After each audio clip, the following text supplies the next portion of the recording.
Bringing you up-to-the-minute geopolitical news whenever and wherever it happens. I'm David Gura in Ottawa, Canada. And this... Bloomberg Surveillance covers the latest in global markets and the political events that influence your world. Join Jonathan Farrell, Lisa Abramowitz, and Anne-Marie Horder only on Bloomberg. Context changes everything. Fy faen, det faller på pre-markedet her nå. Det ned med 4% på Apple, og ned med 3% på Broadcom, og semiconductor ned med 4%, og Palantir ned med 8%. Har folk våknet nå, eller hva har skjedd for noe? Du vet ikke godt som er at Trump kommer til å prate etterpå, hvis det faller ordentlig. Ja, gjorde det. Han kommer til å prate etterpå. Hvis det faller mer nå, så kommer han til å sende en melding på at han har giftet seg med kineseren. Det det som kommer til å skje. Ja, Bessen skal prate, ja. Vet du når, eller Mark?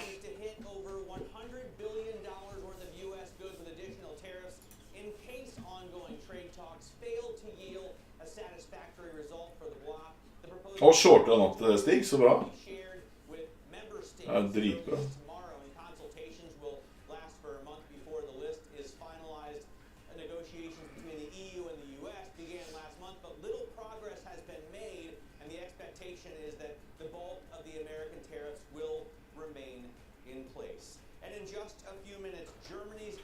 Åja, han har sagt at tariffene fortsatt vil vare. Altså det motsatte han sa i forgårs. Det derfor det faller.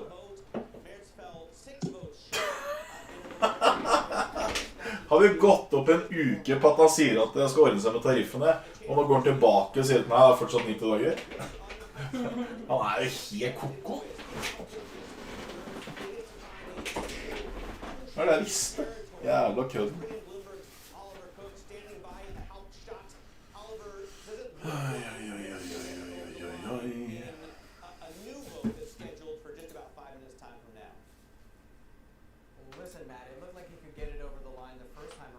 Nå faen meg Apple ned 4%. Dette her kan bli stygt, altså.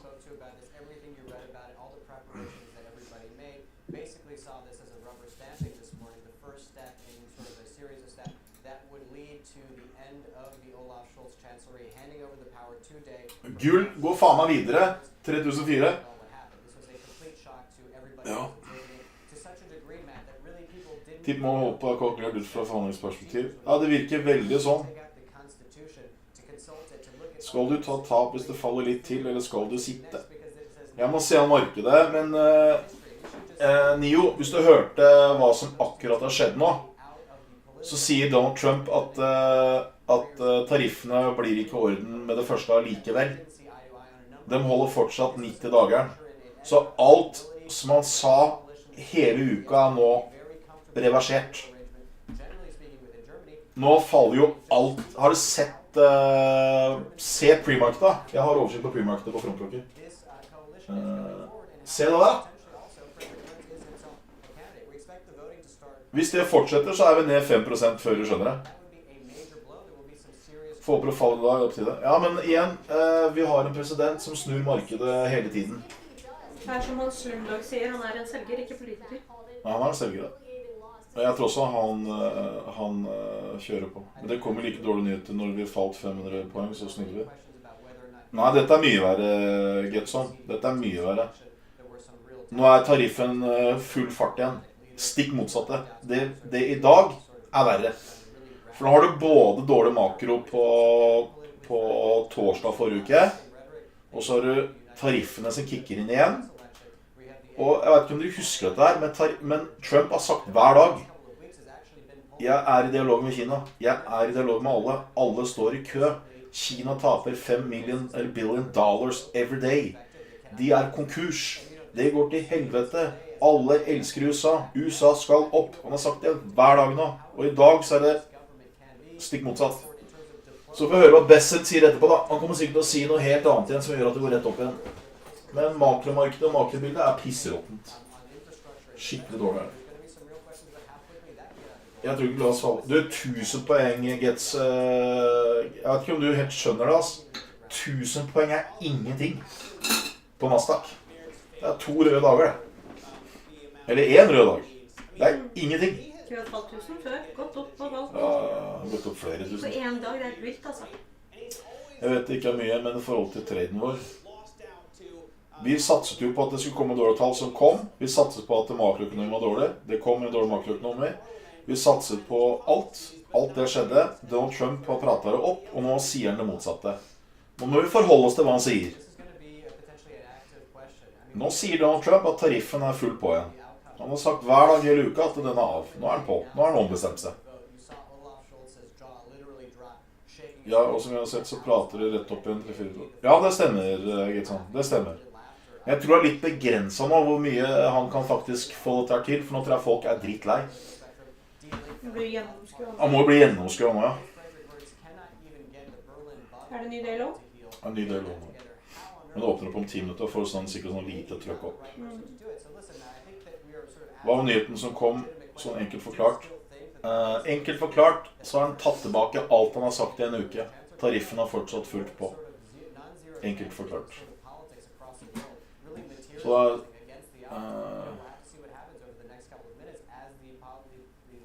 og så har det her kommet. Market will hit new lows even if Trump cuts China tariffs. We will probably go down to new lows even when Trump the widely follow investor bearish comments after Trump. Ja, en av de største, altså Paul Tudor, snakker på World Economic Forum i Davos, sier at det faller videre. Nå har jeg ikke lagt inn ordre, Hansi Mansi. Jeg venter til vi får ordentlig bekreftelse på at det skal ned, selv om det faller nå. Så det Hansi Nansi? Han heter Hansi Mani. Hansi Mansi. Det var litt søtt. Hansi Mansi.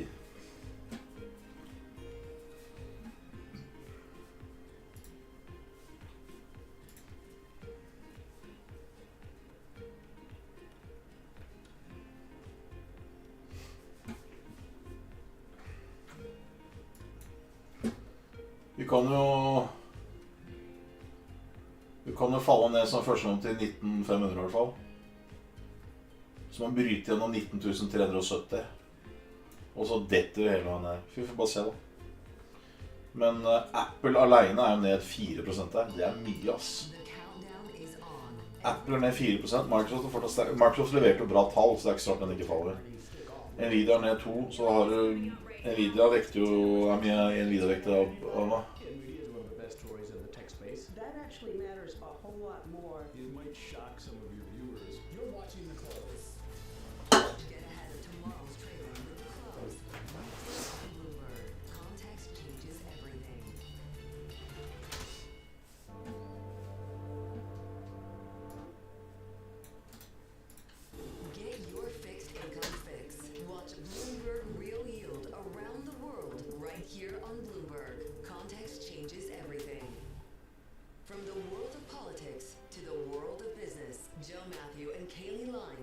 Her kommer det jeg sa til dere i går.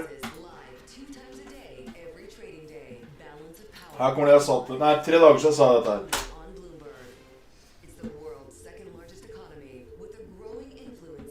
Husker jeg sa det til dere forrige uke. Det skjer nå. Jeg sa det kommer denne uka, neste uke og uka etterpå, var det jeg sa til dere.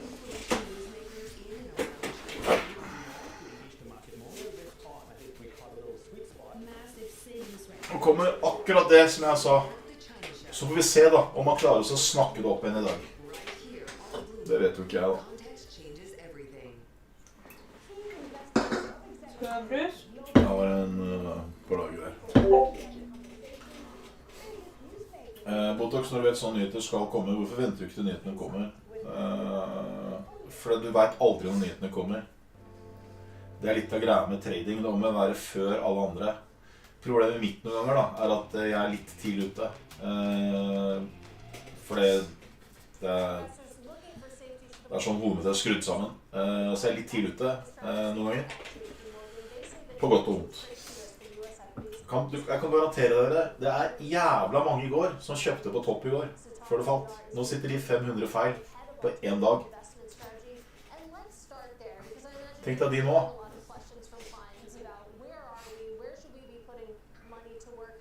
Derfor så skal du være veldig forsiktig med å gjøre transaksjoner hvis ikke du 100% trygg på det du driver med.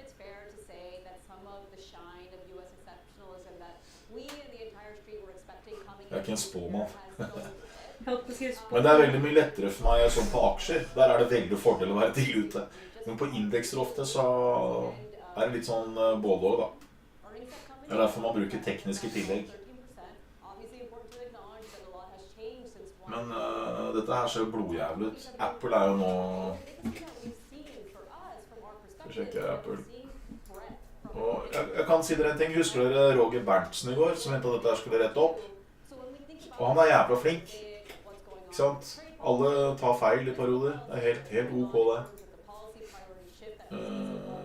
Apple vekter 8% av hele Nasdaq. Den ned 4% nå. Bare sånn for å fortelle hvor ille dette kan bli i dag.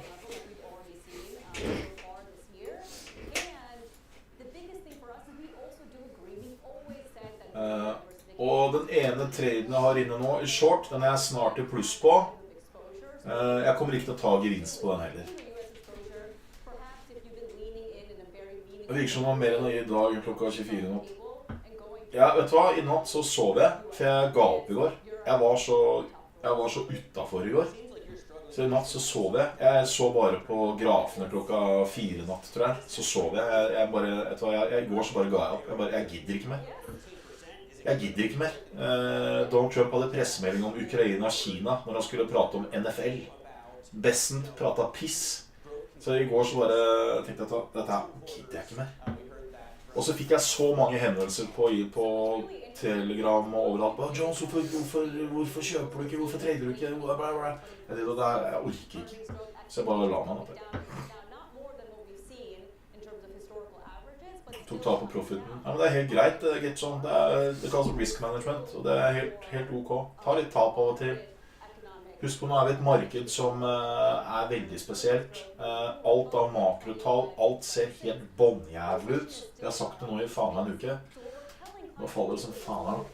Men, og så går vi opp, så jeg skjønner veldig godt at mange blir frustrerte.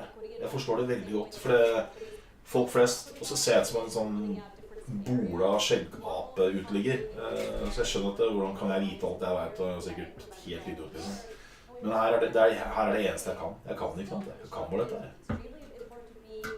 Tror du dette starter på nedturen? Ja, det tror jeg.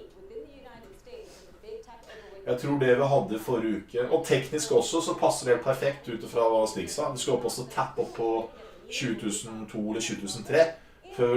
Og Stig kalte det en fake-out. Jeg vet ikke om du husker det, sa det for 3 dager siden. Så teknisk også, så ser det veldig korrekt ut også. Ikke sant, Stig?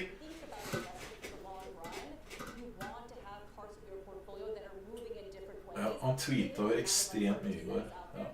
Altså, Stig også veldig flink da, teknisk, så vi jobber mye sammen da. Hørte halvveis sånn. Jeg sa det at teknisk så det helt riktig ut også. Vi sa det at vi skulle opp og teste 20.200-20.300, og så sa vi at da blir det antageligvis en fake-out, og så skal det videre ned. Og så sier jeg at makroen dårlig, så sier vi teknisk så ser det riktig ut. Så liksom det går litt i hånd med hånd dette her.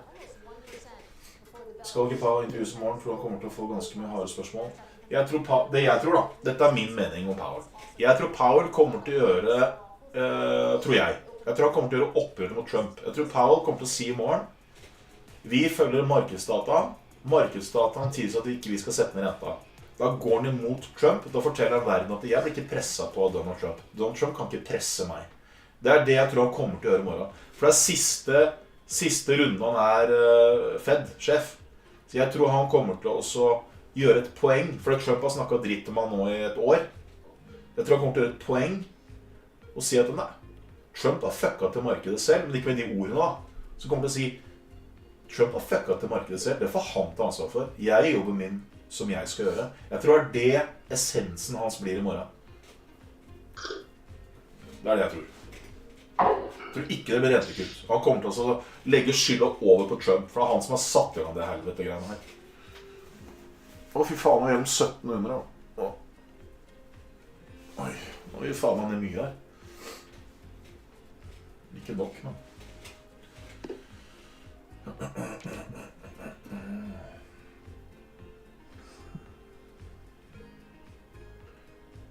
Hva sa han forrige gang han snakket?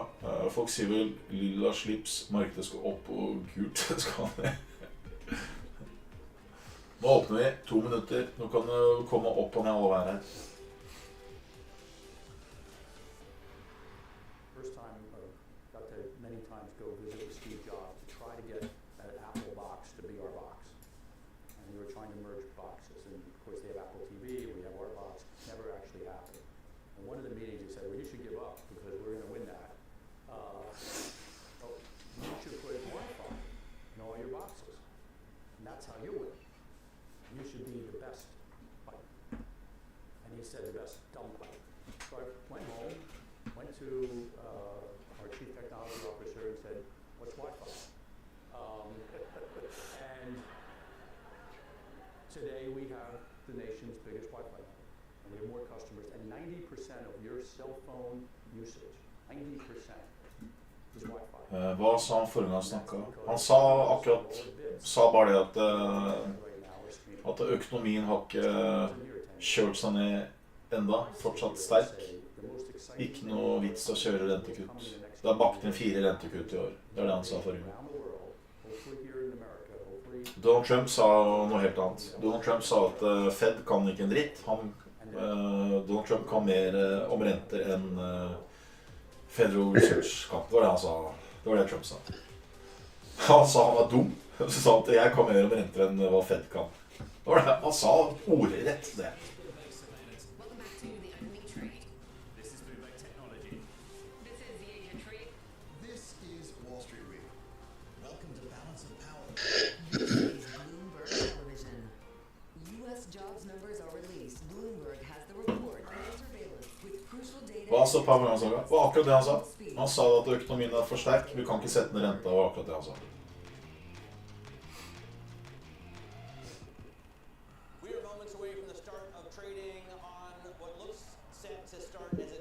Jeg vil høre dem bjelle. Jeg synes det er hyggelig når det åpner. Det er ikke bjelle. Det er bjelle på slutten. Aldri på åpning. Er det ikke? Vi får da ha bjeller i da. Nå fikk Nei, vi se! det. Er bjelle på åpning. Opening bell. Basketball national champions. I see what looks like a husky there, so I'm guessing it's UConn. If I look down at I don't really follow college basketball. If I look down at the NASDAQ, 1-800-Flowers ringing the bell there. And this is a great reminder that this coming Sunday is Mother's Day. So think about that in terms of flowers. Katie, what stocks are you watching today unrelated to the holiday? I'm still keeping an eye on Palantir because quite a move that we're seeing, that sell-off accelerating after it raised its revenue forecast. Wall Street, as discussed, had very high expectations. Palantir kommer profitwarning. Shares now down by more than 10%. And Matt, this is worth noting because Palantir had been leading gains in the S&P 500 year to date. Obviously, some of the shine is coming off right now. Yeah, absolutely decimated there. Ford also losing a little bit of shine. It's just the latest automaker to suspend its guidance, saying tariffs. Ford også tar ned guiden, profit warning. $1 billion this year before interest and taxes, citing, quote, industry-wide supply chain disruption. Let's dive into it with Keith Naughton. He covers Ford for us out of Detroit. Keith, what do we need to know first about how damaging this is to Ford and how they'll be able to deal with it? Well, I mean, Jim Farley, the CEO, referred to this as huge. The full impact, the gross impact from the tariffs on them is actually $2.5 billion, but they have found $1 billion in offsets. So this is really kind of messing up their planning. That's why they're not even giving guidance. They say they'll come back in the second quarter and give us an update, but they're even then not guaranteeing that they will have hard and fast guidance. Too many variables, Matt. And this is interesting because, I mean, up until this point, Ford had been really resilient compared to some of its peers. Actually, looking at year-to-date gains, you compare that to GM, you compare that to Stellantis down double digits in 2025. I mean, in terms of how investors might be approaching this stock, what does this say about the rest of 2025? Yeah, well, you know, underneath this story on suspending guidance is the fact that Ford actually had a big beat in the first quarter. They were supposed to just break even because they're doing a big launch of their Expedition SUV, and instead they had an even $1 billion. So they're actually performing pretty well, finally cutting some of those warranty costs that have been a problem. But really, the tariff overhang really clouds over everything. And tariffs would have a $2.5 billion effect, but they're offsetting about $1 billion of that. And I had to read this a few times in your story, Keith, by using so-called bonded transportation to shield parts from levies as they cross international borders. What does that mean? It doesn't even sound legal.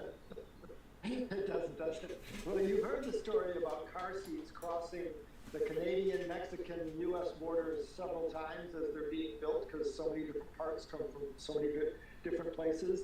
They have found a form of transit that allows those back and forth movements to be untariffed. So that saves them some money. You know, the other way, Matt, they're going to save money, according to the analysts, is good old-fashioned price increases.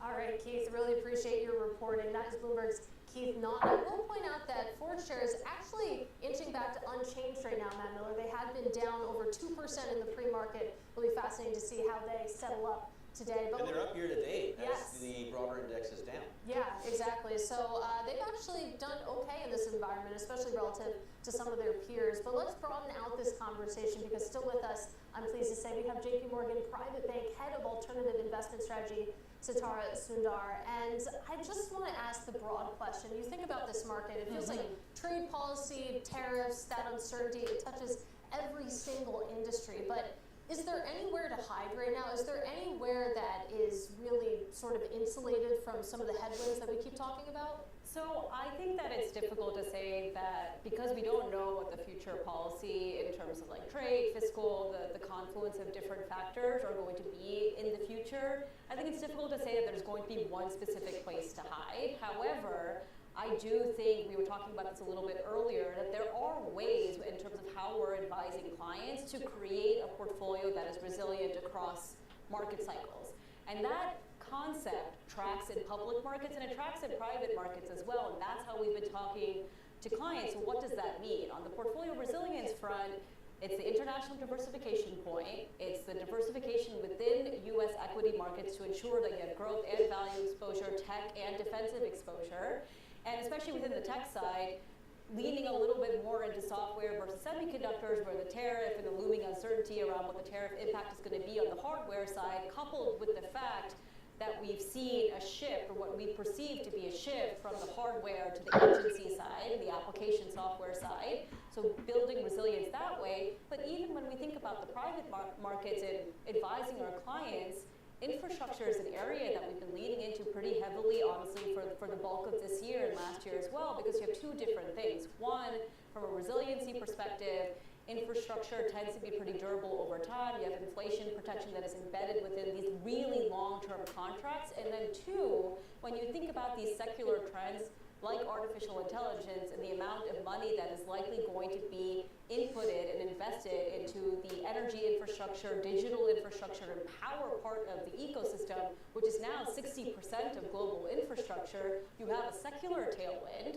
which I guess is maybe the tagline. We're trying to lean a little bit more into secular and cycle agnostic opportunities versus those areas that are a lot more cyclical in nature, where you're seeing companies pulling guidance because the uncertainty in that part of the market is a lot more high than in secular parts of the market. How much size do you have access to in international private markets? Teknisk så kan du kanskje sette en kjøp her, men ja. So I think right now we're neutral. So if you think about how large international markets are within the broader MSCI ACWI or global markets, it's about 20, 30%, depending on which index you look at, but our clients aren't there. Our clients have been meaningfully underweight non-US markets, which by the way, for the past decade was the right place to be and where we were advising folks to go to be overweight the United States. But there are a lot of clients whose portfolios are not just overweight the United States, they are only in the United States. So we're having a lot of conversations with those folks now on adding to European equity exposure, adding to Japan exposure, which are not only just trading at a meaningful discount, not just to the United States, which I think is, there's structural reasons which we can get into as to why that valuation discount is there, but even trading below their historical discount. So there's some multiple expansion that we expect to see in both of those markets, but also one of the biggest reasons why we've seen this delta in performance between US and non-US markets over the past decade was a US exceptionalism in the earnings and the mega cap tech companies being domiciled here. But we're expecting to see that earnings growth differential, even in the next 2 years, 2025 and 2026, start to compress. So you have a multiple expansion story and a secular growth earnings story as well. Well, forgive my phrasing, but are clients buying that? Because we've been talking about the European, the rest of world outperformance for months now, and it seems like there's still this skepticism out there as to whether it's durable. There's been a lot of false dawns before, and I hear what you're saying when it comes to positioning, when it comes to valuation and earnings growth, but it just feels like still there is this hesitant to dip outside your home. Well, just look at what's going on in the Bundestag. Exactly. That is not confidence inspiring, is it? So I'll tell you this. Having been in this space for some time, the pushback to non-US investing has been pervasive and it's been there. And honestly, over the past 10 years, folks have been right to not do it in a meaningful way. However, the dynamics that we've seen within the US, when you think about what's happening with the dollar, what's happening with fiscal concerns, what's happening with policy-related uncertainty and speculation, and even what we've seen in real time on the US trading like an emerging market asset in certain periods of time, have, I would say, quelled some of the concerns and the pushback that we're seeing. Because even if you don't believe the secular story, the dollar diversification story is a big one too, and people are trying to diversify their assets outside of the US, so we've seen less pushback on that front. But Sitara, how much of that pushback is just the way the infrastructure is set up? I mean, obviously there are private markets everywhere, right? But do US investment banks really have access to private credit in India or private credit in Asia, private credit in Eastern Europe? Fortsatt ingen volum med det. And the vehicles are expanding across the board when you think about investing within private markets globally. But the biggest thing that I'll mention here is this, which is ingen volum. Veldig lite. Jeg bare ser at Apple hentet seg ganske bra inn. Takk det.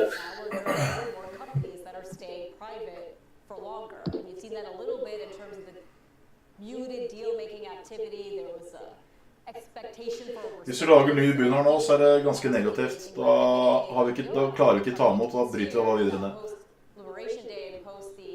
Uncertainty that we've seen in tariff and trade policy, that has become a lot more muted.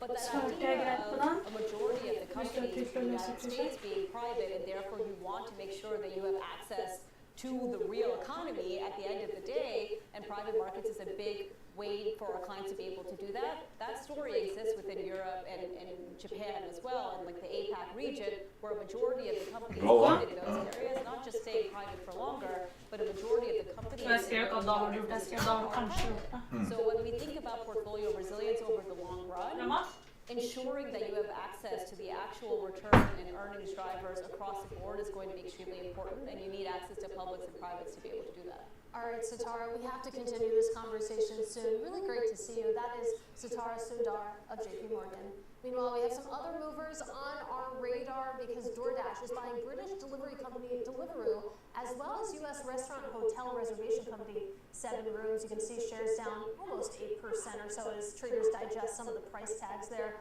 Mattel, this is a really interesting one. It actually pulled its 2025 forecast, citing tariff impact on toys. You can see shares managing to rise just a little bit after the opening bell, up 0.7%, and then... Jeg orker ikke si at vi skal ned, men jeg har sett long da.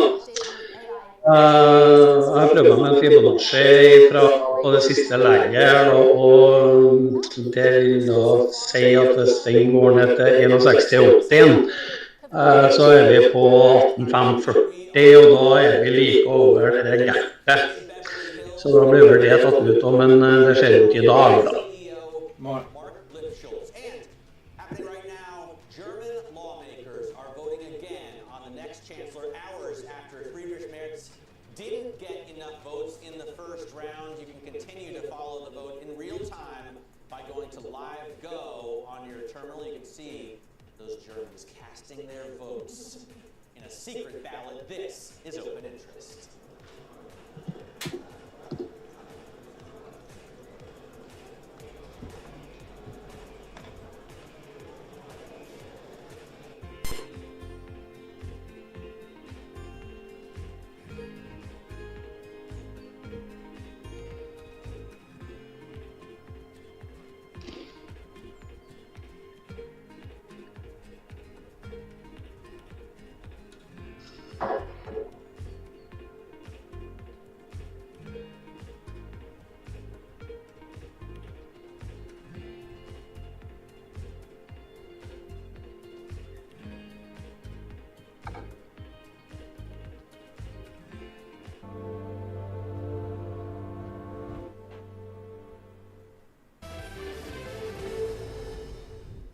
What is the issue between the type of information that's being collected by investors and the marking issue that you're describing? But what mark-to-market assets do is it forces honesty into the situation. We're talking right after the DeepSeek model surprised everybody in its efficiency. It took hundreds of billions off of market caps because it legitimately raised concerns that maybe the future of AI was different.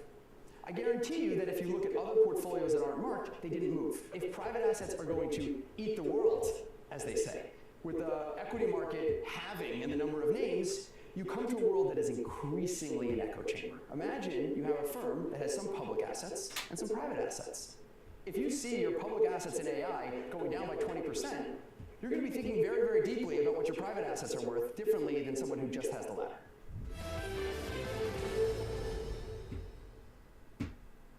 Africa, a region rife with potential for growth and opportunities, but not without its challenges. Bloomberg highlights the biggest stories, interviewing key players, and reporting on the issues impacting the region. Join us as we get to the heart of African business, politics, and economics, and ask the question, what's next? I'm Jennifer Zavasaja, and this is Next Africa. New episodes every month, only on Bloomberg. Bringing you up-to-the-minute tech news whenever and wherever it happens. I'm Ed Ludlow in Las Vegas, and this is Bloomberg. US tech is influencing global markets. Technology is driving business across Europe. Companies in Asia are betting on tech. Tune in to Bloomberg Business Week Daily. We gotta talk crypto. From the magazine that helps global leaders stay ahead. What's the conversation around your company? Bringing you insight on the people, companies, and trends shaping today's complex economy. Planning very big things. Plus global business, finance, and tech news as it happens. The floodgates of innovation are going to open up. You can't fake passion, you either are or you aren't. Bloomberg Business Week Daily, only on Bloomberg.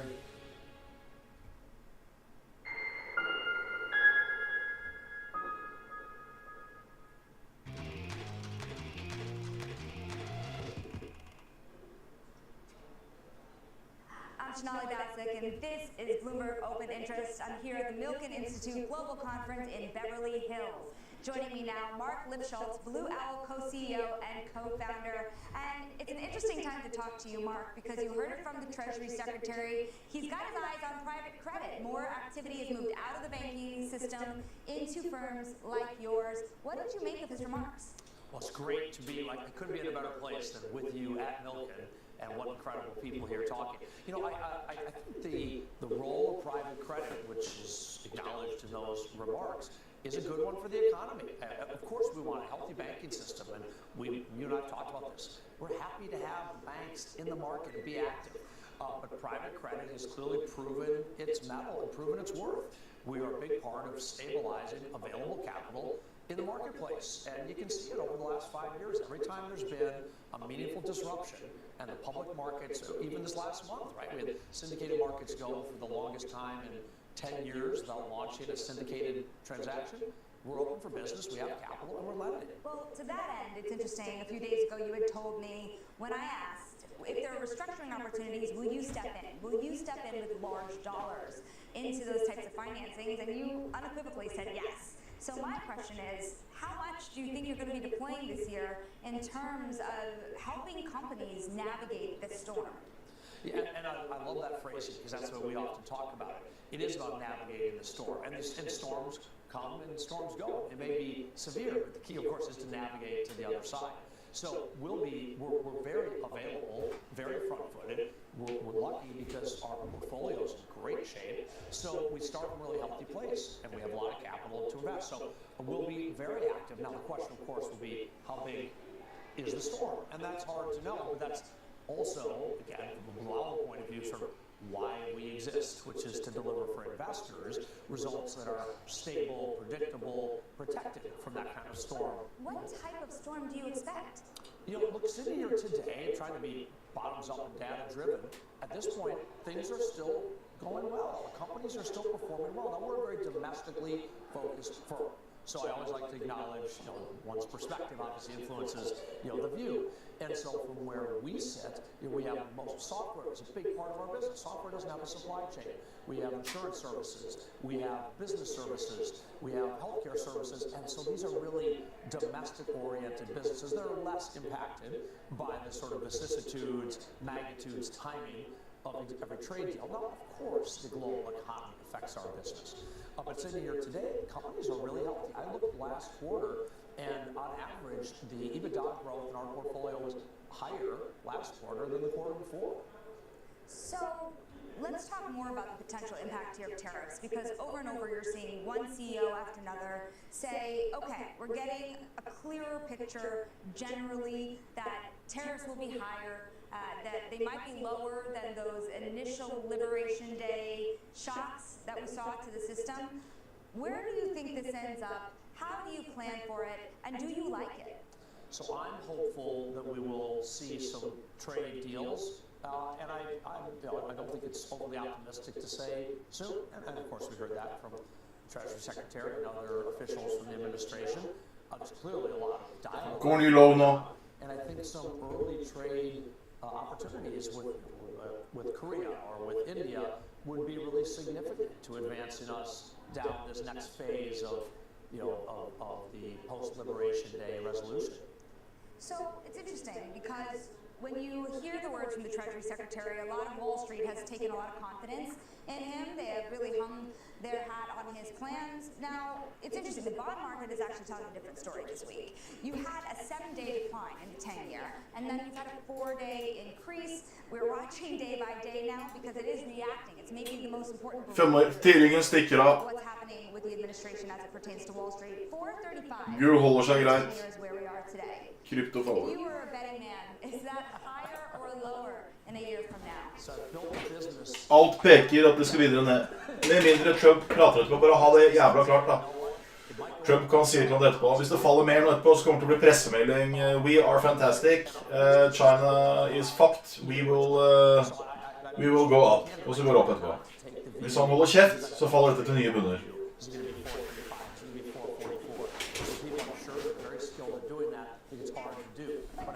Ny bunn. Hæ? Ny bunn nå. Ny lov. So it's not a problem for you per se. But do you think that what we're seeing right now would yield a higher rate environment? I mean, we're not just talking tariffs here, we're talking about tax policy and the fiscal deficit as well. Yeah. Well, look, we're in a what I hope will prove to be a continued strong economy. We have some uncertainty here. We have this storm that we have to get through, but I hope it'll be a continued strong economy. That would certainly align with generally higher for longer rates, and that would remain kind of an overall view. So whether that's higher or lower than 435, I don't know. But what is notable, not to be lost in all this, the audience knows it well, but 435 270 poeng er number. It's only because we all lived for years and years and years with. Må jo falle 500. This seems high-ish. 435 is actually not far from the long-term average. You know, it's interesting. We've heard a lot from administration officials over the last couple of days. By and large, what do you think of the policy? Do you buy the strategy? Look, I understand the need to reform trade. I understand the need. I come from a school of thought that certainly sees the power in trade, but that's not fair trade, and I understand the need. Bryter vi ned nå, så kommer det sikkert en pressemelding fra Trump. Jeg bare sier det. This move forward and some new deals in the foreseeable future will start to bring us down the track that I think is the strategy the administration has in mind. You know, later today, I'm moderating a panel here on the future of capital markets, and everybody on that panel... Men skal vi da kjøpe fordi han skal komme en melding, eller skal vi la markedet gjøre jobben sin, for det skal til helvete? That will determine the way you underwrite for the next Ja, for begynner. several years Trump hilser på hans statsminister, this new 1730. order for the world. Well, look, that's a great way to phrase it because we're in the long-term investment business. Yeah. You know, the short-term turbulence, that's part of what we're built to just see our way through. So long-term, looking... Dere forstår problemet her, ikke sant? Markedet faller som faen, og så vet vi at Donald Trump kommer til å si et eller annet etterpå. Vi vet det. Jævla vanskelig, altså. Vi hører nok fra lenge før det der. Hva sa du? Altså, vi hører vel ifra lenge før det der. Ja, det kommer sikkert en tweet nå snart. Lager en ny bunn her nå, så kommer det til å si et eller annet at ja, tariffer er i orden med Kina. Og så går det opp. Så kommer Kina overmorgen og sier nei, det er vi ikke. Og så har alle tapt shorten sin. Men jeg håper nå folk skjønner at han på kameraten bare prater piss. Og det er derfor vi faller. Ja, altså 47 tweets. Jeg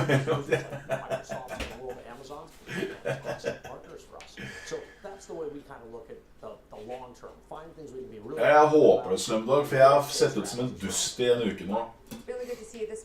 Dere aner ikke hvor mye meldinger jeg har fått fra folk som lurer på hvorfor faen jeg ikke kjøper, og jeg kopper til det der, de gjør ingenting på sitter rolig og ser, altså. Det er ikke noe kult det der, altså. Including John Gray of Blackstone, Katie Koch of TCW, and Jenny Johnson of Franklin Templeton, just to name a few, Matt Miller. Ja, det er ikke noe poeng i å peppe da med meldinger når de har fått så veldig klar beskjed om hva det er som skjer. Ja, men jeg tror det er veldig mange som ikke følger meg på Discord, som bare tror at jeg skal trene som en gærning hver dag. Jeg tror folk tror det, jeg vet ikke hva folk tror det. Jeg ble målt på avkastning, ikke på hvor mange trades jeg tar på en dag. Og noen ganger, som jeg har sagt, noen ganger så er det riktig å trene som av faen, og noen ganger er det riktig ikke å gjøre noen ting. Tenk hvis jeg hadde kjøpt i går da. Jeg hadde sett ut som århundrets idiot. Hvis jeg hadde kjøpt i går, liksom.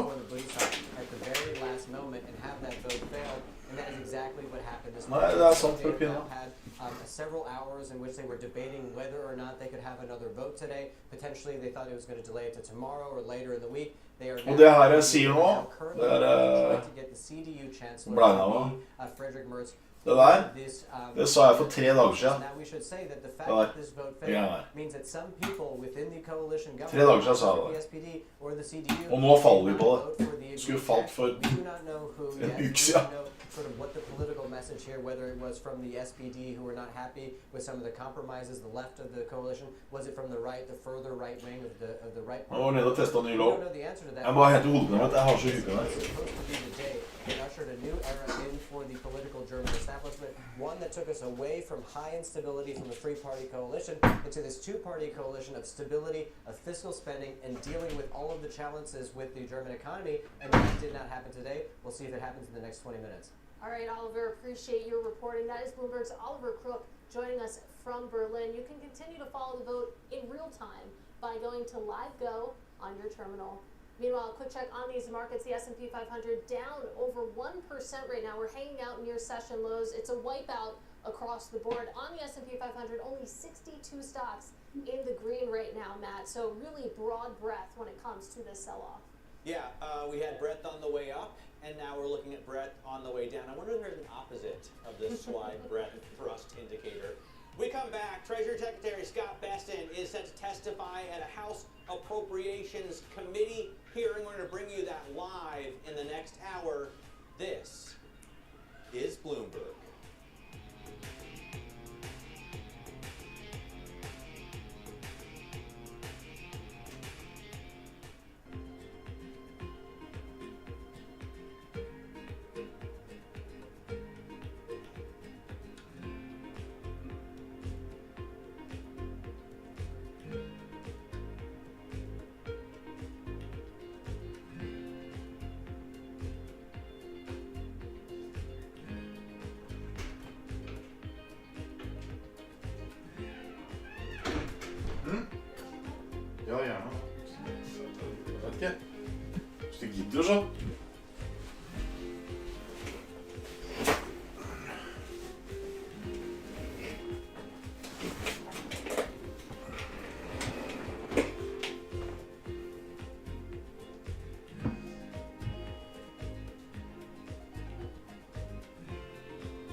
Stig, er du på jobb, eller?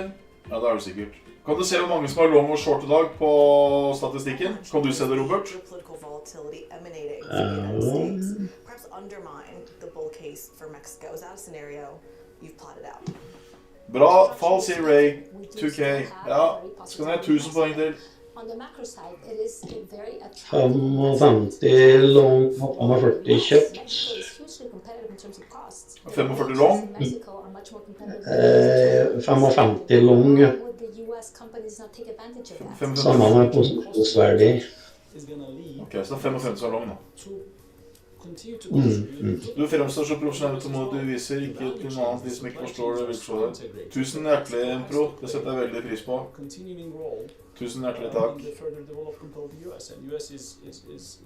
Is growing very healthily, very nicely. It will benefit Mexico this way or that. Jeg kan forstå at folk Mexico for VVA ikke is skjønner det.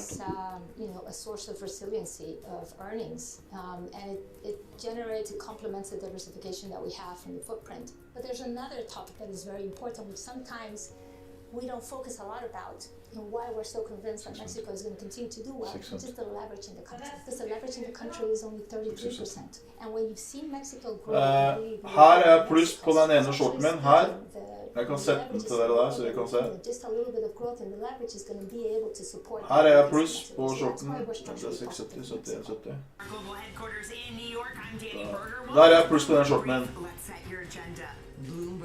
Jeg kommer ikke til å ta den gevinsten her. Grønn. Hæ? Det er godt å se en som er grønn.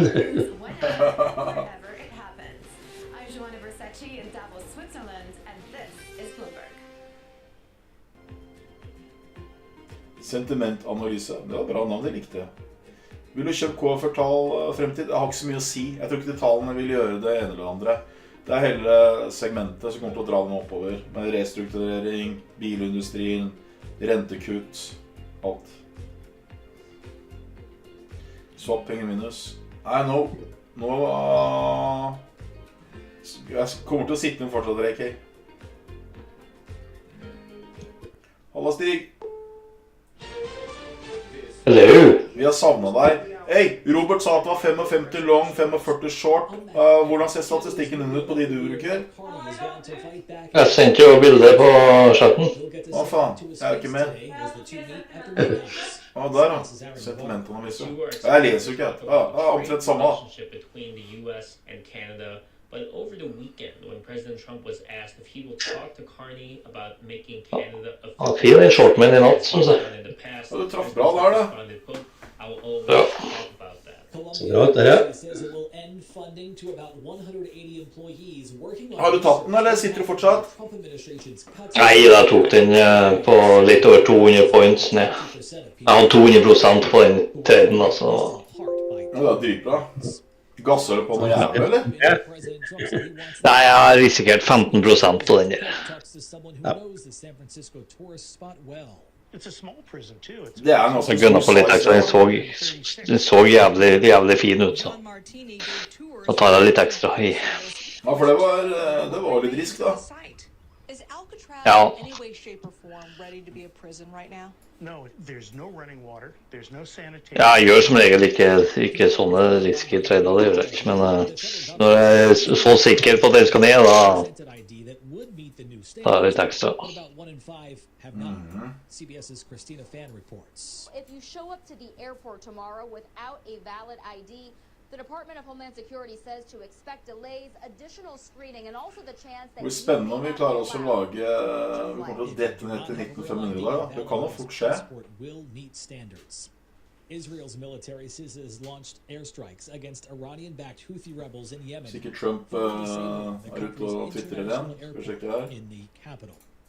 Back here, lawyers for Sean Diddy Combs and prosecutors will work for another day to pick jurors in the music mogul's sex trafficking trial.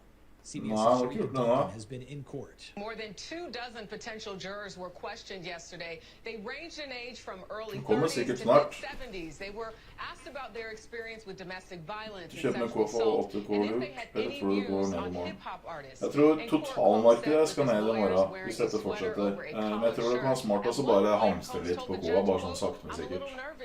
A common vaccine has an added benefit. Men hvis dette faller hardt i natt i USA og Asia, så vil det falle på Oslo Børs i morgen antageligvis også. European Heart Journal showed the shingles vaccine provides Det er liksom ikke koa som blir utsatt, da. cardiovascular disease that lasts for 8 years. Shingles is linked to a variety of heart Koa er mer sånn nisje-case. This is CBS News.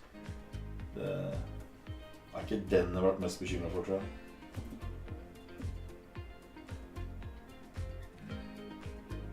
Det som kan bli spennende er om Japan må sette opp renta si, for da får du faen meg problemer med de carry tradesene. Det kan jo sprekke hele jævla markedet.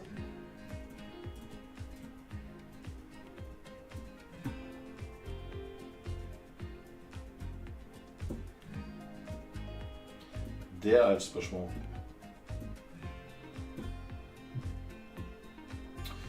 Men det er jo sånn at det er bare sunt at det faller. Det er sunt at du får en prising på selskaper som er fornuftig, og at ikke det er dyrt. Så at aksjer kommer ned en periode, det er bare sunt.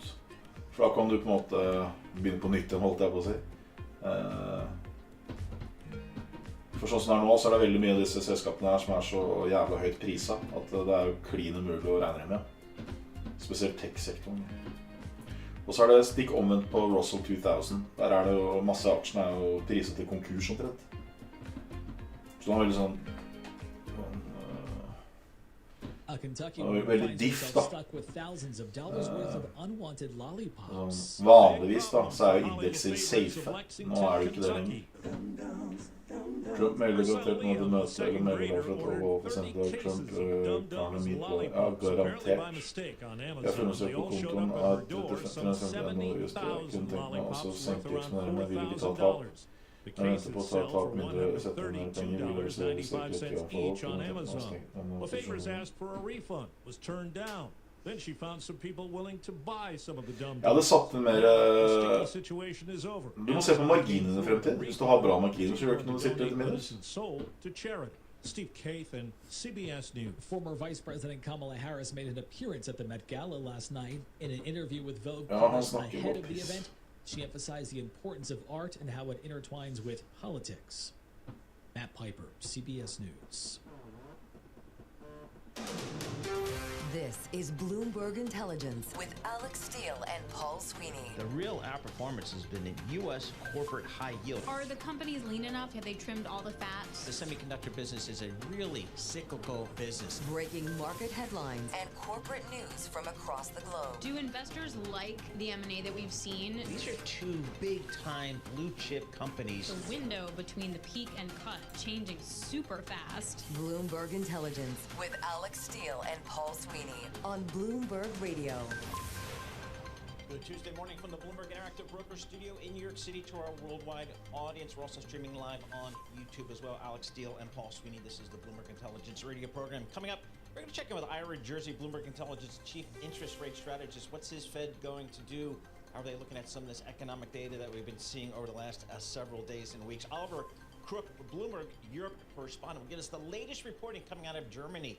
They're having an election there, and we're on to the second ballot, which in and of itself is big news. That has not happened since World War II. Brian Egger, Bloomberg Intelligence, Senior Gaming and Lodging Analyst on Marriott earnings. And how's the consumer doing out there in terms of spending in hotels and motels and all that kind of stuff, and at casinos? Sam Fazeli is going to join us here, Bloomberg Intelligence Healthcare Analyst. He's in London. He's going to join us and give us the latest from the world of healthcare and biotech. But first, let's go to John Tucker and kick this thing off with a Bloomberg Business Flash. John. All right, good morning, guys. This Bloomberg Business Flash being brought to you by IBKR. Financial advisors switch to Interactive Brokers for lowest cost global trading and turnkey custody solutions. No ticket charges, no conflicts of your interest. Learn more at ibkr.com/RIA. Risk off today. Major stock averages lower in the early going. The Federal Reserve making a decision on interest rate policy tomorrow. And right now, 9 of the 11 major industry groups in the S&P 500 are down. The Eco Data trade deficit widening to a record for the month of March. It looks like companies rushed to import more products before the Trump administration announced the tariffs. In the meantime, Sarah Hunt of Alpine Woods Capital says, you know what, investors are looking for direction. And I think that we went from a fairly even reward risk situation to one now where as the market creeps higher, it's hard to see where the next leg higher can go. DoorDash buying Deliveroo for about $3.9 billion. DoorDash, which controls 2/3 of the restaurant delivery market in the U.S., trying to expand its reach to more than 40 countries with this acquisition. S&P 500, 53 points lower. It's down about 1%, 55.96 on the index. The Dow Jones Industrial Average down 351 points. NASDAQ 100 down 264 points. Did you know WK Kellogg, they make Fruit Loops, of course, and Frosted Flakes, reducing their annual sales look, so consumers moving toward cheaper private label options. Remember the voice of Tony the Tiger? Yeah, Sure. duh. You're You're great. great. He was also the one who sang the Grinch song. You're a mean one, Mr. Grinch. Anyway, Well, that's interesting, actually. I appreciate that. toss that out there for your consumption. We check the markets for you all day long, right here on Bloomberg Radio. I'm John Tucker, and that is your Bloomberg Business Flash. They're great. Alex and Paul. I do love me some Frosted Flakes. Yes. Fruit Nothing Loops I like could it. live without, but man, when they're upstairs on 6, it's a huge deal. All right, let's take a look at some of the stock movers today. I'm Alex Steele alongside Paul Sweeney, and we're joined now by Bloomberg's Isabel. What are you looking at? Getting the mic. We're looking at Palantir. Shares are edging lower by 14%. That's the most since at least May 2024. So Palantir dropped after earnings. As always, failed to live up to investors' loftiest expectations. As always, part isn't Palantir, but the fact that investors just keep on wanting more and more. And Palantir really was the one that powered the S&P through much of its gains this year. So the company described rising demand for AI software as, quote, ravenous whirlwind. And it bumped its 2025 revenue forecast, representing 36% growth. So the company's growth was strong in the US, but enthusiasm was tepid in the rest of the world, which actually constitutes just 1/3 of its business. So this concerned analysts, and this was really striking to me because it's just less than 1/3. We have Bloomberg Intelligence saying, even with all the good news, it just wasn't enough to sustain the valuation going forward. Vital Knowledge said that the report shows strong upside, although expectations were quite frosty. So Palantir, as we know, is co-founded by Peter Thiel. It's best known for its military work and intelligence agency. So that was surprising, yeah. Your stock's up 40% year to date, That's and up true. 320% over the trailing 12 months. So a little bit of a give back is not surprising, I guess. What else we have? Ford. So this is also, it has mixed messaging. So Ford is edging higher by 2%. The company reported first quarter profit that beat expectations, but it also suspended its full year guidance, just like a long list of companies, of course, because of Trump's tariffs. And Ford joins its rivals, really, that's going to be stung by global trade policies. And Ford also said that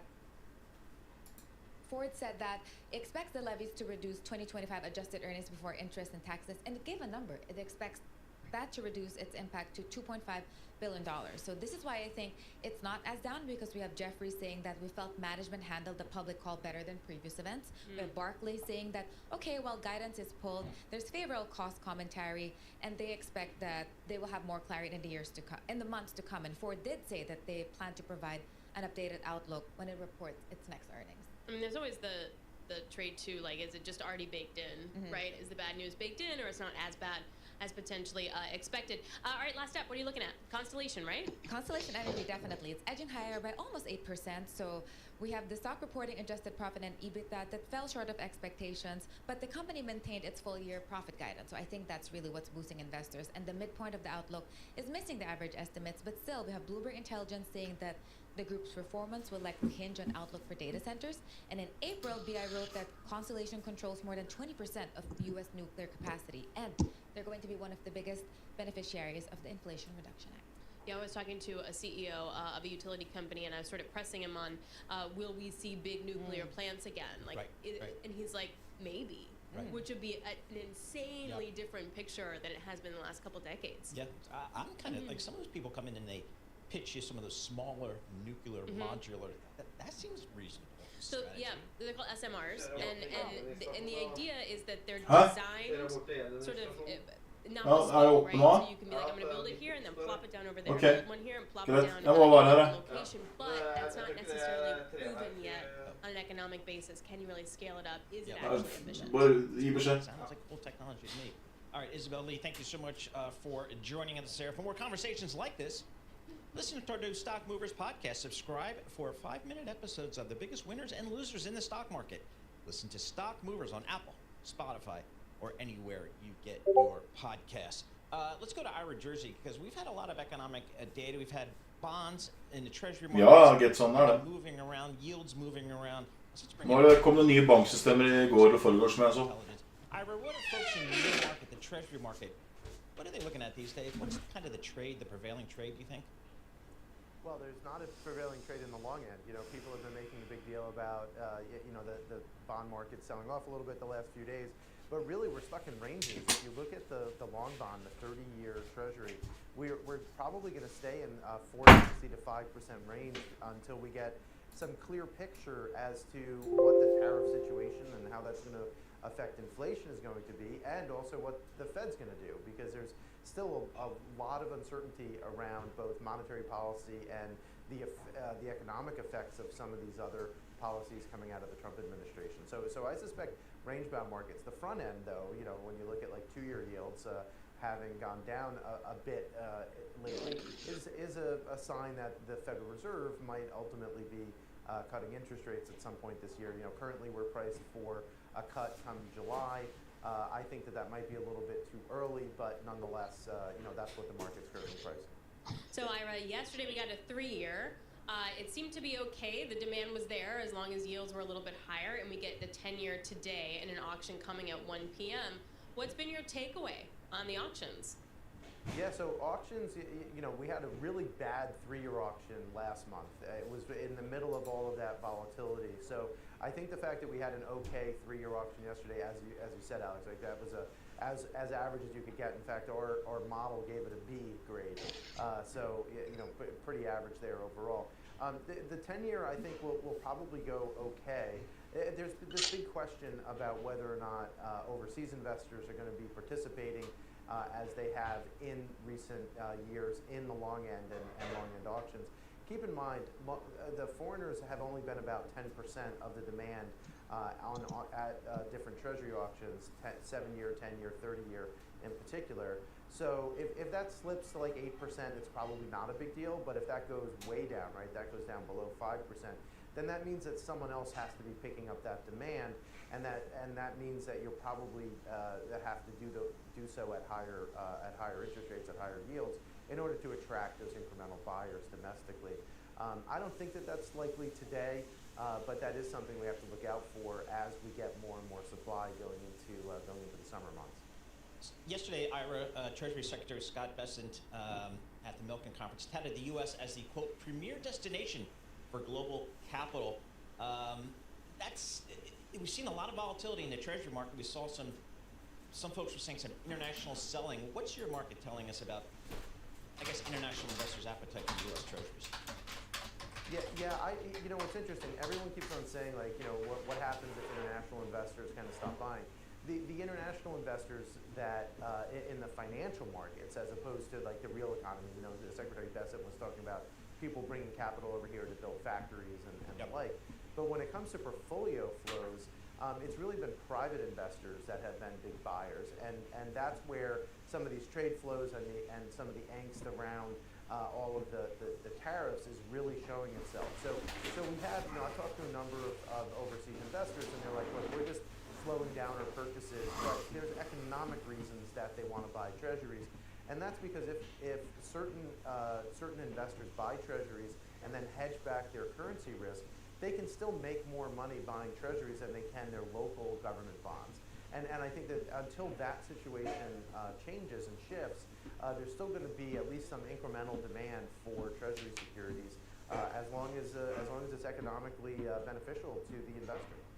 All right, Ira, thanks a lot. Really appreciate Ira Jersey, Bloomberg Intelligence, U.S. Chief Interest Rate Strategist. We have some breaking news for you. German lawmakers apparently back conservative leader Merz as Chancellor. Look at that, see? This is the second Bundestag vote, and this is backing the CDU and the CSU. It was very confusing overnight when Merz failed to win that first Bundestag vote. I didn't really understand how that works in terms of politics in Germany. Like, you elect a party, but then the Bundestag actually has to elect the chancellor. Right. And the outcome was, I guess, shocking to those who follow this stuff, simply because it was generally seen as a pro forma type of vote. And apparently it's the first time since the end of World War II where the chancellor was not approved on the first vote. So, you know, we'll have to see how that plays out over the coming days and weeks. But now we do have German parliament backs conservative leader Merz as chancellor. And again, that was really important because we need to know how much the budget was going to increase in terms of defense spending. Defense stocks had gotten hit earlier in the day. Just taking a look at what's happening over in the German market, and you're seeing the long end of the Bunds rise by about 4 basis points. That front end is pretty much flat. Roz Matheson, Bloomberg News Director for Europe and the Middle East and Africa, will be joining us on the latest news that finally the Bundestag has elected a chancellor. This is Bloomberg.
Så er det jævla bullshit der.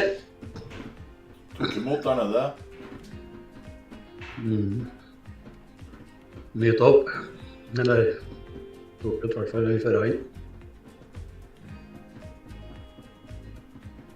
Ja, det er Apple, det gikk jo akkurat i grønt her.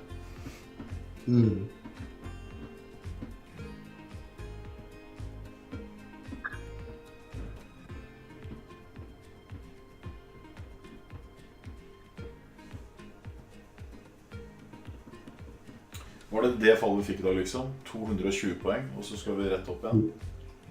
Ja. Mye som tyder på at vi snur og her. Hva sa du? Det er mye som tyder på at vi snur og her nå, se. Det skal opp.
Markets, headlines, and breaking news 24 hours a day at Bloomberg.com, Bloomberg Television, and the Bloomberg Business app. This is a Bloomberg Business Flash.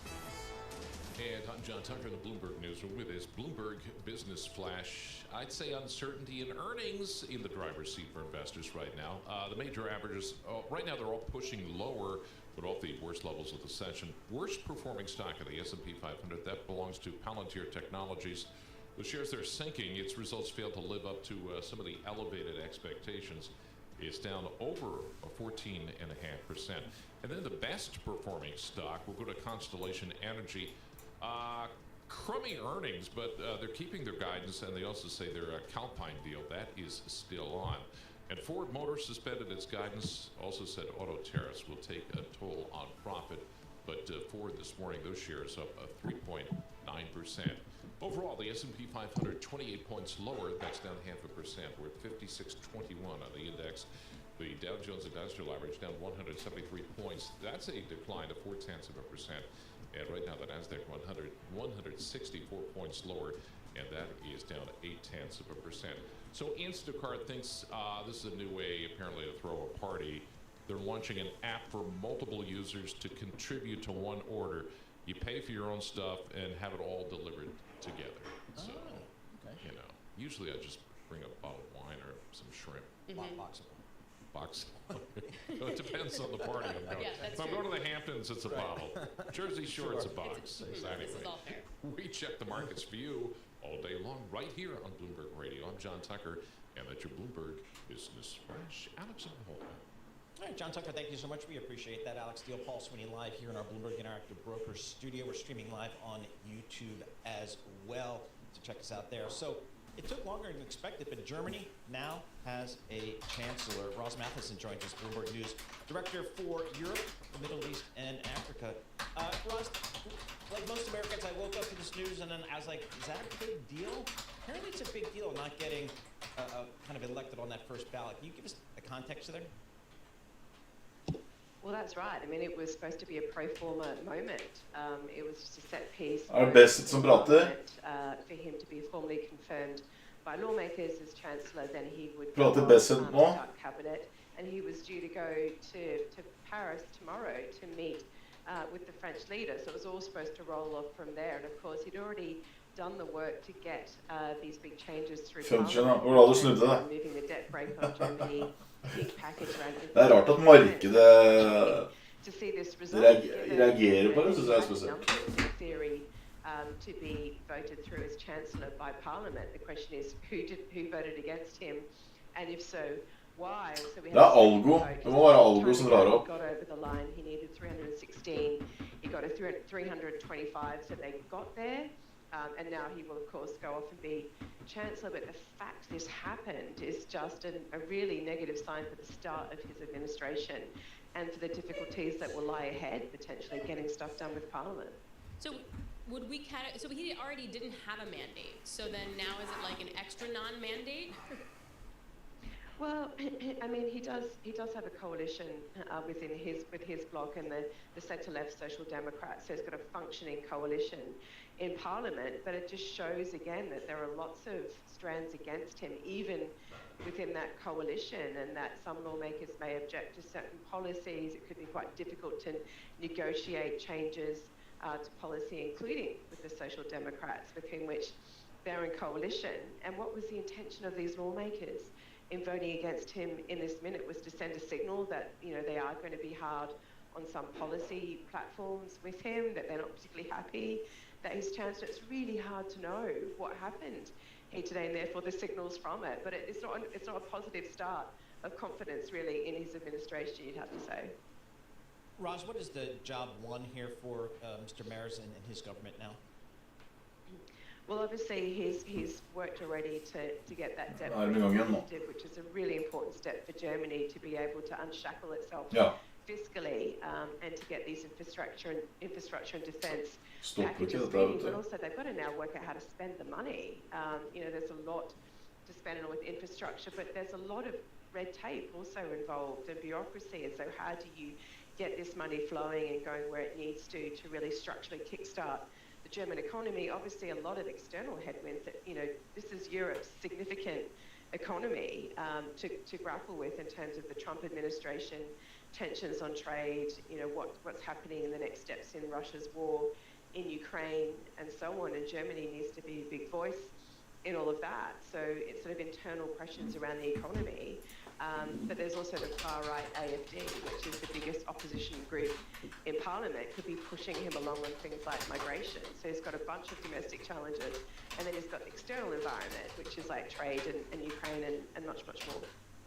All right, Roz, we appreciate it. Thank you so very much. Roz Matheson, Bloomberg News Director for Europe, Middle East, and Africa. Frederick Merz getting the backing of Parliament in a second vote for Germany's next chancellor. This is the latest ballot of lawmakers after a failure in the first vote that came to a shock.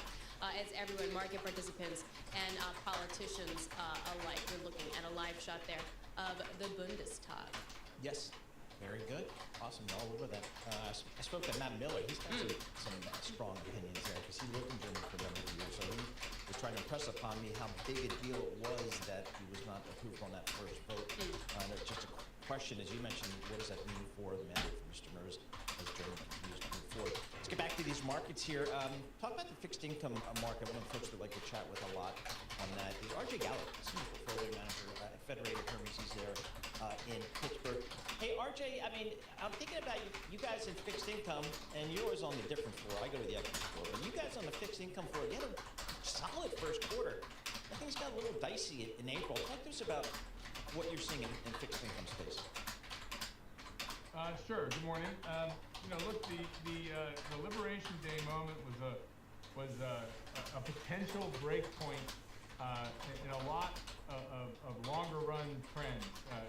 For decades, the United States has pursued a more open trade policy, and that has translated not only in the flow of goods across borders and services, but goods getting much more attention and much larger. It also included the flow of capital across borders. And when President Trump revealed those very, very high tariff numbers on the board in the Rose Garden, the market was shocked.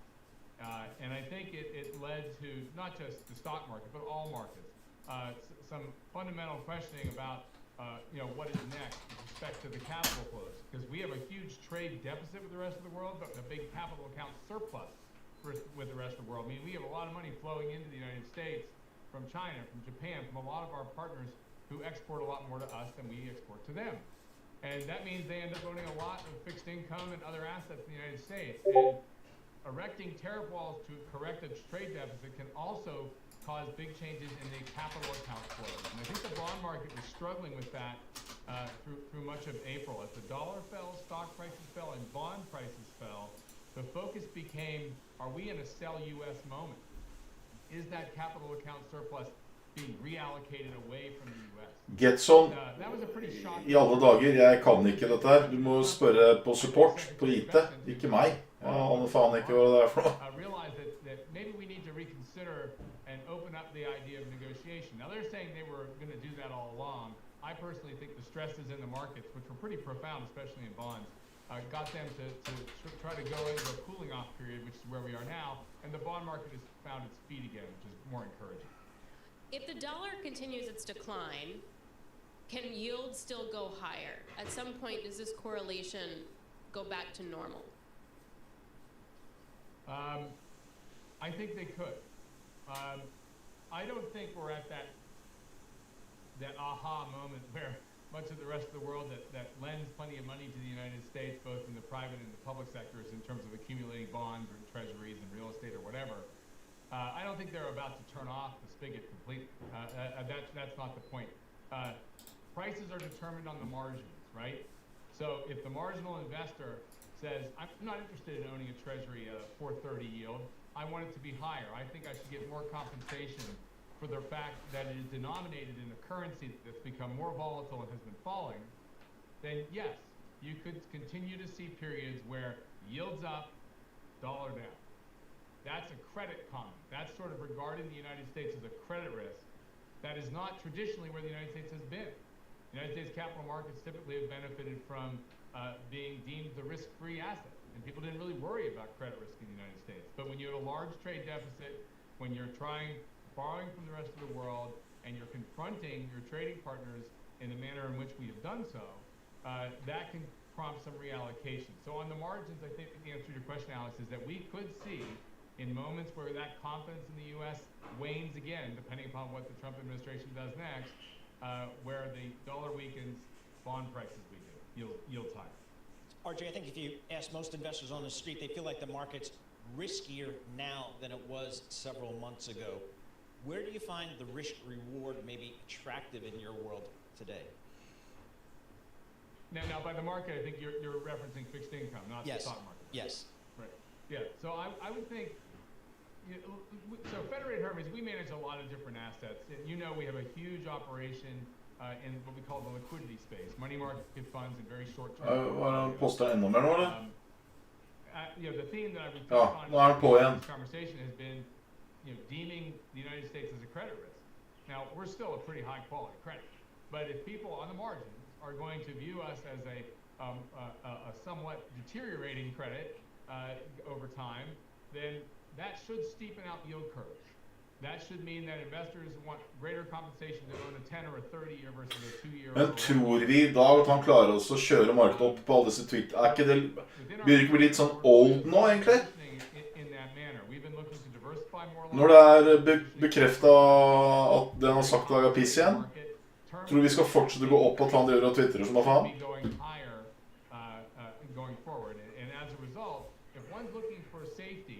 You've got the liquidity space. The Fed hasn't eased yet. The Fed funds rate is still north of 4%. Jeg bare skjønner ikke hvor mye han klarer å få det opp nå. Hver dag når vi faller, så kommer han med syke... Without worrying too much about that term premium problem that I just described. So I still think there's a lot of places in fixed income, high quality, shorter duration, liquidity, where if an individual is just concerned about return of capital and a modest, albeit higher than inflation rate of return, there are plenty of opportunities there. Jeg ser at det kan gå opp nå, men jeg ser hvorfor. Og den grunnen til hvorfor vi går opp nå, på grunn av Trump twitteret, det ikke god nok grunn for meg. Så spørsmålet, skal jeg bare go with the flow, eller skal jeg bare vente til det kommer ned? For her det bare piss, og den I gang igjen. Han startet skolen for 22 minutter siden. Nå klokka nå. Han startet her, når det snudde. Startet. Det har gått opp 120 poeng siden han første tweet. Det jo botter, det må være å gripe botter. Bessent som grunnen. Når vi pratet han da, markedet snudde klokken 4, når det var han Bessent pratet da.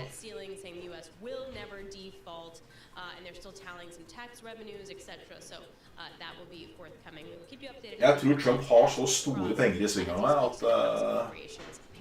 All right, coming up, Brian Egger, Bloomberg Intelligence Senior Gaming and Lodging Analyst, will join us on Marriott Earnings. This is Bloomberg Intelligence. Happy Tuesday.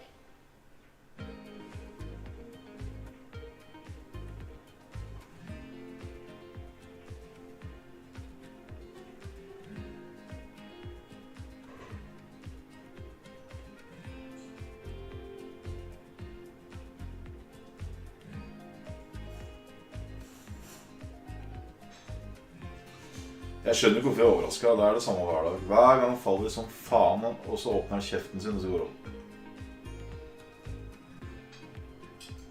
Jeg bare nekter å tro at dette kan fortsette. Han prater igjen, han Bessent. Og Trump.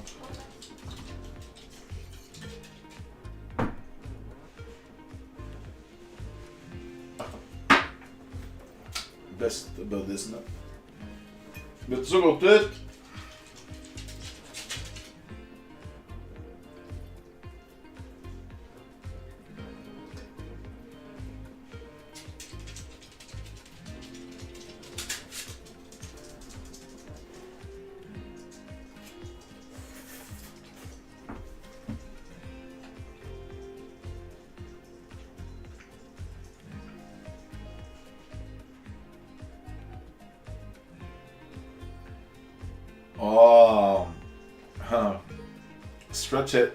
Strategic uncertainty is a part of negotiations over tariffs.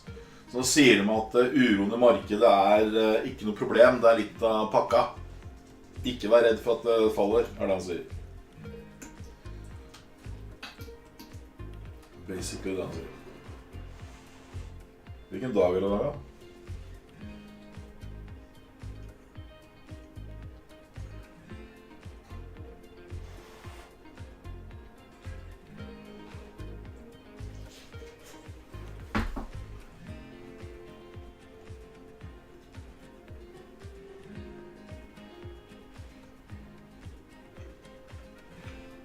Har han twittet mer nå, eller?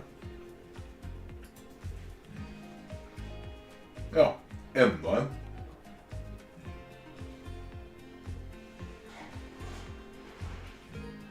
Han gir seg faen ikke. Ja.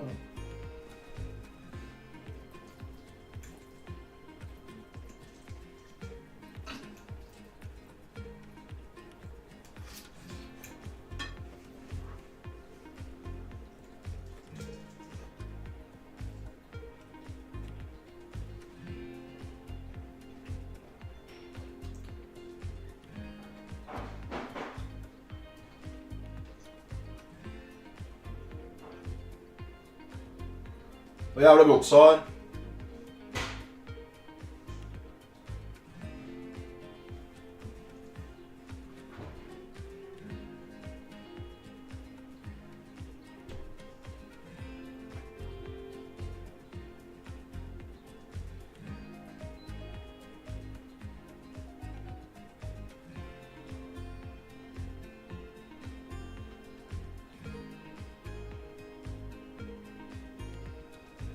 Tenk deg å være så konge at du bare kan si i morgen skal du kjøpe aksjer, og så skal jeg komme med et par sånne Twitter-meldinger, og så skal vi bare kjøre opp som faen.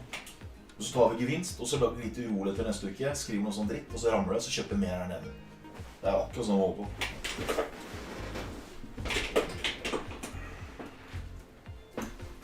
Sånn tenk å ha den makten da.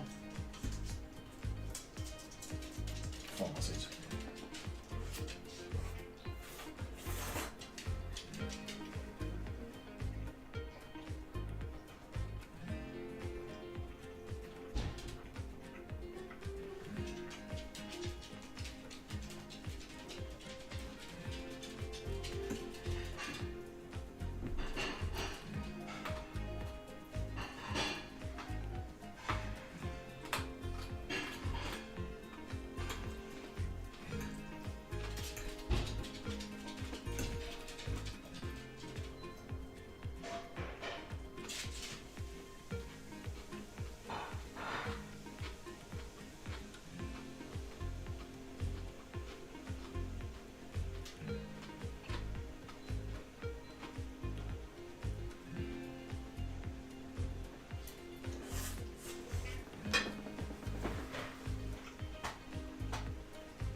Markets, headlines, and breaking news 24 hours a day at Bloomberg.com, Bloomberg Television, and the Bloomberg Business app. This is a Bloomberg Business Flash. And I'm John Tucker, the Bloomberg News, and with this Bloomberg Business Flash, the S&P 500 down right now about 0.5%, on track for a second drop. Palantir Technologies, this is one of the heaviest weights on the market, after falling over 14%. In fact, it's the worst performing stock of the S&P 500. Its sales forecast falling short of the street expectations. And then you have Vertex Pharmaceuticals falling 11%. That company reported adjusted earnings per share for the first quarter. They missed expectations. So the parade of earnings continues. Then there's buying stuff before the tariffs. The U.S. trade deficit winding to a record for the month of March. Imports of consumer goods climbed by the most on record. In the meantime, Torsten Slok at Apollo Management says the trade war is about to lead to shortages for consumers. There's going to be slower sales, there's going to be more increase in prices. Ja, bra. Consumers have not quite yet seen this. Fikk med at Trump pratet, eller twitterat. Significant slowdown in the number of containers coming from China to the US. That means that the inventory will, in the next few weeks, in my view, we will begin to see empty shelves. Empty shelves. S&P 500 right now down 28. I like it, so. The Dow down 179 points. The Nasdaq 100, 152 points lower. Ally Financial received a record 3.8 million car loan applications in the first quarter. But Du setter oppvaskmaskinen da? the prior quarter, according to the journal, people have been rushing to Hva er det der de har da? buy cars before the tariff price increases. But Sikkert fordi det er møkkete. that is a completely different story. Oh yeah. Cars are expensive. And also, the more people that go to do it before tariffs, the more expensive the cars are going to get. It's a slippery slope on that one. Oh well.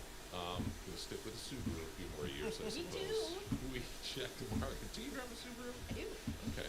Forester. Forest Green. We call it a Jasper. You named your car. Oh my kid. The things you learn. We check the markets for you all day long, right here on Bloomberg Radio. I'm John Tucker. That's your Bloomberg Business Flash.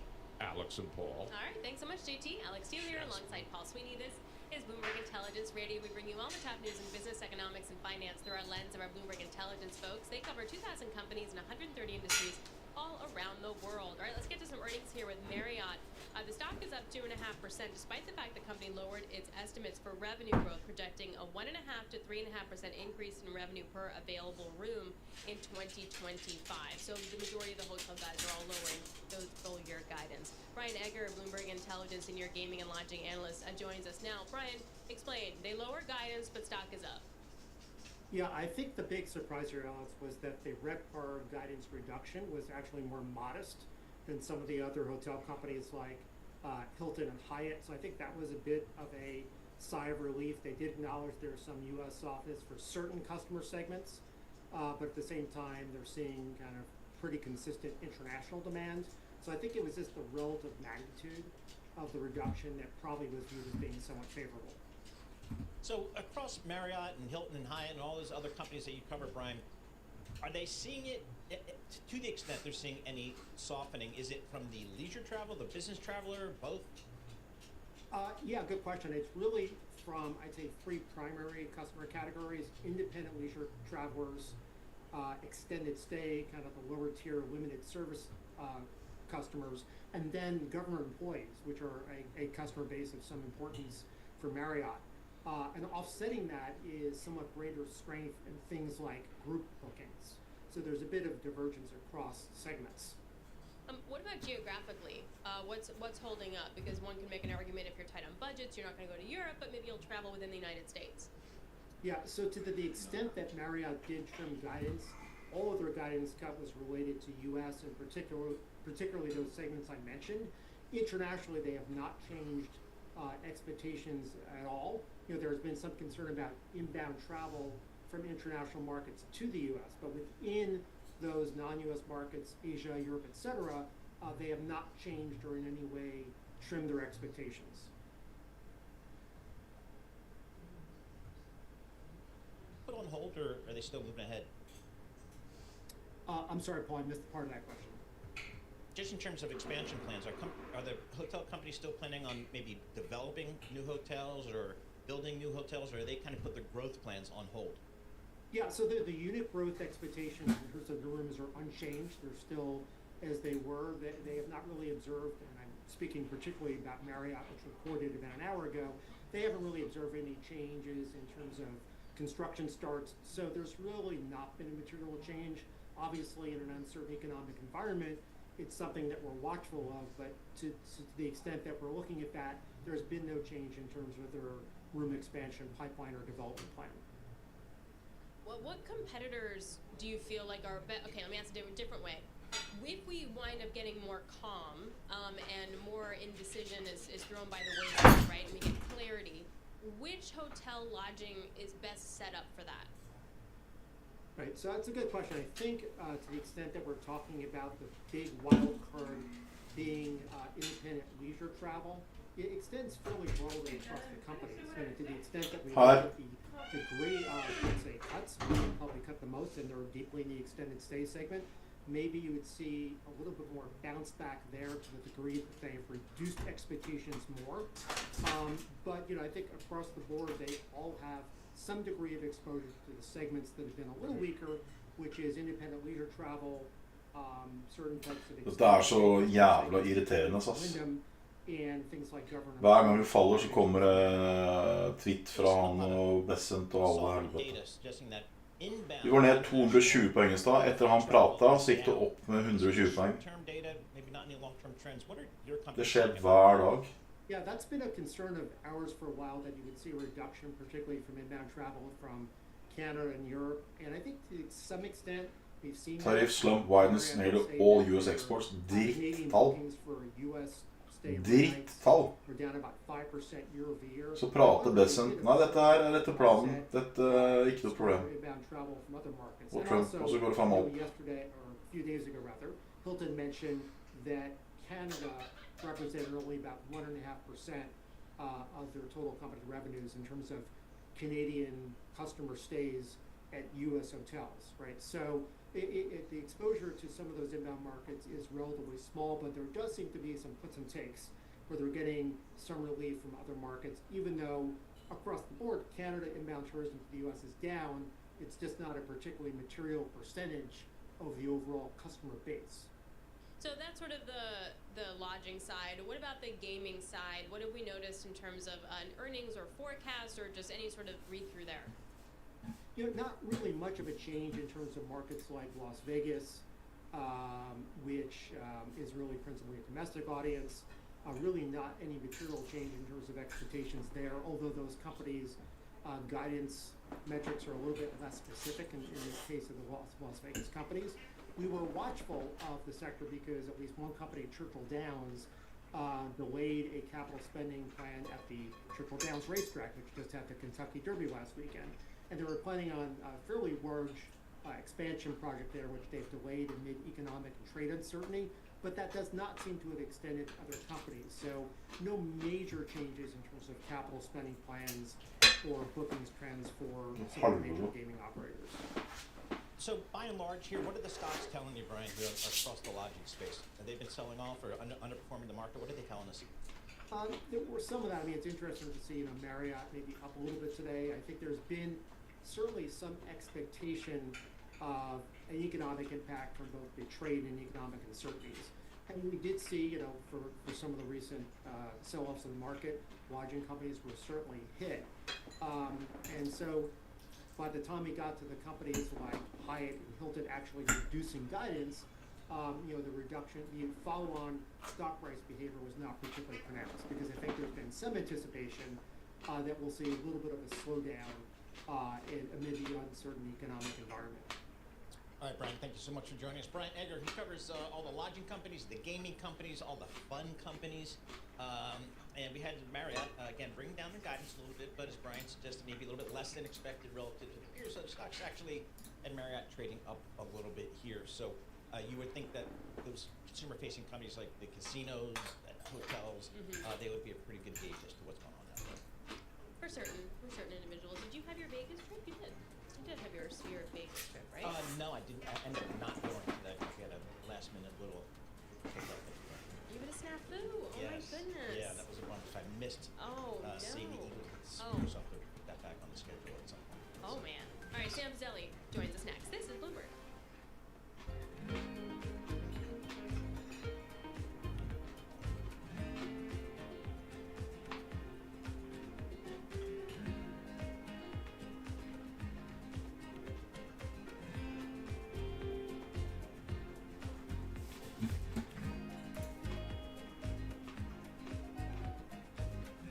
Bessent prater igjen. Nå går det sikkert opp igjen. Jeg gir ikke høre på noe, for det er bare piss. Jeg vil ikke høre på han kødden her, altså.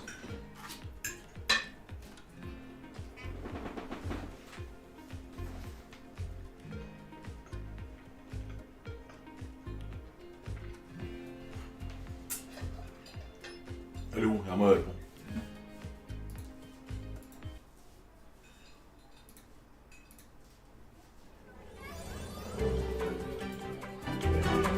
Get it right med Husqvarna. Is that about right? 28th. 28th? Okay. And then you started working at Treasury immediately after that? All right, and Doge began working there as well with respect to the payment systems?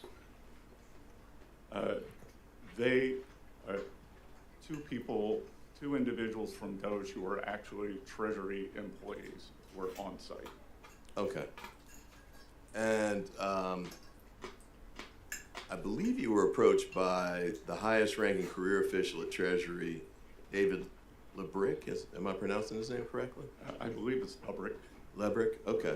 What was the nature of that conversation? I assume this was about the Doge issue, but tell me briefly what that conversation was about. Well, Bruce, the conversation was about a discussion of the payment system. And when I go back to what I didn't know, I think I walked in the office around 3 p.m. and I think he and I were having a conversation at 4:30, and he was. I got to ask for the short version. Oh, no. Okay. But you know, I will tell you that when we were talking about the task, that it was people like this individual who were hitting send on the payments. So, you know, I've come to find out that he's part of the... Okay, I apologize. I'll have to get that later from you. Feel free to send in substance of the discussion in a letter. But I guess what I was going to ask was, you just mentioned there were 2 people who were working with respect to Doge at the time. Yes, sir. Mark Elez was one of those? I'm not sure. Not sure? You're not familiar with that name? I don't recall that name. I interviewed Tom Kraus and personally recommended him to work at Treasury. Okay. Well, Mr. Elez had worked at Mr. Musk's SpaceX company. And the Wall Street Journal issued a story, I think around February 7th, that talked about statements that Mr. Elez had made in the prior year. One was, you could not pay me to marry outside my ethnicity. Another was that he wanted to normalize Indian hate. The third was, just for the record, I was racist before it was cool. And another was, I just want a eugenic immigration policy. Is that too much to ask? This man resigned shortly after that article was published, but you don't recall him being there? Congressman, I did not recall that individual's name, but that individual was terminated. He was terminated, okay. Well, I appreciate that. Although it appears that he then later turned up that he was rehired, I guess, and that he's continuing. Not by Treasury, sir. Okay, but he was continuing to do work for Doge, but in this instance, HHS and 3 other departments. You have no idea. I didn't follow his career. Okay. Wait, you didn't catch J.D. Vance saying that he didn't think he should be terminated? Did you miss that too? I don't recall that. All right. Do you recall Mr. Trump saying that he should have a second chance? I don't recall that. No, okay. And you recall Mr. Musk saying he should be given a second chance as well? No, sir. All right. Well, I guess the main question too here is, what exactly was the vetting practice that you had in place before you brought on these 2 people and gave them access to the payment system, which is $6 trillion? Well, sir, they did not have access to the payment system, or perhaps we have a different definition of access. They only had read-only abilities, and it was they were there for tech support to look at the payment system, the ERP system, just like any private enterprise.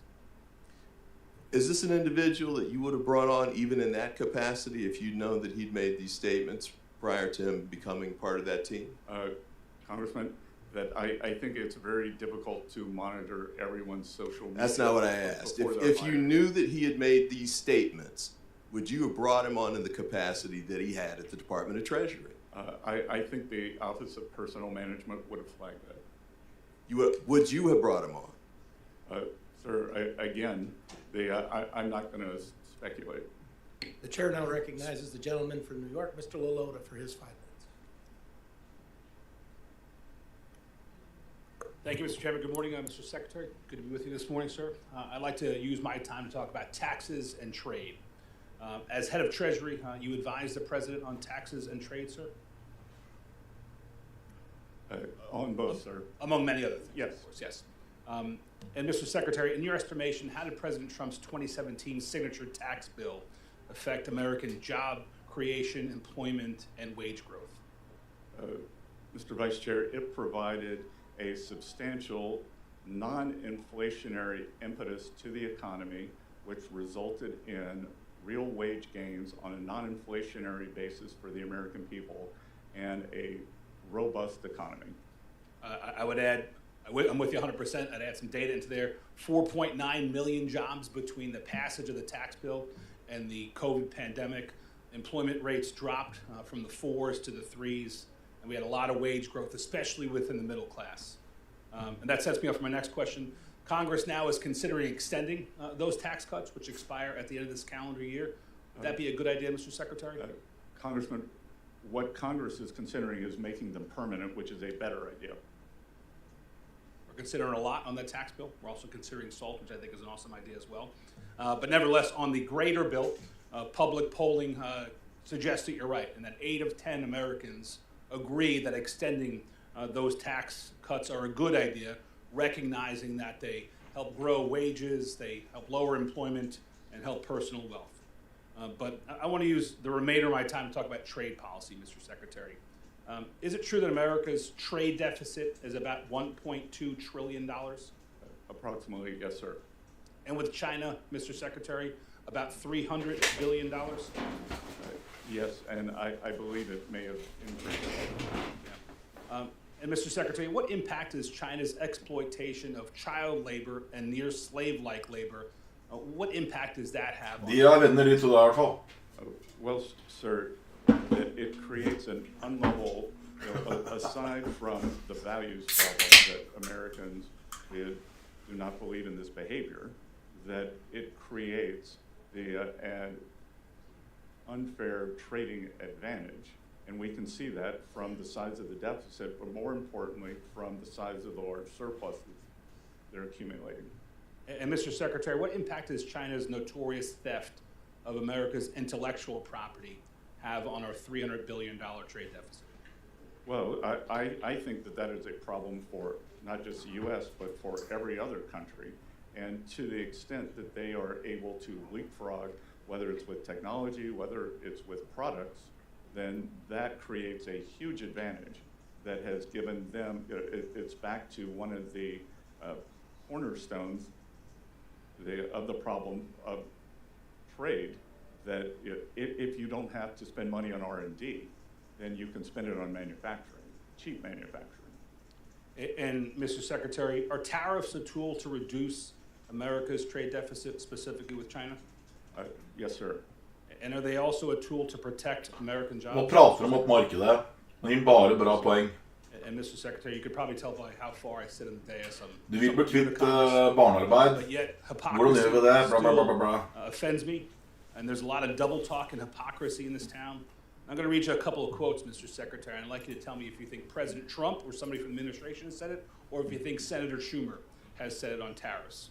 Quote, "Tariffs are a necessary step towards addressing the unfair imbalance of China's trade relationship with the United States." Did Schumer say it, or did Trump say it? I would imagine the president. Schumer said it, sir. Schumer was just a year ago, in February 2024, talking about tariffs being the answer to combat some of those issues in China, specifically ripping off our intellectual property and exploiting slave labor and child labor. Well, Congressman, I would also note that many government officials, including presidents, were also in favor of a border wall until President Trump was. Good point. That leads me to my second question. Who said it, Schumer or Trump, that tariffs are vital to protect American workers, American manufacturers, American innovation, and our national security? Who said it, Trump or Schumer? I would imagine it was the ranking member. Hello, the Senate Minority Leader Chuck Schumer said it, and like what you said, it was cool until Trump got in office, and now he's opposed to it. My time is about to expire, Mr. Secretary, but I want to commend you for fighting for American middle-class workers. I do think that extending the tax bill with a couple of tweaks like SALT is important. I do think that fighting for our middle-class workers is important. I implore you to stay on the right path, sir. Good. Thank you, Congressman. Thank you for getting that SALT plug in, Mr. Lolota. Twice. The chair now recognizes the gentleman from Georgia, Mr. Bishop. Thank you very much, Mr. Chairman. Thank you for being here, Secretary. I wanted to ask you some Ja. questions about the reports that the administration is cutting IRS workforce roughly in half with a goal of 50,000, including many of the frontline enforcement positions. A recent study concluded that this would result in a loss of $19 billion in foregone revenue just in 2026 and up to $350 billion over the next decade.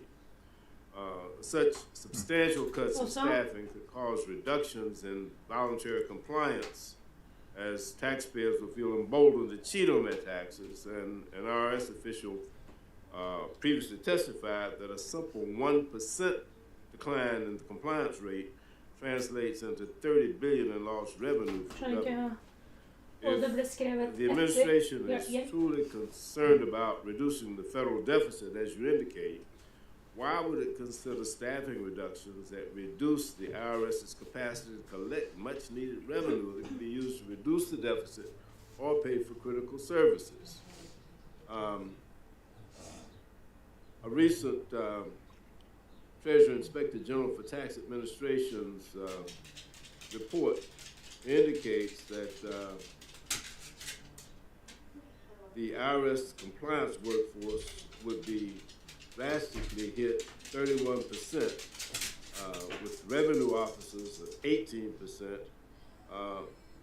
They are paying the maximum taxpayer compliance responsibilities that are needed for revenue for the government. It appears that 31% of the reduction in force, and I think since January, the federal workforce has been Men jeg er redd, folkens. Vi falt kraftig i stad, og så har Bessent pratet, og han prater nå, og Trump, jeg tror ikke vi kommer til å falle med det. Det faller jo ikke når de prater. Hver dag vi har falt, har de sagt et eller annet. 18% loss in revenue officers, 10% loss in contact representatives, and 10% loss in tax examiners. It seems to be really, really foolish to pursue that. Can you tell me why that makes sense? Briefly. Sir, so I think there are two things here. There's the actual decrease that you just said,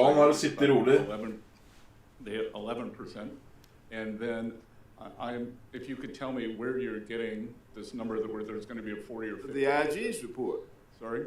The IG's report. That there's going to be a 40 or 50% decrease because, sir, I will tell you. That was the goal. Before I took this job, I didn't particularly like the term fake news. Now that I have it, I think it's probably not strong enough. Okay, because on March 22nd, let me change the subject.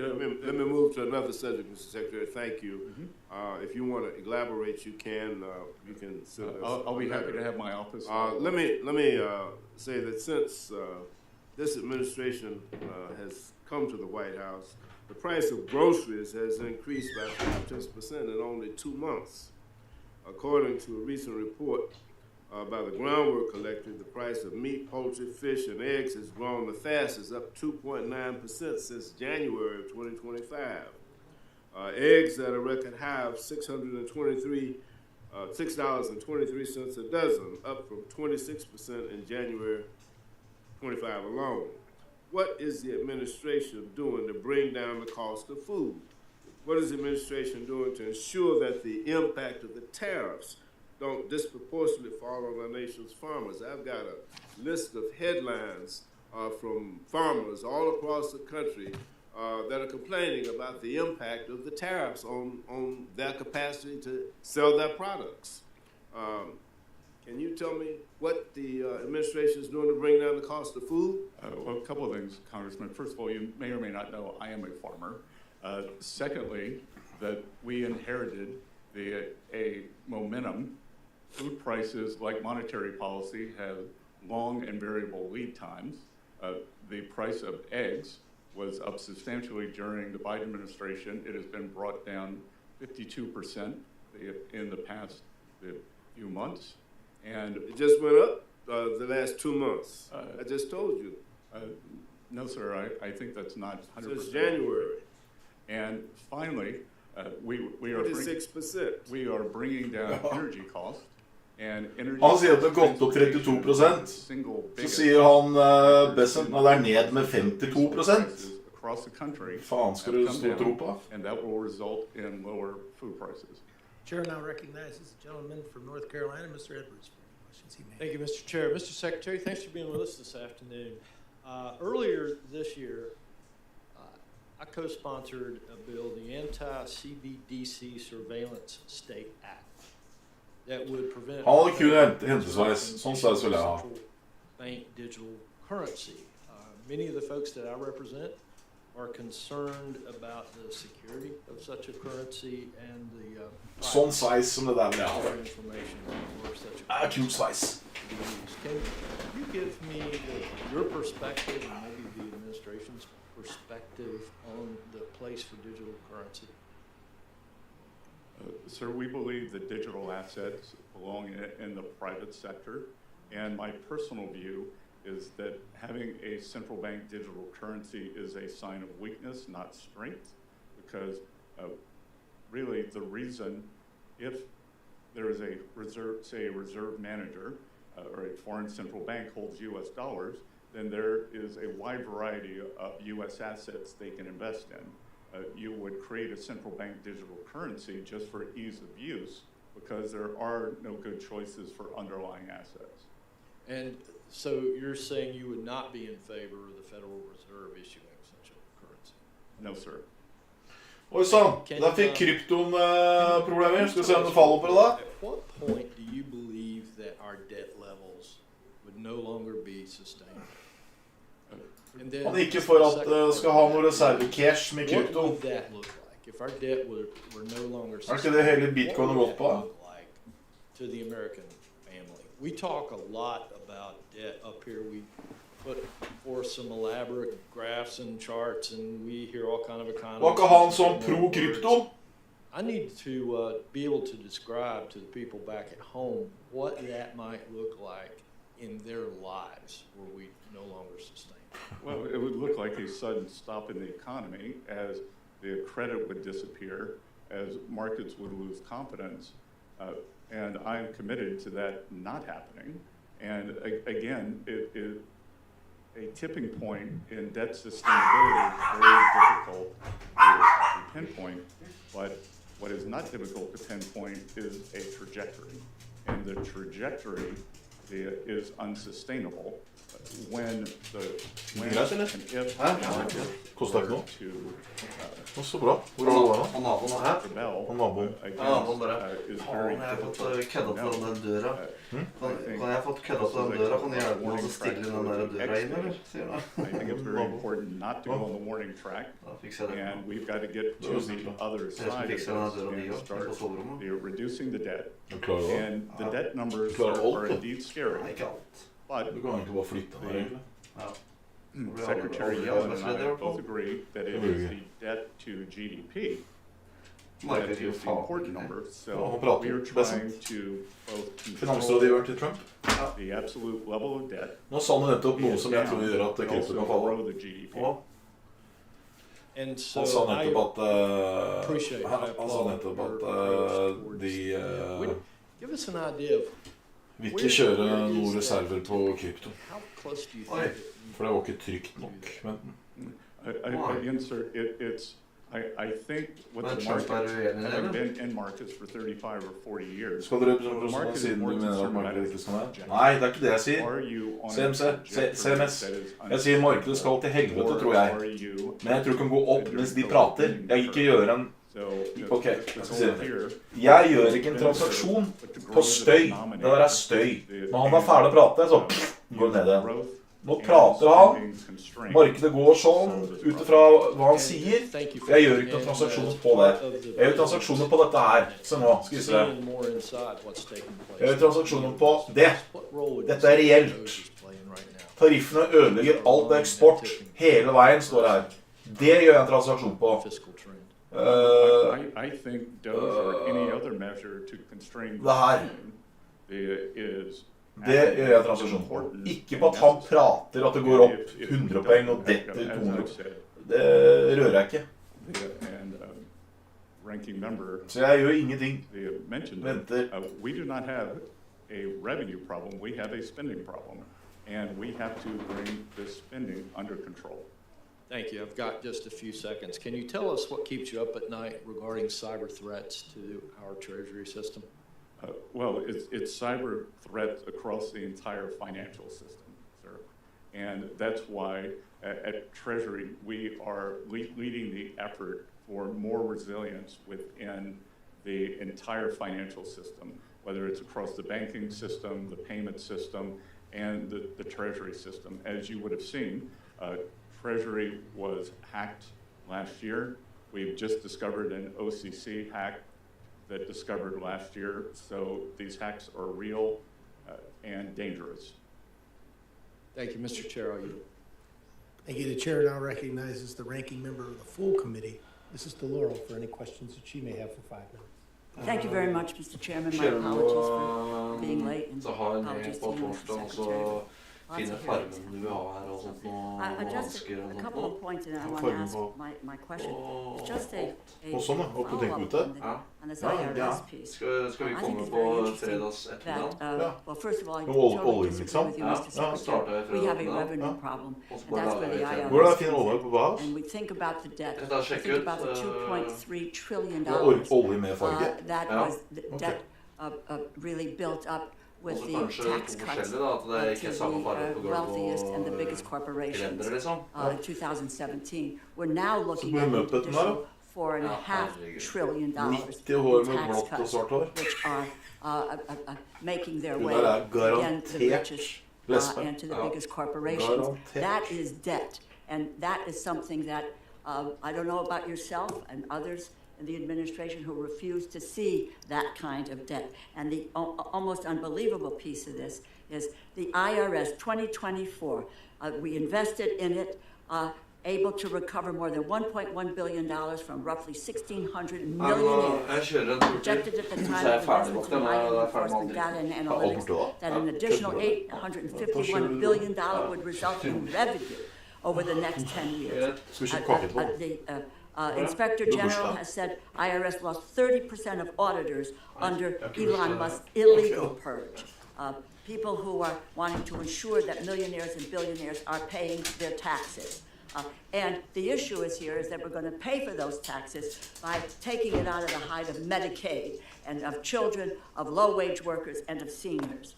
The issue that I want to try to get to, well, I'm going to make another point, is your comments on your recent comments that seem to call into question the vitality of the textile industry in the United States and national security. I applaud the administration for the steps they've taken on de minimis and closing down that loophole. I think it was very, very important to do this. We need to go further. It needs to be applied to all countries, not just to China. But unbelievable commentary on the U.S. textile industry provides good jobs across this country, particularly in rural areas. The supply chain directly employed 471,000 workers, produced roughly $64 billion in product in 2024. Let me get to my question with only 2 minutes to go here. This is the dealing with standing up for a mechanism in the U.S. to screen our investments in China, to ensure capital, technology, and know-how are not fueling the capabilities of the Chinese Communist Party. I've had a bipartisan bill to do that for years, helped negotiate the bipartisan bill that nearly passed last year, and I strongly support executive action to address the issue. In fact, we got appropriated funding from Treasury to implement the executive order on outbound investment. Mr. Secretary, I understand that the administration is currently reviewing the executive order. There's a clear bipartisan consensus on the need for an outbound mechanism of that screening regime. Let me ask you, do you support the implementation of such a regime? Thank you, Congressman. This is a very, very important issue. The outbound security program is an important new tool in our effort to restrict the PRC from exploiting U.S. investment. The program just began a few months ago, and we are learning and we anticipate gaining important visibility into U.S. persons' investments involving PRC entities. We appreciate the interest from Congress, and while legislation is important and helpful, I would like some time for our process to inform any legislation. We would like any legislation to be both flexible and durable. Well, you know, in your confirmation hearing in January, you noted, and this is a quote, "We should have a very rigorous screening process for U.S. investments in key sectors that could go to China." And in March, you said, "We will make sure that our outbound investment doesn't get used against us. We are going to continue investigating this and where necessary to block it." I heard your answer, and quite frankly, it sounds a little bit wishy-washy. I want to be clear about this. You have expressed support for outbound investment for months now. Has that changed in any way? What's the status of the administration's review of that order? What about the timeline on this, because it's an important issue? And can you commit that your department will enforce this executive order to its fullest extent? I have not changed my position. As I said, we are looking at what is working, what isn't, and how the best enforcement mechanisms. And when a bill comes forward, again, we want it to be fulsome and durable, and a 2025 bill for all the nuance that goes with this. Well, I'm out of time, but please understand, we have bipartisan support. It made it into the continuing resolution, but for the influence of Mr. Musk, and it is critically important for our competitive edge. And I don't believe there's any reason for the administration to roll back. My hope is that we will move forward and keep the pressure on in order to be able to preserve our competitive advantage and not cede to the Chinese economy. We're in complete agreement. Thank you. Thank you, Mr. Chairman. I would not want to interfere with that bipartisan moment. Okay. And it's bipartisan legislation, as you know. I appreciate that. Great piece of legislation. And the chair will now recognize the gentleman from Nevada, Mark Amade, for 5 minutes of question. Thank you, Mr. Chairman. Hi, Mr. Secretary. First of all, I want to thank you for your availability during this time since you've been confirmed and stuff like that. I know nothing's been going on that affects the Treasury Department in any way, and I appreciate having access to you via phone over an issue that wasn't reported. So, thank you very much. I want to just ask you a couple of questions, kind of relative to our conversation. And that is, I know that the president has said quits. Tommy, nei, vi falt massestad frem til de begynte å prate nå. I stad, de begynte å prate klokka 4. And you don't have to get up too early to do the math. Vi falt 220 poeng. But I think in the timing of doing that, if we're going to eliminate the penny, which has to happen here, I would like to know who it is, who's kind of the point, the tip of the spear on your staff. Ja, det blitt en normalitet. Already have the mint information. But at Treasury, as far as those issues go, and I'll tell you why I want to know is, I think there are some issues regarding the cost of producing. I don't know if it's going to get you, I don't think it'll get you down to a cent. So it won't be that hard. Quite frankly, stacked up behind it is what it costs to produce a nickel, what it costs to produce a dime. I don't know about the quarter, but anyhow, to make sure that we are at least giving your department and the Bureau of the Mint the most tools necessary to, if you will, untie their hands when they're looking for who they buy their blanks from and stuff like that, that goes directly to what it costs to produce. My first question is, who's kind of in charge of that, since I know you've got other things to do, but ultimately, so that we can start that dialogue with where do we go from here, and if we're going to get rid of, and I know there's been legislation introduced in the Senate to get rid of the penny altogether except for collectors. So who's the point man or woman on your staff?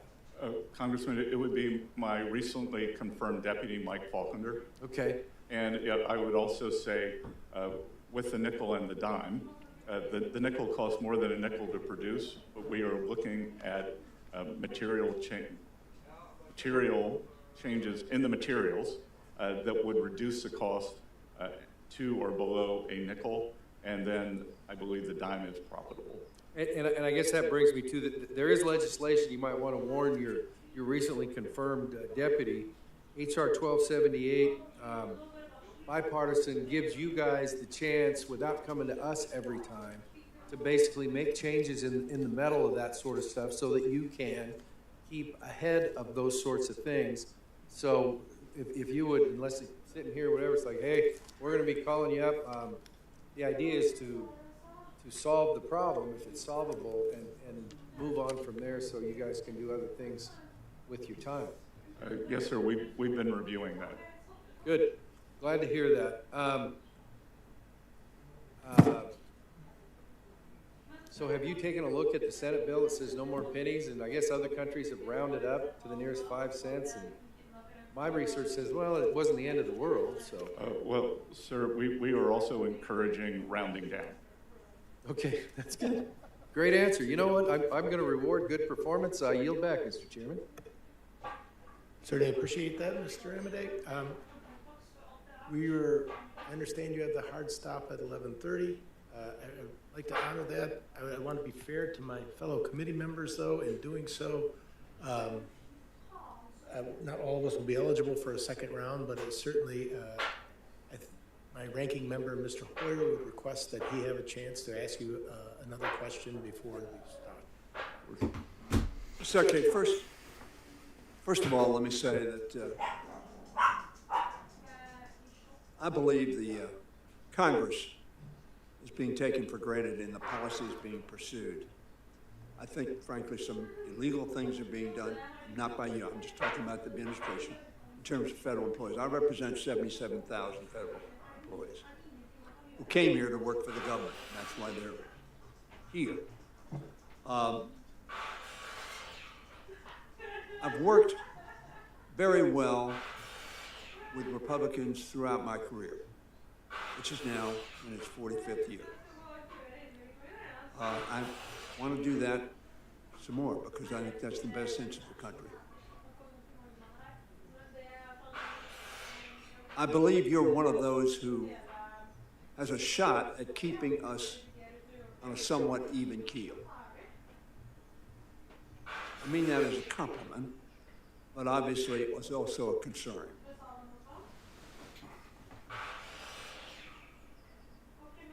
When you say, and I want to reiterate this, that we have a spending problem, and I retort to you, no, what we have is a paying for problem. If I make $1 million, I can spend $999,000 less taxes.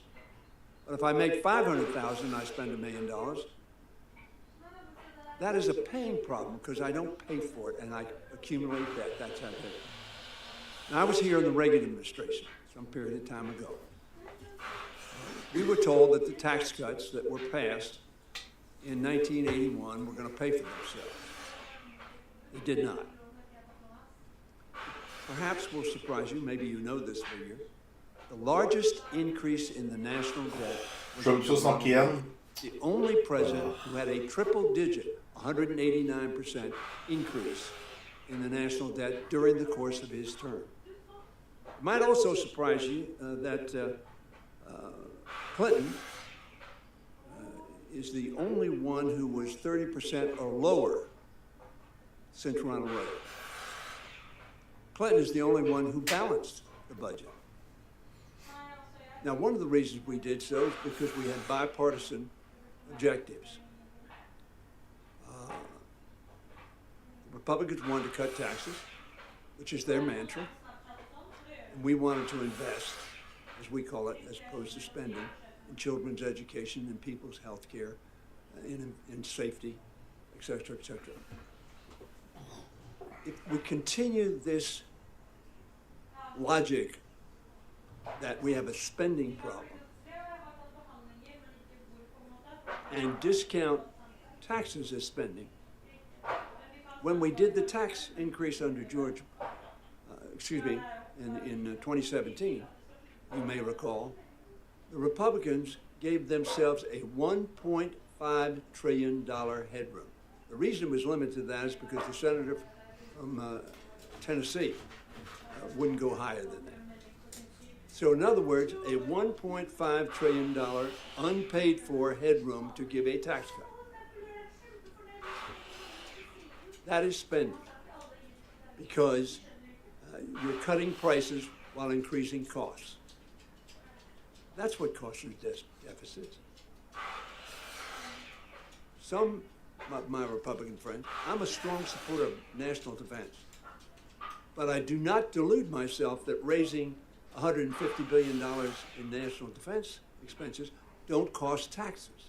We don't have $150 billion to either cut taxes with or to spend money with. So we borrow. And when my friend talks about hypocrisy, we all know if you spend more than you get, you go into debt. And that's what we do as a country, on both sides of the aisle. And we need people like yourself to be honest with those with whom you work and honest with the Congress of the United States in terms of the ramifications of the actions. I know you are a strong supporter of permanent increase. You're not a strong supporter of paying for it. And you can cut all of non-defense discretionary spending, and you won't get there. And this game that Mr. Musk has played, he had no sense of the ramifications of the actions he's taken. He knew how to do it. He was prepared. As one article in the Atlantic Journal said, the blitzkrieg, which our speaker calls flooding the zone, been pretty effective at that, just trying to watch where the ball is and see if you can respond. And Mr. Secretary, I have a lot of questions. I'm going to send them to you, ask them to you, and would like to take some time with you on that. I have great respect for your background and your abilities. And I am really praying that you will bring a voice of reason and rationality to our deliberations. My time is over, and I appreciate the chairman's forbearance. But this is serious business. Very serious business. And I agree with you. A $37 trillion debt is not sustainable. And we all have to do it, but we have to do it together. That's the only way it will get done. Thank you, Mr. Chairman. Thank you. You have a response, Mr. Secretary? Congressman, thank you for that. And I would note that while President Reagan substantially increased the defense budget, the Clinton administration was able to capitalize on the peace dividend. But as you said, the defense budget dropped dramatically post the fall of the Iron Curtain, which contributed to the fiscal soundness.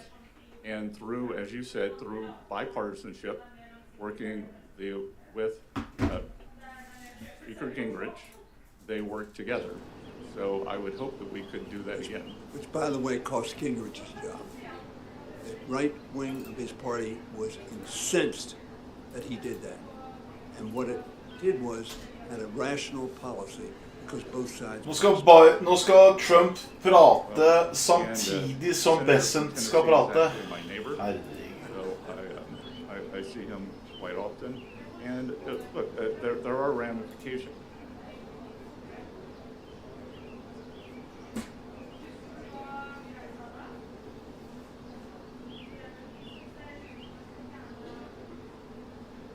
Stemmer, Slumdog. Han kommer til å si at masse land står klare til å kjøre deals med han, og at dette kommer til å ordne seg, alt det pisset der. Og så ser vi jo på kaia i New York nå, og Los Angeles, så ser vi at det er stikk motsatt.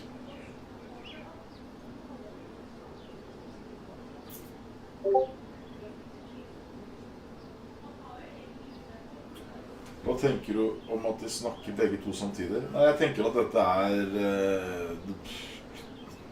det har aldri skjedd før. Det er manipulert som faen. Jeg tenker gutta sitter med så jævla mye aksjer at de ikke vet hva de skal gjøre for noe.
Sahar, du skriker så jævlig, ass. Alle hører deg.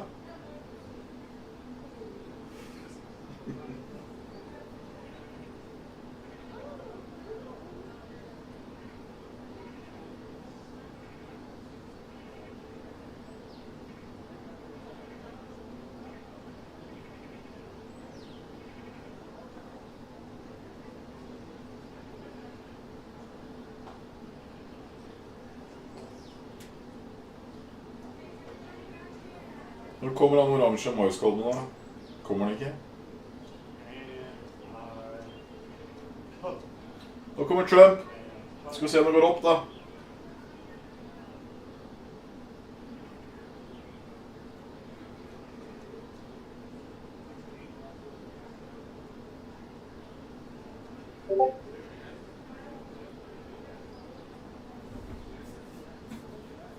Hvilke aksjer som drar opp NAS i dag, eller det ser rødt ut?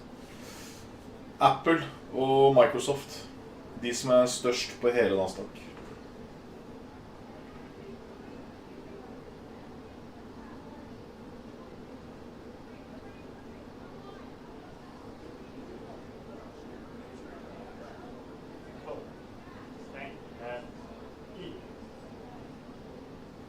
Jeg setter i longer nå for laget.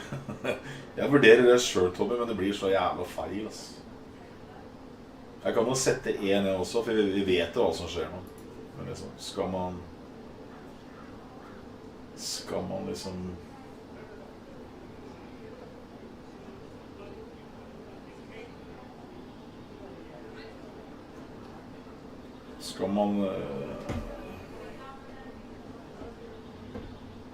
Skal man virkelig kjøpe bare fordi han skal si noe?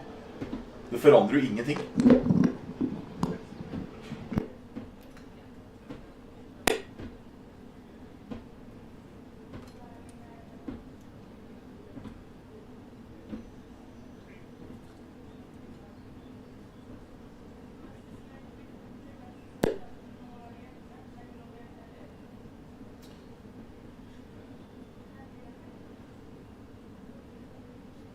Men er det normalt at en president har pressemelding hver dag?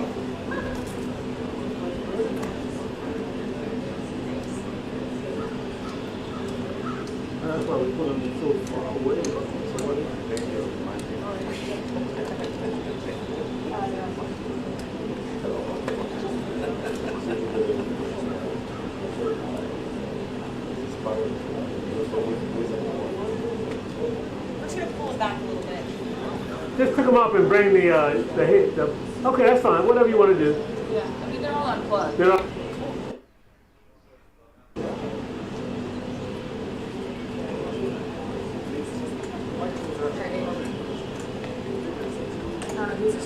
This is mine. I'm not sure which one is White House. I think this one is. And this is CBS, maybe? You know, just lay them right here. Okay. Because theirs wasn't even on.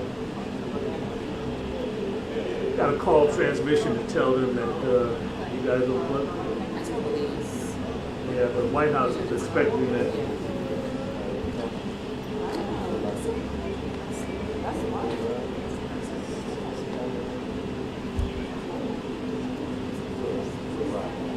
Yeah.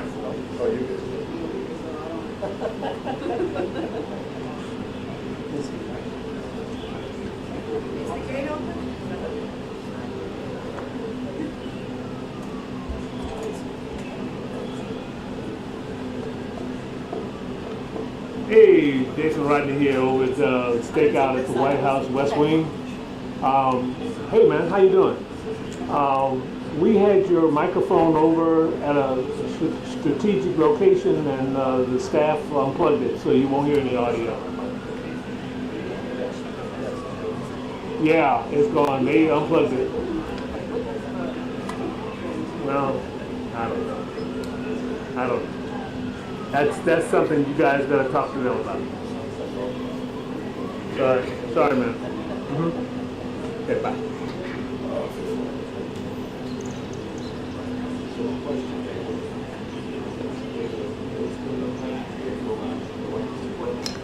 Do what now?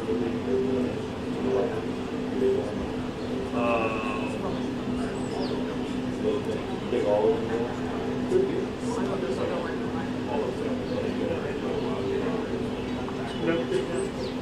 If they don't go in, you know what I'm saying?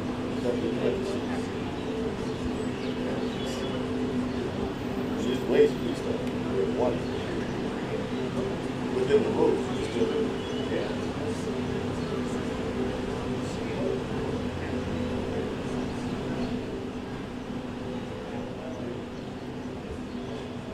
Well, you got your shot done.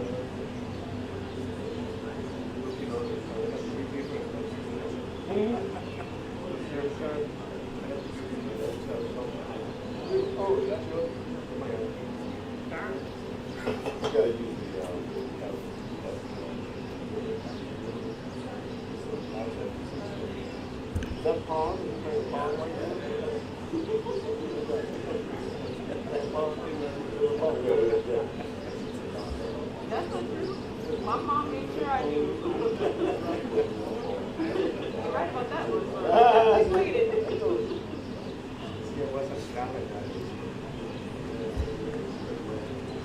That's all right.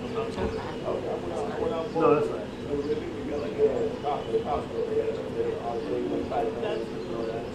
Yeah. They have a lot of artists now that have like Agent came out. gate open.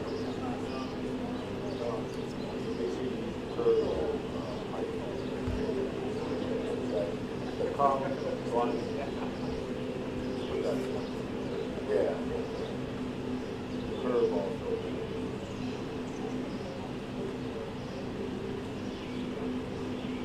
All right, my shotgun is up, so everybody watch your mouth.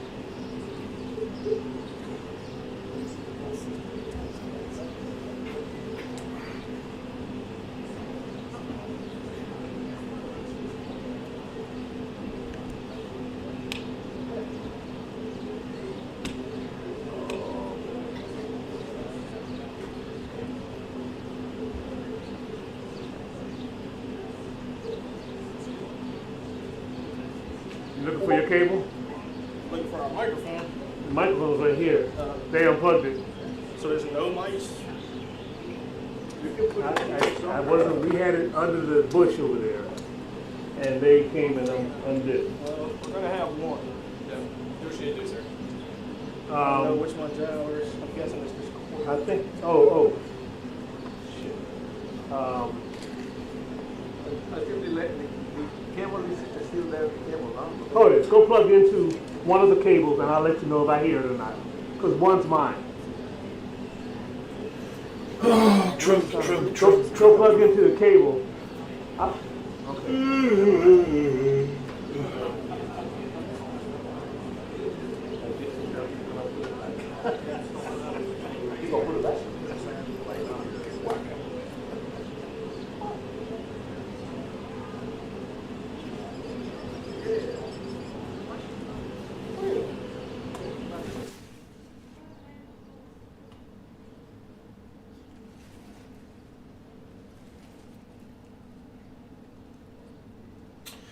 Jeg tror jeg aldri har ramlet når han prater. Han bruker ord som best, bra, marvelous, beautiful, best, bra, altså... Markedet, det er sånne algoritmebotter og sånn, de bare... De går langt med en gang du hører ordet bra, og alle positive ting, så reagerer oppover på det. Han kommer til å si det hele tiden. Best tariff deals, best, beautiful, deals. Av deal med 200 land, det eksisterer bare 195 land. Han har deals med kanskje 300 land i dag. Sikkert 300 land i dag. Jævla klons. Tenk at jeg likte han fra. Faen, ass.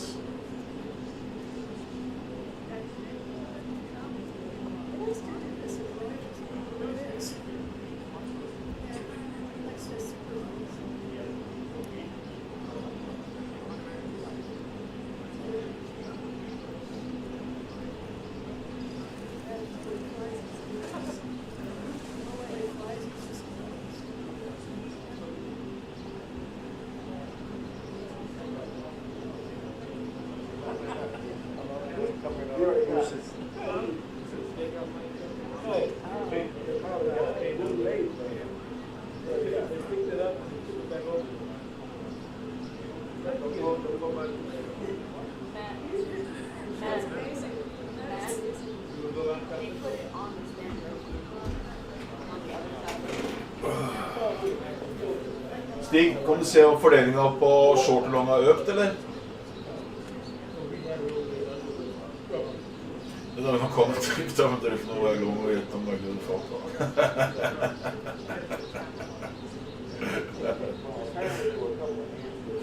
Ja. Jeg var long, jeg var helt til forrige uke. 53 long, da. Har det økt med 1% da, eller? Fy faen, dette er seigpinning, ass.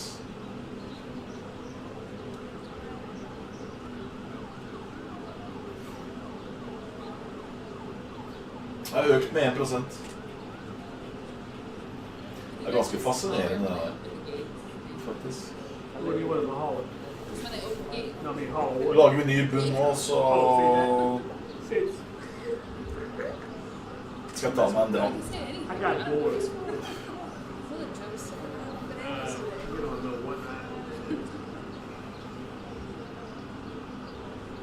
Down there, so we've been putting those microphones there for I don't know how long. Oh.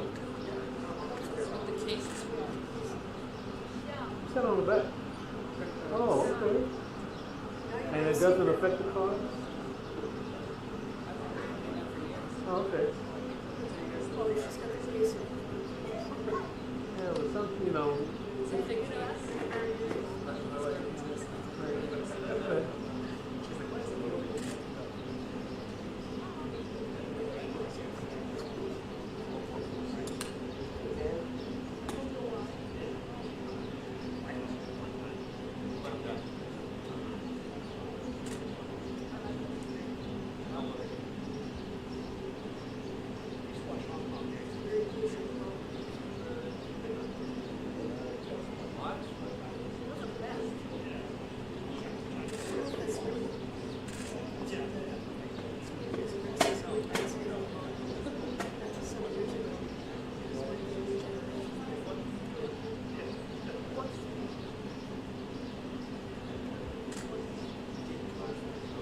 Oh boy.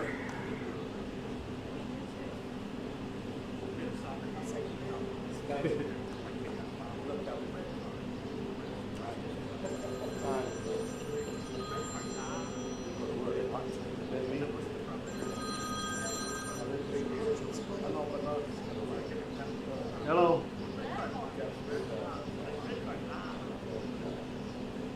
Hello.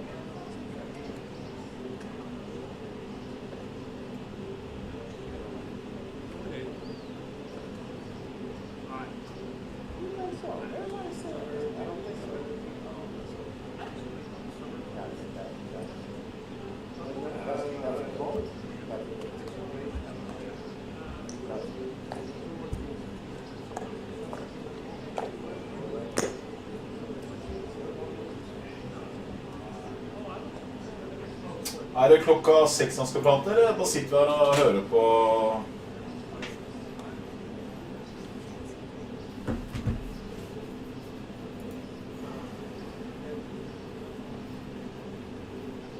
Og så der da. Den er bra da, Stig.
Kommer dere om 2 straks, jeg må ut og lufte huet, så skal jeg tilbake. Jeg blir helt gæren av å sitte her.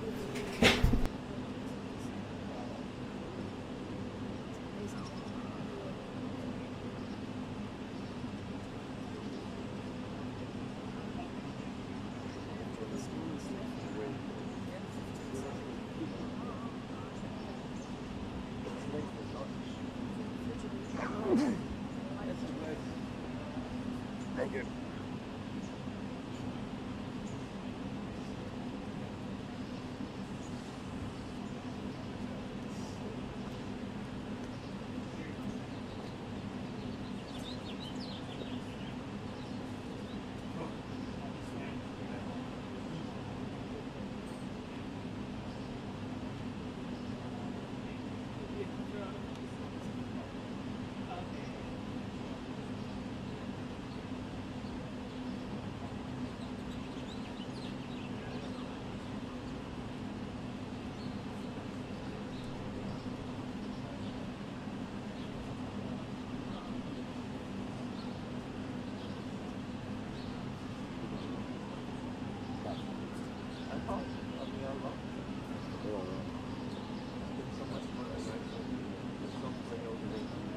Oh, yeah?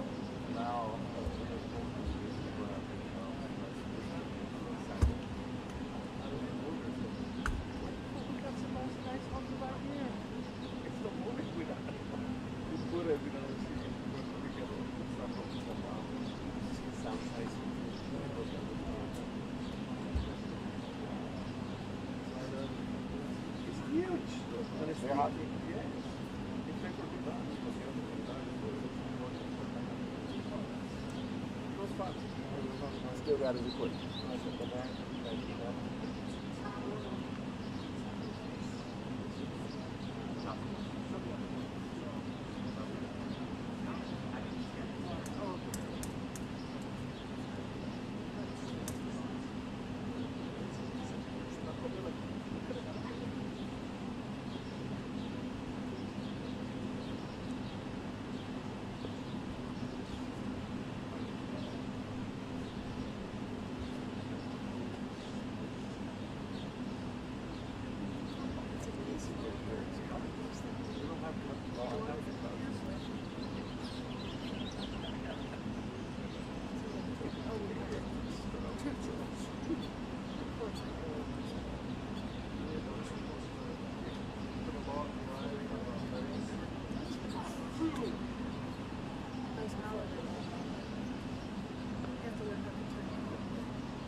It's opening.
Nå kommer han.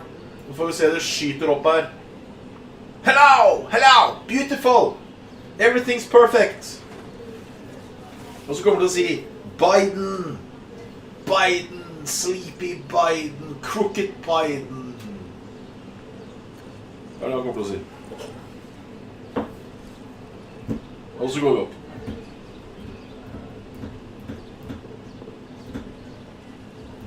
Vi er på vei ned nå. Det går opp når han prater. Der er han.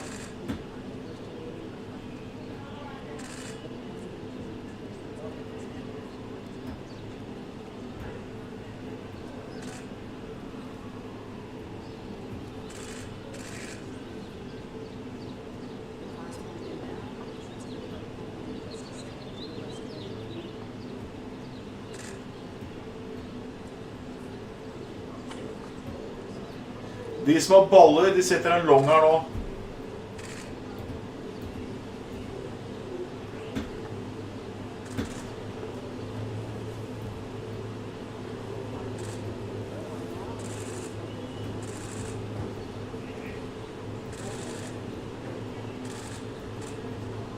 Mr. President, are you close to a trade deal? Canada has to meet the new Prime Minister, sir. Are you close to a trade deal, sier han. The president's break tomorrow.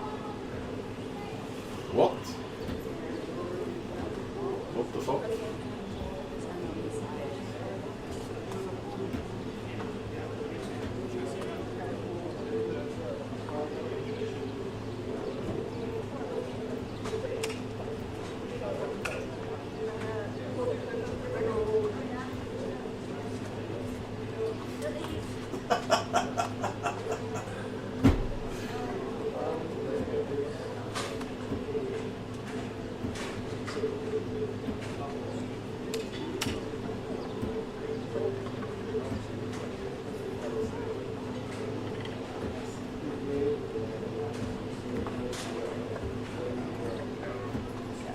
Japan er ned på pre-market med 300 poeng. Ser ikke helt bra ut.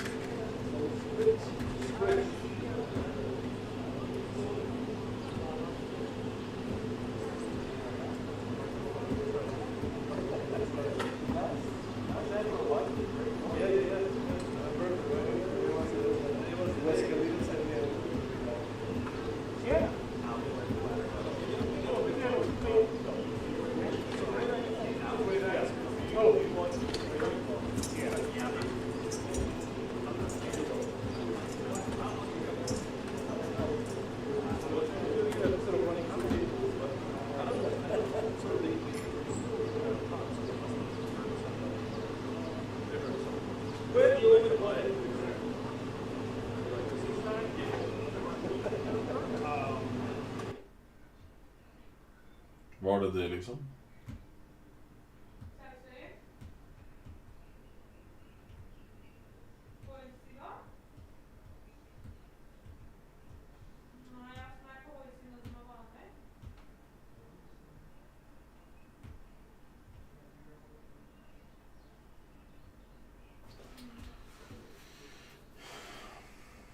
Var det det vi fikk?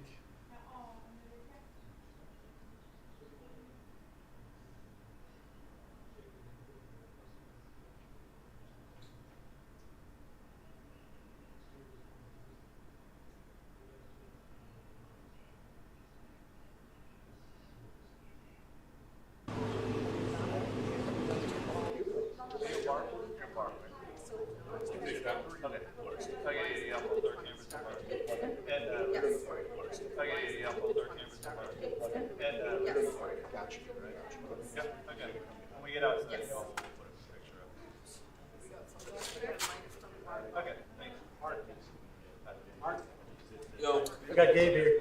Pass it back. You guys? Yeah. Transmitting? That's it. What's up? Thank you, Pope. You got it.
tydeligvis ikke tenkt å prate noe med det første. Da driter vi hele.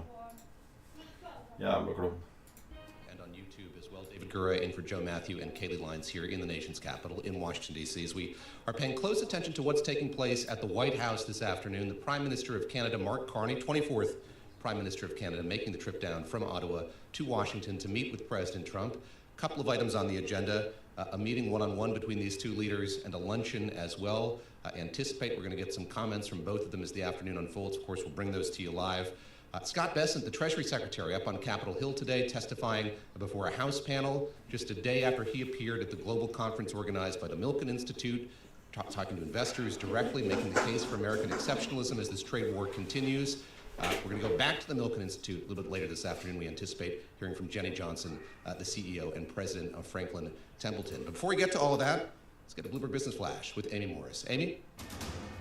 David, trade deficit in goods and services did set a record in March. Imports of consumer goods posted an all-time high, led by pharmaceuticals, as businesses rushed inbound foreign shipments to beat U.S. tariffs. Wall Street's risk-off mode prevailed in the countdown to the Fed decision this week, with stocks falling as disappointing corporate and economic signals fueled concern about the repercussions of President Trump's trade war. And we do bring you markets all day long here at Bloomberg. The S&P 500 now down about 0.5%.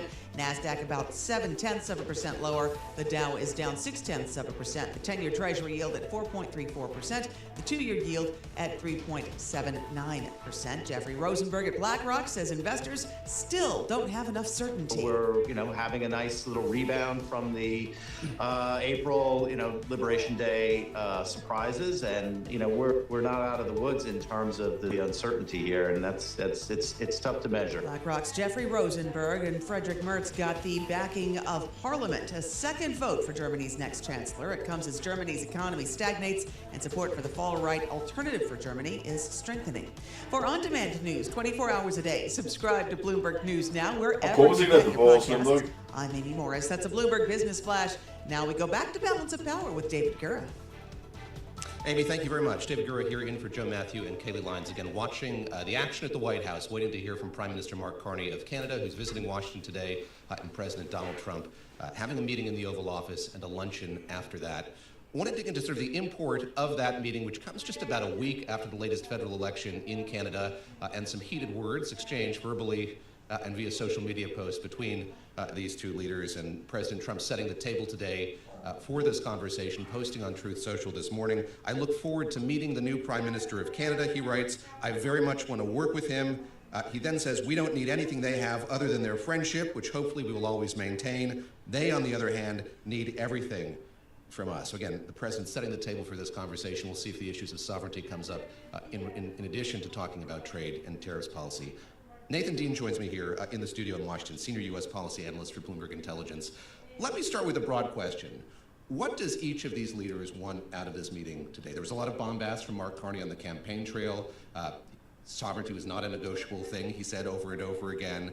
He's promised to stand firm when it comes to issues of trade. Walk us through, for both him and for President Trump, what they hope to get out of this meeting in the White House today. I think both leaders want incremental wins. I don't think you're going to expect much. Look, I don't think nobody's anticipating a trade deal is going to come out of this meeting, but I think you get incremental wins. When it comes to the Prime Minister Carney, I think it's just a signal that there's going to be additional negotiations. For President Trump, obviously he wants to see that something that Canada is giving, whether it's a change of non-tariff related measures or price controls or something like that.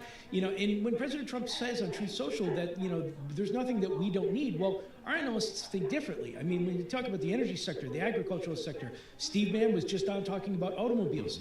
For the investment point of view, I think the best thing that can come out of this meeting is that there is a decision to keep talking, a decision to keep negotiating, and that the rhetoric doesn't go much higher than it already has. What is your assessment of the temperature when it comes to this bilateral relationship? So you bring up the auto sector.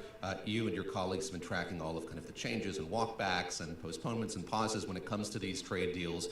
When it comes to the U.S.-Canada negotiations, on that long list of bilateral negotiations the White House says it's having, how hot is it? Where do things stand in that conversation? So I was in New York last week, and I think when talking with all the traders that I talked about going around Midtown, it was all the focus was on India, South Korea, and Japan. The idea in Asia, Canada, I would call it in that second tier. Now, look, Canada and Mexico, extremely important. I mean, obviously they're our biggest trading So partners. But I think from the market perspective, they really want to resolve. U.S. trade deficit swells to record high. Treasury Secretary Scott Bessent sort of hinted today that there really isn't any pathway right now between the U.S. and China. So in this meeting with Prime Minister Mark Carney and President Trump, if there's any indication that this can move forward to a trade deal, and I'm going to use deal in air quotes, maybe call it a memorandum of understanding, just even a couple of pages with bullet points. That's something the market can actually start to say, look, now we can start negotiating. Now we can start moving towards that pathway where when Secretary Bessent says deals are coming, if there's any indication of this meeting that we're moving on that path, I think the market may actually look at that meeting and say, okay, let's take a breather here. Let me, if I may, pull you away from policy for just a moment to the politics of this moment, and you've watched any number of these meetings unfold. What have we learned about how world leaders should comport themselves when they're in a venue like this, in the Oval Office with the president? Yes, so much attention is being paid to what deals may or may not come out of a meeting like this one. We've seen a variety of approaches from world leaders when it comes to being in the spotlight like this. Well, you and I were just watching, the handshake before we went on and the air. Fist, pumped his fist as well. Prime Minister Carney pumped his fist. I mean, we didn't see the President Macron, 30-second handshake here. But, what I would say is that, President Trump always has his persona that he is online, but then he has a different persona when he's actually in the White House. And I would think that, the Prime Minister's perspective, look, he just won an election on the fact that he's going to be an anti-Trump candidate and that he is going to be very much Canada first, to use that term. So, it certainly will be interesting to see what a fly on the wall in that conversation looks like. But I think that if, they focus on actual specifics of the trade negotiations rather than things on like being the 51st state, then obviously, the markets can actually, say this is something that we can move forward and we can work with. I want to ask you mentioned Scott Bessent just a moment ago in the comments that he made on Capitol Hill today. How would you characterize his message, what he's saying yes to markets and investors, as he said yesterday, his message to lawmakers as well, how he's kind of characterizing or driving home what the Trump administration's economic message is at this point in time? So he's the calmer in chief. That's what I call him. Calmer in chief. It's one of those things where you look at the market participants and they really want Scott Bessent to be that individual that says, look, there is a lot of rhetoric coming out of the White House, but here's how that rhetoric actually gets implemented. And you hear Secretary Bessent usually use this terms of... Ja, så sitter i båten. Hun synes dette teit nå. Nathan Dean, our analyst at Bloomberg Intelligence. We go to the Oval Office. Here we have Mark Carney and Donald Trump sitting in front of that fireplace. As I said, a familiar sight. We've seen that with many world leaders. Let's dip in to hear what these two leaders have to say.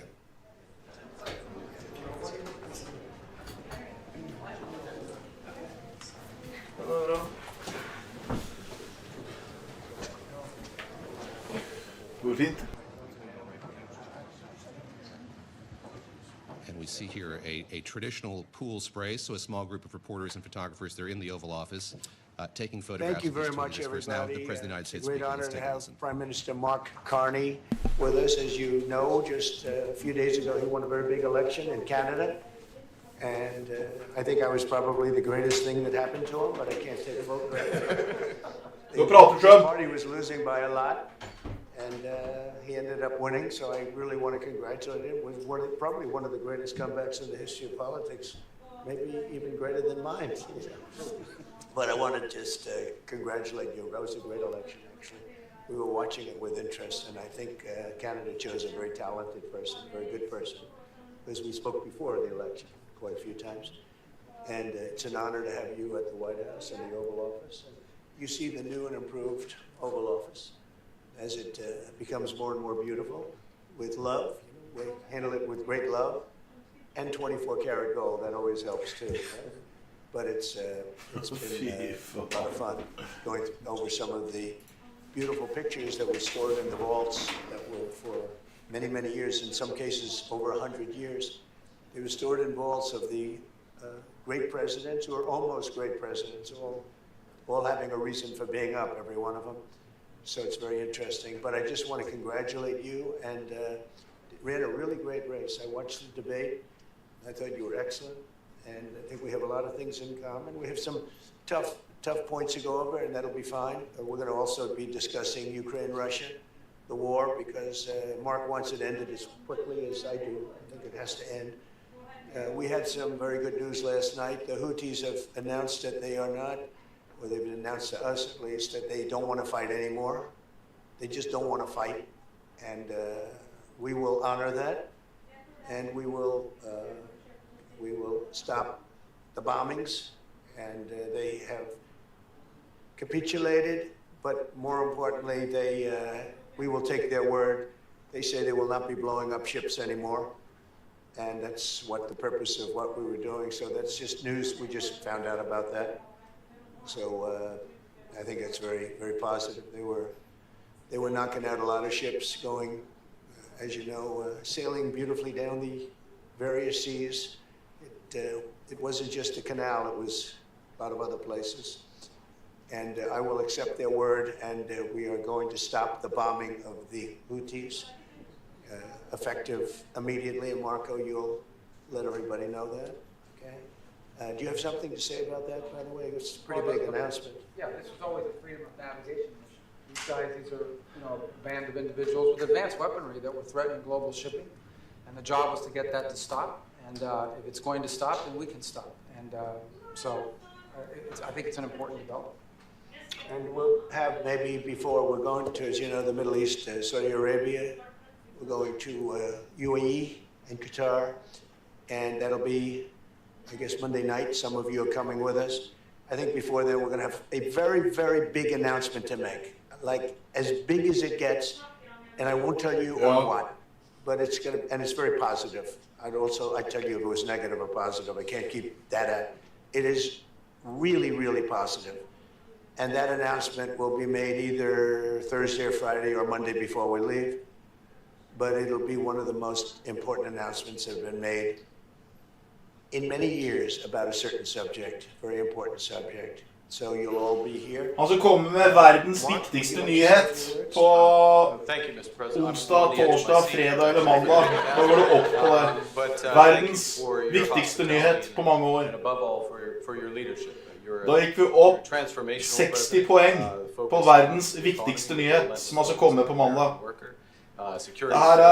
Det her er sånn robottrading. Det her går ikke an å trade. And I've been elected with my colleagues here, with the help of my colleagues here. I'm going to spread the credit. Altså kommer verdens viktigste nyhet similar focus on the på mandag. securing our borders. Again on fentanyl. Much greater focus on defense and security. Ja, jeg tror jeg kommer til å bevege meg over til det, for denne her er bare piss. The history of Canada and the U.S. is we're stronger when we work together, and there's many opportunities to work together. And I look forward to, addressing some of those issues that we have, but also finding those areas of mutual cooperation so we can. Er det her kødd, eller? Very nice. Thank you very much. It's a very nice statement. Mr. President, Anybody? Is USMCA dead? No, it was actually very effective, and it's still very effective, but people have to follow it. So, that's been a problem. People haven't followed it. But it was a transitional Så han prater, vi gikk opp 100 poeng på han prater. As you know, it terminates fairly shortly. It gets renegotiated very shortly. But I thought it was a very positive step from NAFTA. NAFTA was the worst trade deal in the history of our country, probably in the history of the world. And this was a transitional deal, and we'll see what happens.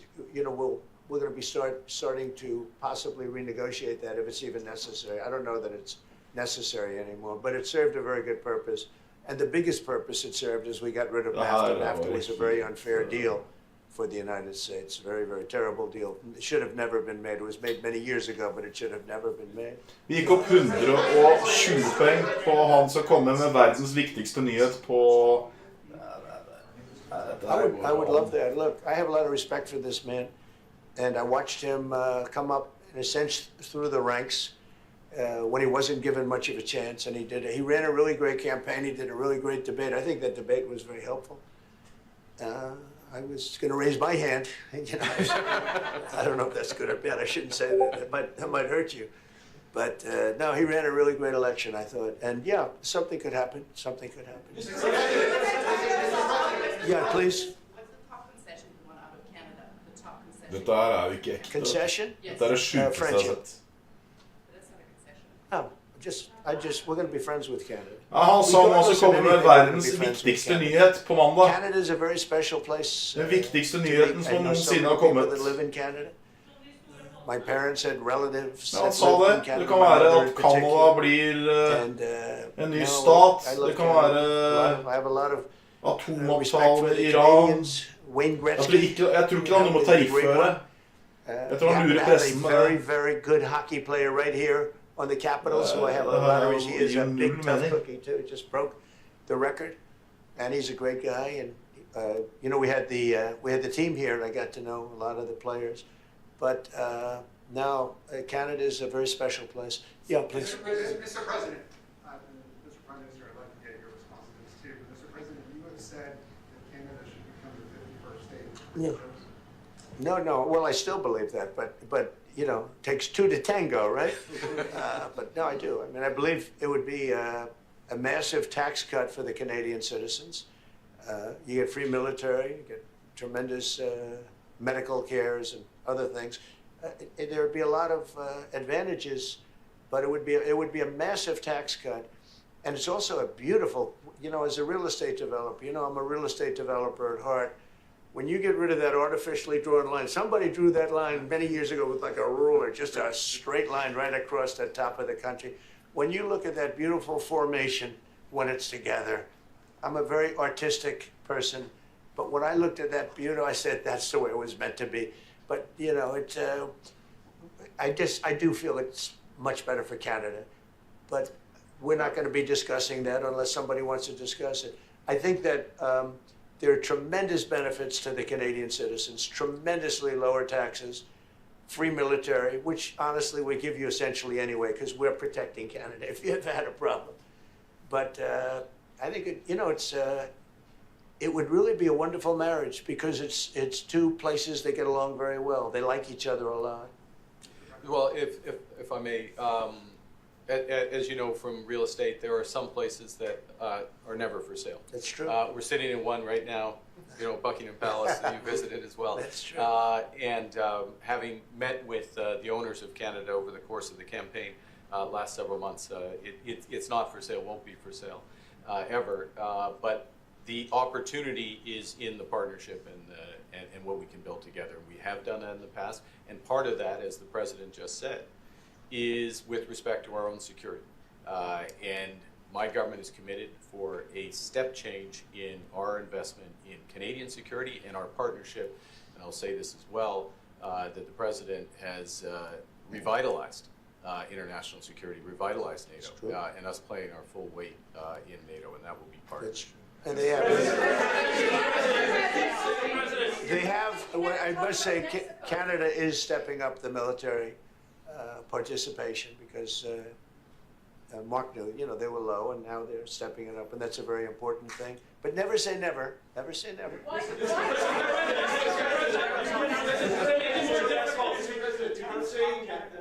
What would it take to get the tariffs off of Canada? Well, we'll be talking about different things. Like, you know, we want to protect our automobile business, and so does Mark. But we want to make the automobiles, and we want to, you know, we have a tremendous abundance of energy, more than any country. We have, just in Alaska alone, ANWR has been reopened now. ANWR is probably the largest find anywhere in the world. They say it's larger than Saudi Arabia. I don't know, but it's a lot. But we have tremendous amounts of energy. Other countries don't. We're both lucky in that way. They have energy, we have energy. We have more than we can ever use and more than we could ever sell, actually, and you have the same thing. So we're two countries that are very lucky. If you look at China, they don't have that. You know, it's a big disadvantage. Other countries, most countries don't have, you know, most countries don't have that. So Canada and us, we have a lot of advantages over other places. When you consider what Mr. Carney just said, that Canada is not for sale, does this make the discussion a little more difficult to start on? No, not at all. No, not at all. No, time will tell. It's only time. But I say never. I've had many things that were not doable, and they ended up being doable, and only doable in a very friendly way. But if it's to everybody's benefit, you know, Canada loves us and we love Canada. That's, I think, the number one thing that's important. But we'll see. I mean, over time, we'll see what happens. China. I was hoping you could clarify something. Earlier this morning on Capitol Hill, Secretary Bessent said that there had been no negotiations yet with China. You have said something differently. Can you clarify? They want to meet, and they're doing no business right now. And those ships are turning around in the Pacific Ocean. Big turn. Those are big ships. Those ships take about 10 miles to turn. And, you know, we lost $1 trillion to China on trade because of an incompetent president that we had who preceded me, grossly incompetent. You're finding it out more and more now. And by not trading, we're losing nothing. So we're saving $1 trillion. It's a lot. But they want to negotiate and they want to have a meeting, and we'll be meeting with them at the right time. At the right time. I've not met with them, of course. You would know if I'd met. I'd tell you. They want to meet, but you know, we are right now.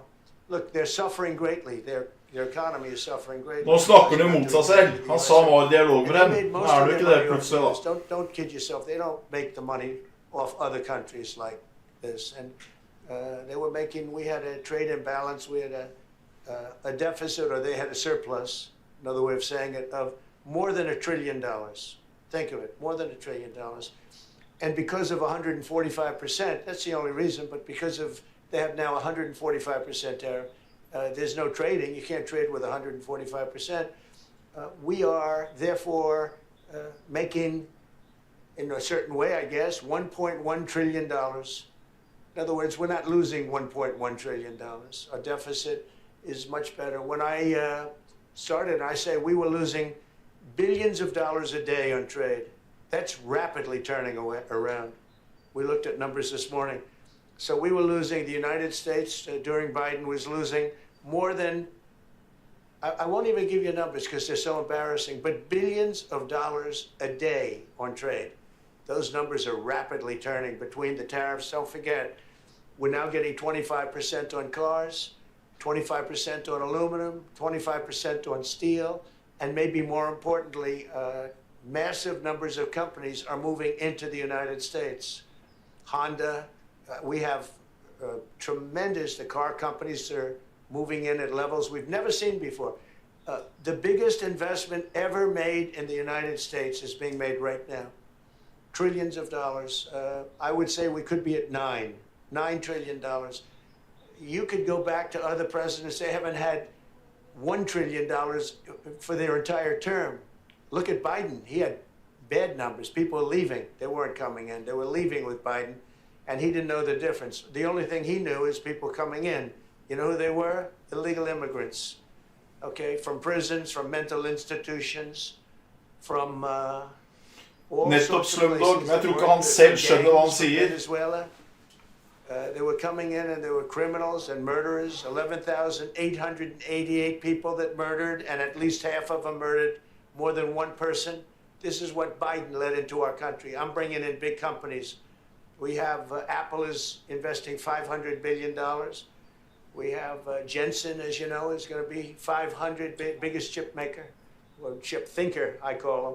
He's really a thinker more than a maker. But we also have the maker, Mr. Wei. I get to know them all in the last, it was a cram course, but they're all moving into America because of the tariffs. And I don't think people have appreciated it. Some people do, some of the smart people do. So we have more money coming in. It's really an amazing thing. We have more money being invested in the United States now than at any time ever before in our history, and it's not even close. And I think the real number could be 9 or 10 trillion. We don't know everybody that's doing it. We have many. I just heard about a plant that's being built right now, a very, very top-of-the-line company, and they didn't come to the White House. They're just doing it because they're making it because if they build here, there are no tariffs. And this is the big market. This is the market. That sets us apart from it. This is the market where everyone wants to be. Now, if I didn't come here and do this, all of a sudden we wouldn't be the market where everyone wants to be. So we're able to do it in time. But we're going to have a great announcement, and I'm not necessarily saying it's on trade. Going to the beginning, we're going to have a great announcement. Det har ikke noe med trade å gjøre, tariff, så kommer vi sikkert til å falle på det. So incredible. Den verdens viktigste nyheten har ikke noe med tariff å gjøre, sa han nettopp. Just to finish, we also have a situation, because everyone says, when are you going to sign deals? We don't have to sign deals. We could sign 25 deals right now, Howard, if we wanted. Vi trenger ikke signere, They hør have på to sign deals with us. They want a piece of our market. We don't want a piece of their market. We don't care about their market. They want a piece of our market.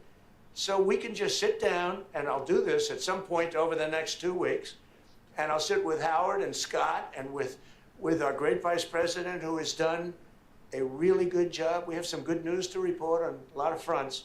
But JD will be there and Marco, and we're going to sit down and we're going to put very fair numbers down. And we're going to say, here's what this country, what we want, and congratulations, we have a deal. And they'll either say, great, and they'll start shopping, or they'll say, not good, we're not going to do it. I said, that's okay, you don't have to shop. Now, we may think, well, they have a right, you know, that maybe we were a little bit wrong, so we'll adjust it. And then you people will say, oh, it's so chaotic. No, we're flexible. But we'll sit down and we'll, at some point, in some cases, we'll sign some deals. It's much less important than what I'm talking about. For the most part, we're just going to put down a number and say, this is what you're going to pay to shop. And it's going to be a very fair number. It'll be a low number. We're not looking to hurt countries. We want to help countries.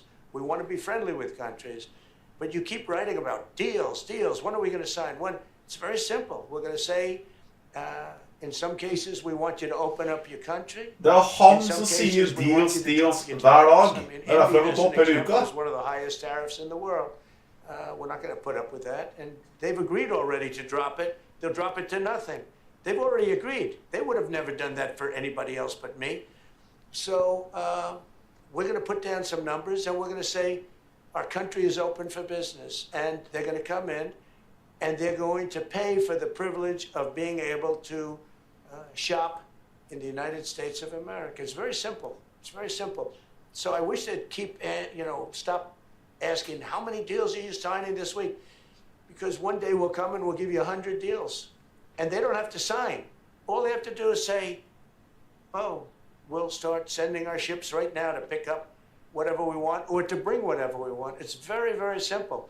And I think my people haven't made it clear.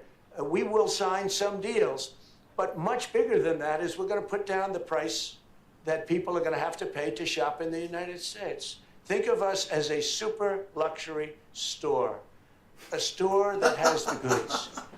You're going to come and you're going to pay a price, and we're going to give you a very good price. We're going to make very good deals, and in some cases we'll adjust. But that's where it is. And we've been ripped off by everybody for 50 years, and we're just not going to do that anymore. We can't do that. And we can't let any country do that to us. We're just not going to do it anymore. Altså, han hadde ikke noe deal likevel med Kina. Can you tell us a bit more about the deal that you've reached with the Houthis? No, it's not a deal. They've said, please don't bomb us anymore, and we're not going to attack your ships. And where did you hear about that? It doesn't matter where I hear it. The very good source I get that. Very, very good source. Would you say, Marco? I would say pretty good, right, JD? A very good source. No, they don't want to be. They don't want to be. They don't want to be bombed anymore. You know, I sort of thought that would happen. No, behind you, please. Clarifying something you said on USMCA. Is the U.S. prepared to walk away from that pact? From what pact? USMCA. No. It's fine. It's there. It's good. We use it for certain things. It's there. We have the USMCA is a good deal for everybody. I won't say this about Mark, but I didn't like his predecessor. I didn't like a person that worked for. She was terrible, actually. She was a terrible person. And she really hurt that deal very badly because she tried to take advantage of the deal and she didn't get away with it. You know what I'm talking about. But so, you know, we had a bad relationship having to do with the fact that we disagreed with the way they viewed the deal. And we ended it. You know, we ended that relationship pretty much. The USMCA is great for all countries. It's good for all countries. We do have a negotiation coming up over the next year or so to adjust it or terminate it. Mr. President. I'll say a word on USMCA, if I may, Mr. President. It is a basis for a broader negotiation. Some things about it are going to have to change. And part of the way you've conducted these tariffs has taken advantage of existing aspects of USMCA. So it's going to have to change. There's other elements that have come, and that's part of what we're going to discuss. During the campaign, Prime Minister Carney talked about the American vitriol. How do you react if Canada decided not to shop in the American store as much as before and decided to partner with other countries? Well, we don't do much business with Canada from our standpoint. They do a lot of business with us. We're at like 4%, and usually those things don't last very long. You know, we have great things, great product, the kind of product we sell, nobody else can sell, including military. Look, we make the best military equipment in the world, and Canada buys our military equipment, which we appreciate, but we make the best military equipment in the world by far. The missiles, the submarines, everything we have is really top notch. I rebuilt our military during our last term. Stupidly, we gave some away to Afghanistan, which shouldn't have happened.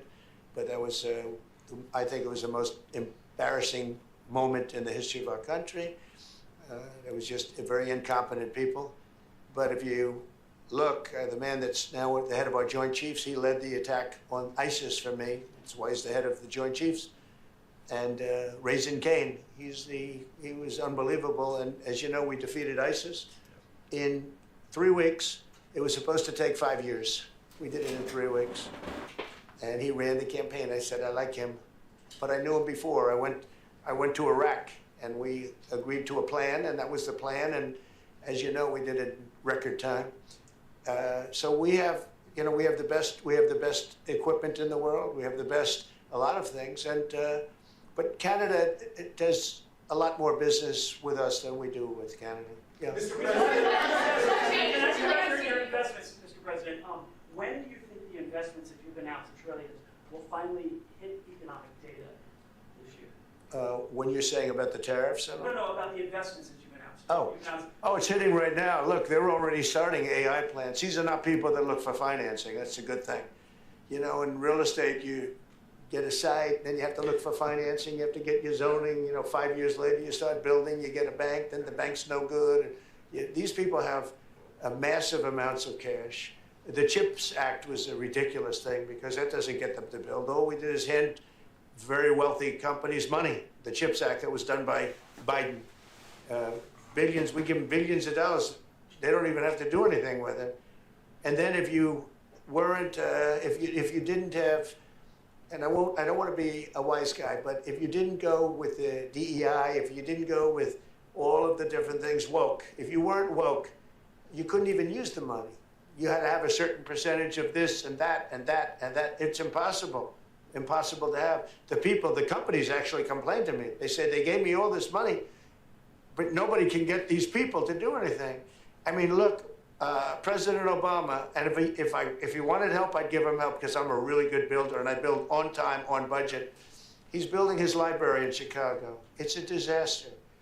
And he said something to the effect, I only want DEI, I only want woke. He wants woke people to build it. Well, he got woke people, and they have massive cost overruns. A job is stopped.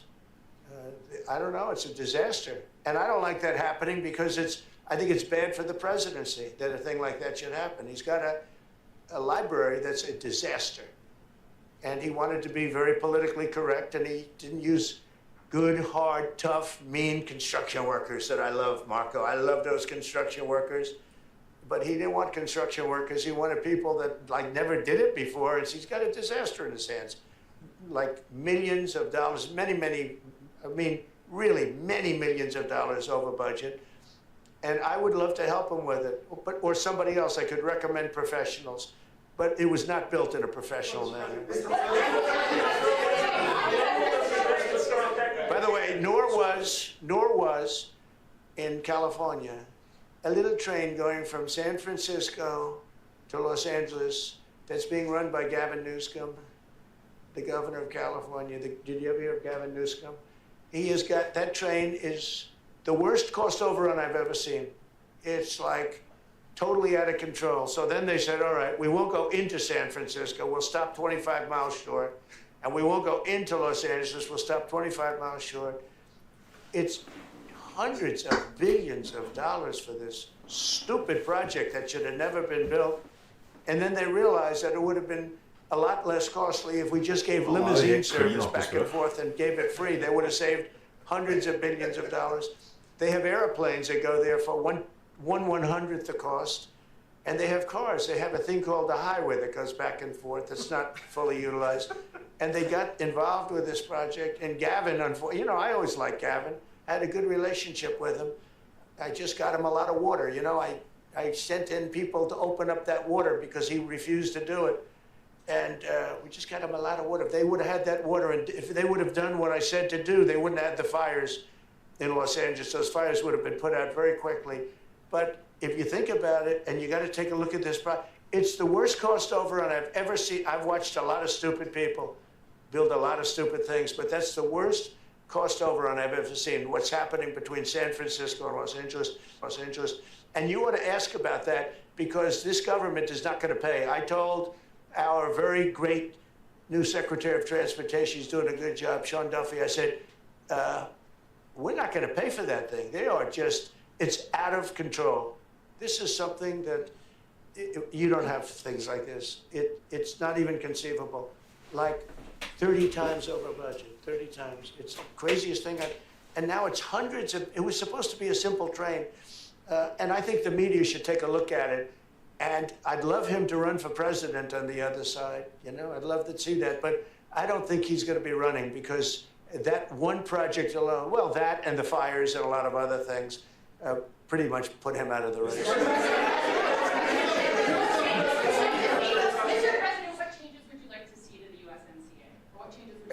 We're going to work on some subtle changes, maybe. I don't even know if we're going to be dealing with USMCA. We're dealing more with concepts right now. Look, right now, we're doing trade. We have trade. They're paying a tariff on cars and steel and aluminum.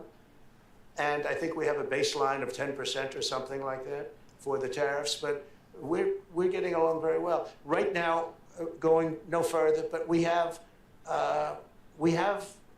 an agreement. We did something with even parts. You want to discuss that, Howard, with respect to Canada, which helps Canada out? Sure. So we've made an arrangement with the car companies that 15% of their USMCA parts are included, and then 15% of foreign parts from the manufactured suggested retail price are not tariffed, to help domestic manufacturing really thrive. So it gave them a chance to be able to build their car parts factories. If they're going to, a lot of these companies already have factories, and what they have to do is just fill them out. But they're able to build them in the United States, so we gave them a pretty substantial period of time. I think. Mr. President, is there anything the Prime Minister can say to you today to change your mind on tariffing Canada? Tariffing cars? Tariffing Canada. Is there anything he can say to you in the course of your meetings with him today that would get you to lift tariffs on Canada? No. Why not? Just the way it is. What's the first date? Canadians don't want it. Would you respect that? Sure, I would. But this is not necessarily a one-day deal. This is over a period of time they have to make that decision.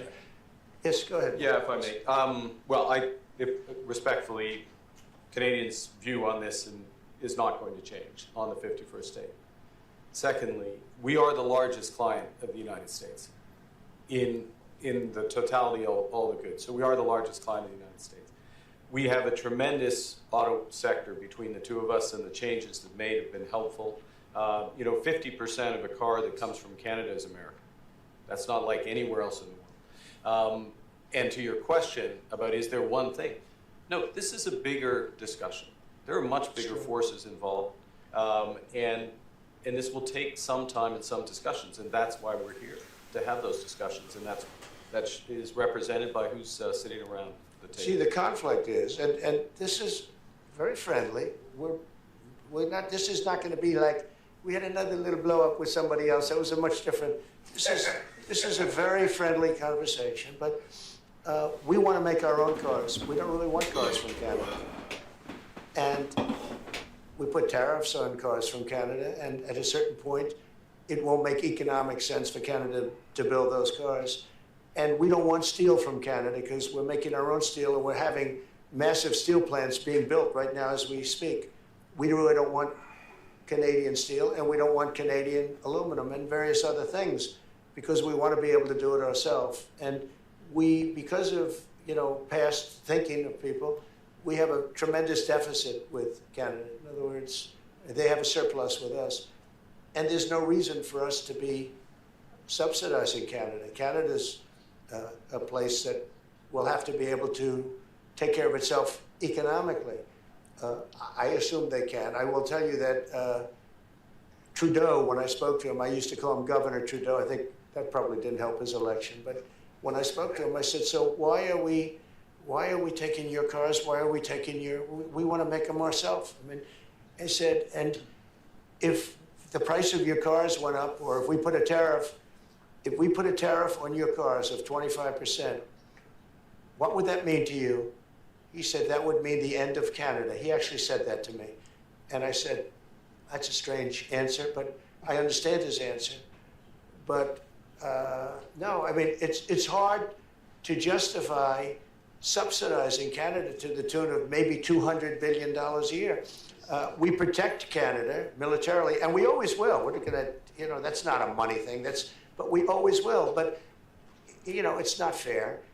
But why are we subsidizing Canada $200 billion a year, or whatever the number might be? It's a very substantial number, and it's hard for the American taxpayer to say, "Gee whiz, we love doing that." Thank you very much. We're going to have a very substantial.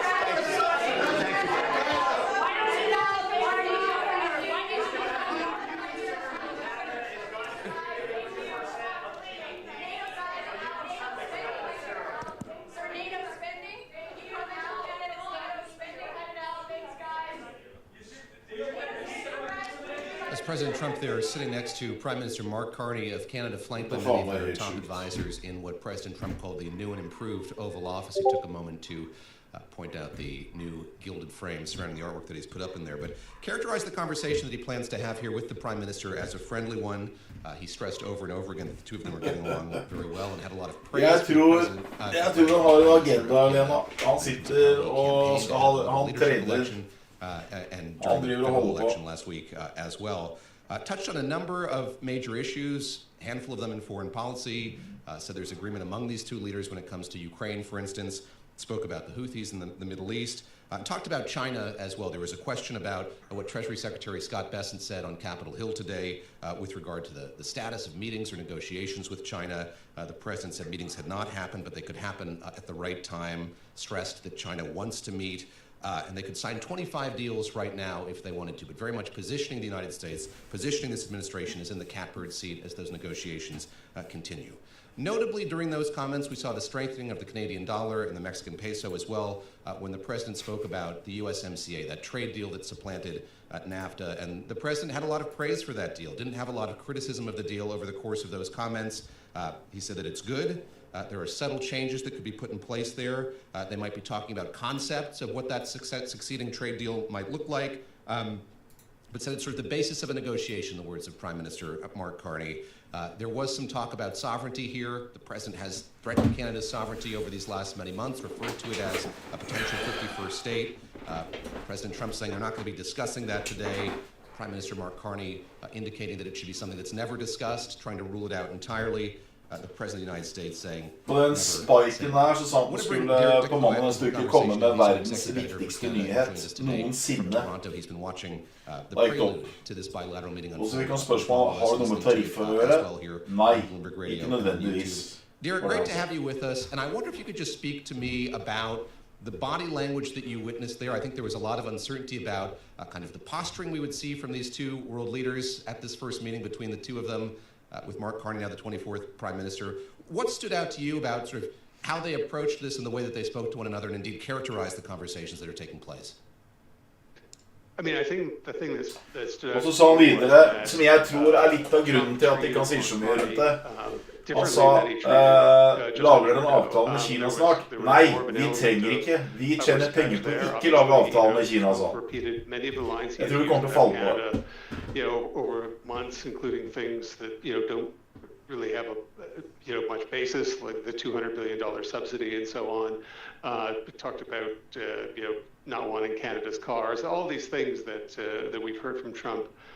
a number of times over months, but there was not really an effort by Trump to sort of press the case on making Canada a 51st state. He said, we're not going to really be discussing that today. Not going too far down that road. Han bare, vi har en deal, altså hele uka, vi har et prat med Kina, så bare, blir det avtale med Kina? Nei, det ikke sikkert vi trenger det. For det, ja, de trenger oss, men vi trenger dem. Carney a lot smoother than it otherwise might have been. I want to ask you about his approach here as we dig into that a little bit more. And when he did speak, he noted that President Trump is, as he put it, transformational president. Jeg synes han kul, han faen helt fjern. Talked about security, talked about fentanyl. So he clearly knew what to say, was well coached on what to say. These are the issues that President Trump has been harping on here over these last many months. These are the issues when it comes to U.S.-Canada relations that President Trump clearly cares a lot about. The sweeping. Yeah, that's right. I mean, he obviously had those lines ready, and they were, I'm sure, somewhat music to the president's ears. That he wants to hear those things, and I think it did emphasize the point right at the beginning there that. Jævlig med resten, men det Slumdog, det basert på at han skal kjøre økonomien til helvete, og så skal han være med opp, liksom? Med rentekutt og kickstart på økonomien, det planen hans? Resette hele handelssystemet? For det jeg får opp i hodet mitt. Og med Pepsi helt svimmel her. This notion that circulated earlier in the presidency when Trudeau was still prime minister that Canada was the major problem here. He didn't. Trump didn't speak very much about the fentanyl issue, and he said very positive things generally about USMCA, which it was generally a good deal. Of course, it has to be renegotiated, it has to be changed, and so on. But not tossing USMCA out in this meeting, which I think. Was a bonus. You saw that in the Canadian dollar, and the Canadian dollar moving at one point to its highest level since October as the president was speaking.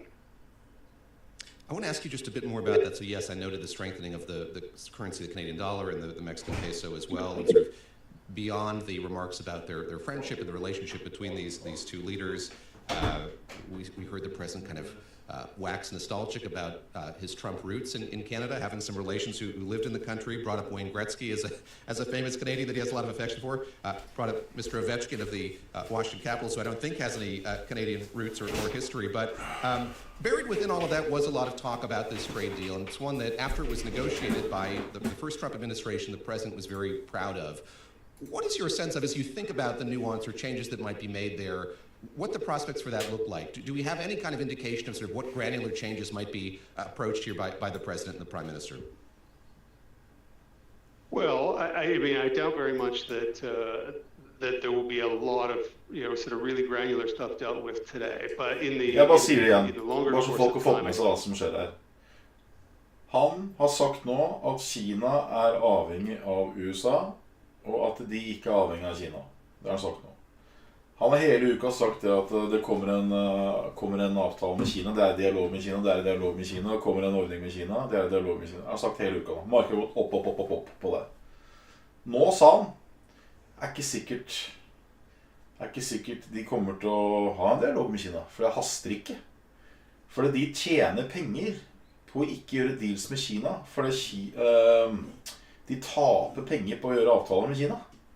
Jeg ikke sikker på om han får det til, men det var det han sa.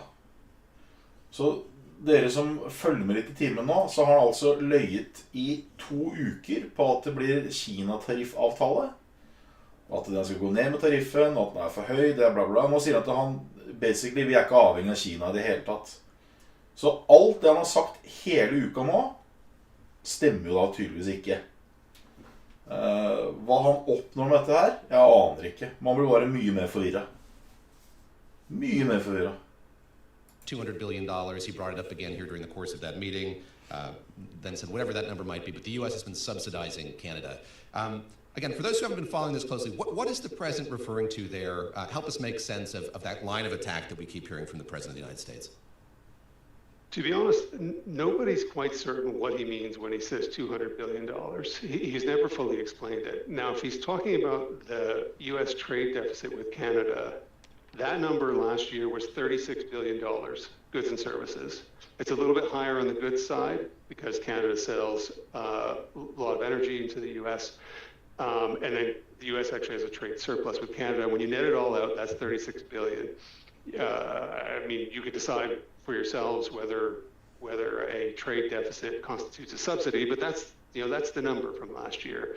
The president sometimes speaks about military defense and the fact that Canada has not spent 2% of GDP, which is what NATO allies are supposed to spend on military, and that Carney has said he's got a plan to ramp it up to 2%. That's going to take a number of years. So is that entering into his calculation? But to be honest, nobody's quite broken down the $200 billion or knows where it comes from. Derek, great to speak with you. Thank you for the insights, as always. Derek Clouet, who's our executive editor for Canada here at Bloomberg News. And for some more perspective on that meeting that's underway at the White House between Prime Minister Mark Carney and President Trump, I want to turn now to our political panel. Rick Davis, a partner at Stonecourt Capital, contributor to Bloomberg Politics, and Janishi Nzeno, senior democracy fellow at the Center for the Study of the Presidency and Congress, and a contributor to Bloomberg Politics as well. Rick, great to see you. Great to talk to you as always. And I'd love to sort of start with where I started with Derek just a moment ago. That is your reaction to how this prelude to the meeting unfolded in the Oval Office. Men hvordan tror dere markedet vil reagere på dette nå, når han sier at det ikke noe hastverk med avtale fra Kina, når han har lovt hele verden avtale med Kina innen 14 dager, eller hva faen han sa for noen forrige uke? Tror vi at det skal falle på dette nå, eller kommer han til å si noe mer nå, tror dere? For nå sa han det jo, det haster ikke med avtalen med Kina, vi taper penger på avtalen med Kina. Det var akkurat det han sa. Han jo fucked. Hva faen skal han si nå? We've seen a number of them as world leaders have made their way for Canada and make it the 51st state, and yet you'd think the two were old buddies sitting there next to each other. Donald Trump just, giving all kinds of compliments to Mark Carney. I'm sure Mark Carney was sitting there going, "Where am I? What am I doing here?" And Trump even said, "Oh, we're not going to have a meeting like that other guy," meaning I'm sure Zelensky when they just pilloried him. So I was quite amazed by the really generous comments by Trump and the atmosphere of being very chill within that Oval Office. That chill atmosphere, and Ginny, let me turn to you. I mean, there couldn't be a starker contrast between the two types of politicians we saw there in the Oval Office. Mark Carney, a proud globalist, someone who's a technocrat, has helmed two large central banks, now entering politics for the first time as Prime Minister of Canada, and a more bombastic compliment, that being Donald Trump, the President of the United States, there for his second term. Talk, if you would, just about the dynamic between them and sort of what you imagine this meeting, which is going to take place behind closed doors, might look like. Yeah, I mean, one of the things they share that you just alluded to is they famously both come from the private sector. And it is very clear that Donald Trump did not have a lot of goodwill for Trudeau, Freeland, or some of the other people that worked on his team. And so I think from that perspective, Carney is a welcome change for the president. And of course, the president said, you probably wouldn't be here without me. And that is absolutely true. And it was very typical Donald Trump holding court, talking about how there is a big announcement to be had. It will be Thursday, Friday, Monday, David. We don't know, but it's coming. And even Mark Carney said, wow, I'm on pins and needles. So from that perspective, it was Trump the showman. And he, was really holding court, and Carney really was very reserved and only pushed back on the issue of the 51st state, and to which Donald Trump replied, never say never. So it was very typical Trump, but I was particularly taken by one of the last things Donald Trump said when he basically said in response to a reporter's question, there's nothing Canada can bring. There's nothing that can be said today which would move me to remove these tariffs. And so I think that is a stark reminder. And of course, just before Carney arrived, there was a scathing post on Truth Social from Donald Trump. So I think Carney handled it well, but I think these will be tough negotiations. And Carney said the other day, don't expect white smoke after we have this meeting. And I think that is true. I think it's going to be a long, hard negotiation on these tariffs, but Carney didn't get Zelensky, to Rick's point, so he started with, a positive there. didn't get Zelensky. We're going to come back and talk more, I know, over the course of the next hour. But Gina Shianzena, thank you very much for the time. And Rick Davis, thanks for your time as well. As these two leaders, Mark Carney, the Prime Minister of Canada, is now meeting behind closed doors with President Trump of the United States. They're due to have a bilateral meeting. Their advisors there are arrayed on the couches in the Oval Office, and then a luncheon after that. And it seems like there's a lot of bon ami, good vibes, chill atmosphere, as Rick Davis said a moment ago there in the Oval Office. We'll see what that translates to, and if there's any kind of announcement that comes out of this. We have yet to see a world leader come to the Oval Office to talk trade, to talk tariffs policy, and emerge with any kind of concrete memorandum of understanding. And the message very much from President Trump there at this meeting is a lot of countries want to make deals with the United States, but it is up to him and his administration to decide with whom they're going to make those deals and when. Continue to follow those meetings, bring you headlines as we get them here on Balance of Power, on Bloomberg Radio, on YouTube, and television. David Gura, and for Kayleigh Lyons and Joe Matthew here on this Tuesday. This is Bloomberg.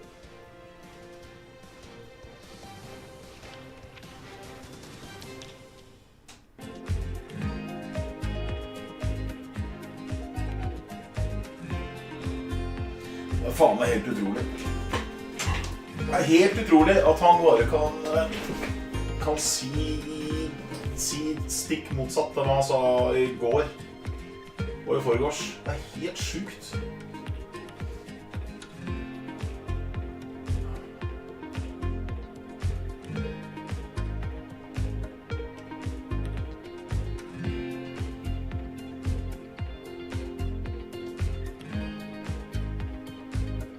Nå må faen meg markedet våkne opp snart og skjønne at det her piss.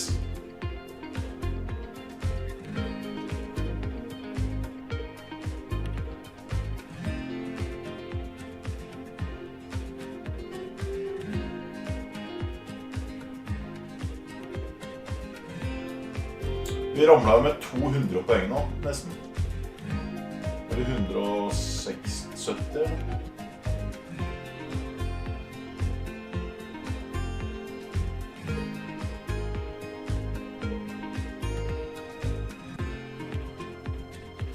Det ser ikke ut som det vekker folk på Pina før det kommer makrotall. Jeg tror ikke folk skjønner alvorligheten her. Jeg tror ikke de skjønner det.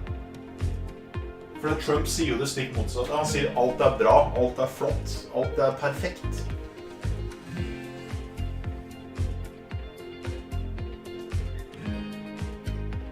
Han har til og med innredet The Oval Office med 24 karat gull. Her det cowboy da.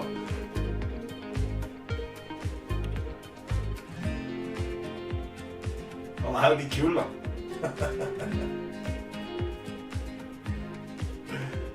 Han sa det jo og viste det. Han sa jeg har gjort litt oppdateringer på The Oval Office. Det passer seg med 24 karat gull, så var alt gull. Stolene og bord og alt var gull der. Så du ikke det? Skal vi se.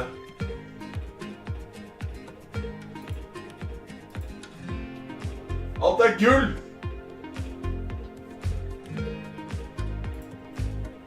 Gull! Gull! Gull! Det gull overalt!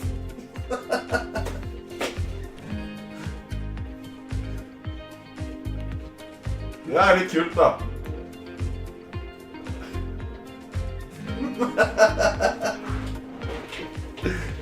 Faen.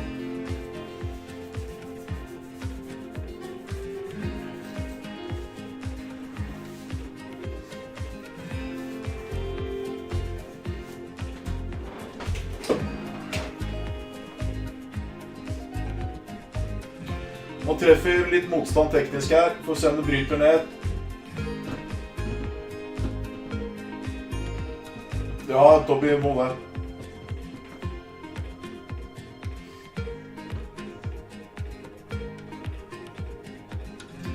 Er vi enige at jeg ikke hørte dette her alene? Er vi enige at han sa, foran alle, vi ikke avhengig av Kina, Kina avhengig av oss. Vi taper penger på å gjøre deals med Kina, sånn som det nå. Vi tjener faktisk, la meg se, x antall milliarder kroner på å ikke gjøre deals med Kina. Vi har god tid. Kina har ikke god tid. De taper penger. Var det ikke akkurat det han sa?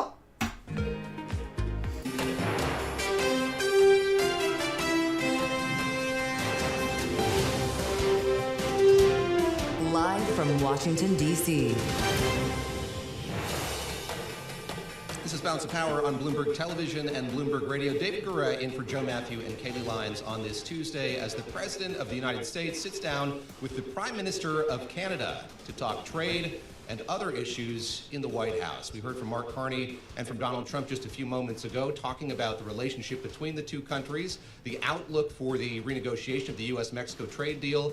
Saw the Mexican peso, the Canadian dollar strengthen on those comments as the President said unequivocally that deal is not dead and sees opportunity for renegotiation around the edges. Coming up here in the next hour, we're going to check in with our colleagues at the Milken Global Conference in Beverly Hills, California. A very interesting interview sure to take place between Bill Pulte and our Sonali Basak. Bill Pulte, of course, the head of the Federal Housing Finance Agency at a pivotal time here for Freddie Mac and Fannie Mae. Lots to come, lots to get to here, but first, let's get a check of the Bloomberg Business Flash with our Amy Morris. Amy?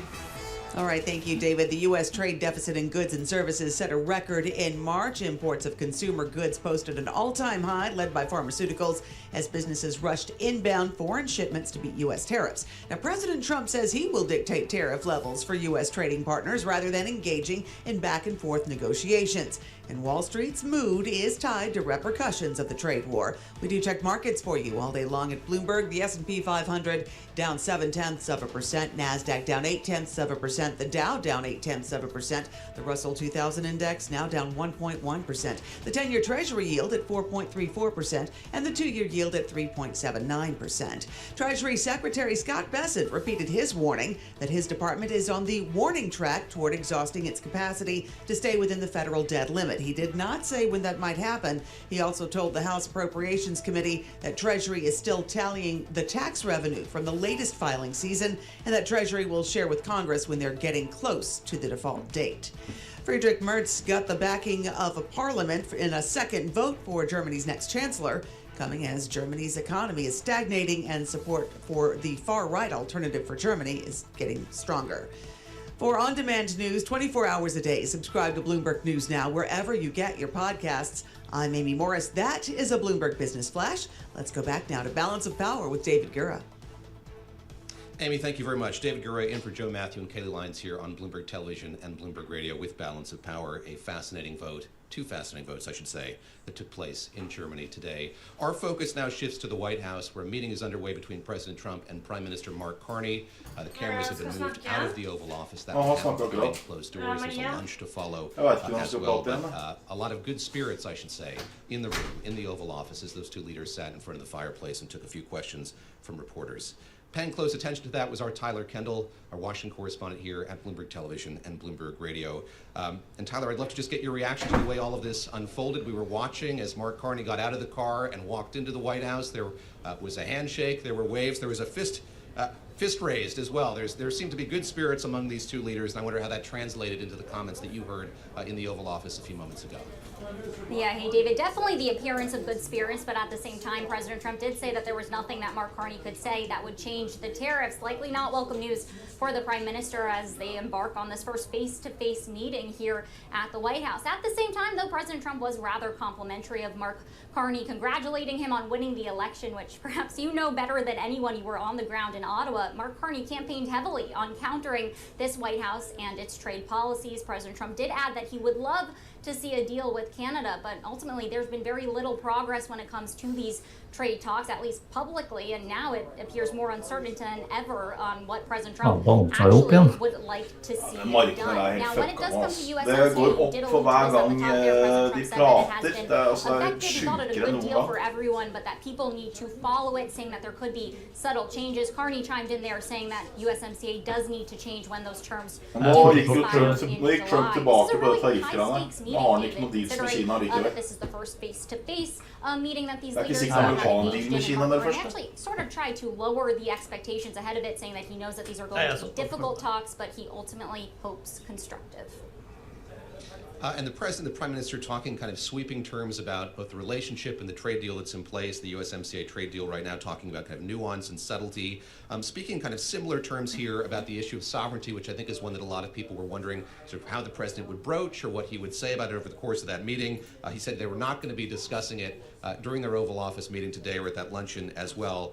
let me pull back, and there were some questions from reporters just about the state of play when it comes to trade deals and trade negotiations. A question specific about what kind of meetings may or may not have happened between the U.S. and China, the president responding to that, but also indicating that there are, as he put it, 25 countries who are lying in wait, eager to make a deal with the United States. I'd love to get your perspective on sort of where things stand on this broader issue of trade deals and trade negotiations between this White House and trading partners all over the world. Right, definitely. And the numbers sort of keep shifting here, but one consistency is that officials keep pointing us to the fact that we could see potential agreements, framework agreements, as soon as this week. Of course, we're not expecting those fully fledged out deals that can take months to negotiate. And we had the Treasury Secretary Scott Bessent on Capitol Hill earlier today actually saying that they are not currently in negotiations with China, but that he does think some of these priority countries that have been given priorities in these talks, including those Asian economies like Japan, South Korea, and India, could see these frameworks announced as soon as this week. He also gave us another timeline, which is that 80 to 90% of the top 15 trading partners could ultimately see deals by the end of this year. That appears to be the broader goal when it comes to this administration. But there is, of course, just still so much uncertainty. Take Canada, for example. There is a long list of grievances here. President Trump highlighting 2 of them, talking about autos as well as energy. And that really reminds us that these countries that are negotiating, of course, the so-called reciprocal tariff plan, which does not apply to Canada. They were facing their own 25% tariff with USMCA exemptions separately, but all these countries are also facing those sector-specific tariffs, and that's going to be a very important theme going forward here, as this White House really does seem to put forward that these are going to be the more durable tariffs. As President Trump yesterday, David, said that in the next 2 weeks we could see something added to that list when it comes to pharmaceutical-specific tariffs.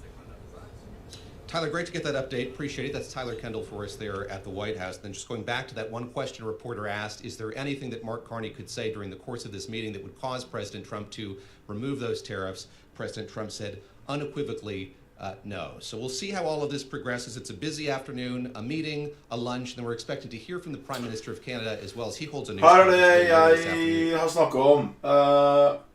Dette er fra Paul Tudor Jones. Det er min navnebror. Han er hedgefondsforvalter. Han har sagt det jeg sa I går, og sier igjen. For meg er det ganske klart. Du har Trump som er fast bestemt på 12, og så er det Fed, altså Powell, da, som er fast bestemt på å ikke kutte rentene. Og det er fordi Fed ville se på økonomiske bildet, mens Trump har da en helt annen motiv, ikke sant? Han vil kjøre markedet opp, mens Fed vil gjøre det riktige, selv om markedet kommer ned. Så det er det som jeg tror kommer til å være greia nå. Jeg tror Powell kommer til å være ærlig og si at Basic ikke bøyer seg for Trump. Og så tror jeg markedet kommer til å reagere negativt på det, fordi de kommer til å håpe at det blir rentekutt. Så han kommer til å si nei. Vi kan ikke ha rentekutt. Økonomien går for bra. Inflasjonen stiger. Det blir ikke rentekutt. Så kommer Trump til å skrike og fuck Powell, han har ikke peiling, jeg har peiling. Og så kommer det til å være samme driten hele neste uke også. Det er det jeg tror kommer til å skje. Trump administration did try. They initially tried to free Fannie and Freddie from government control, get it out of conservatorship. What do we know about that experience as you look to maybe take it out of conservatorship this time? Well, just generally speaking, you know, President Trump obviously knew what he was doing. First knew it very well. Ja, this time it's like on steroid. Ja, Trudeau Jones sier at vi vil se nye bunnivåer, selv om Trump reduserer tariffen, for skaden allerede skjedd. Ja. Så hvis vi ser nye bunnivåer, da skal vi ned over 13%, da.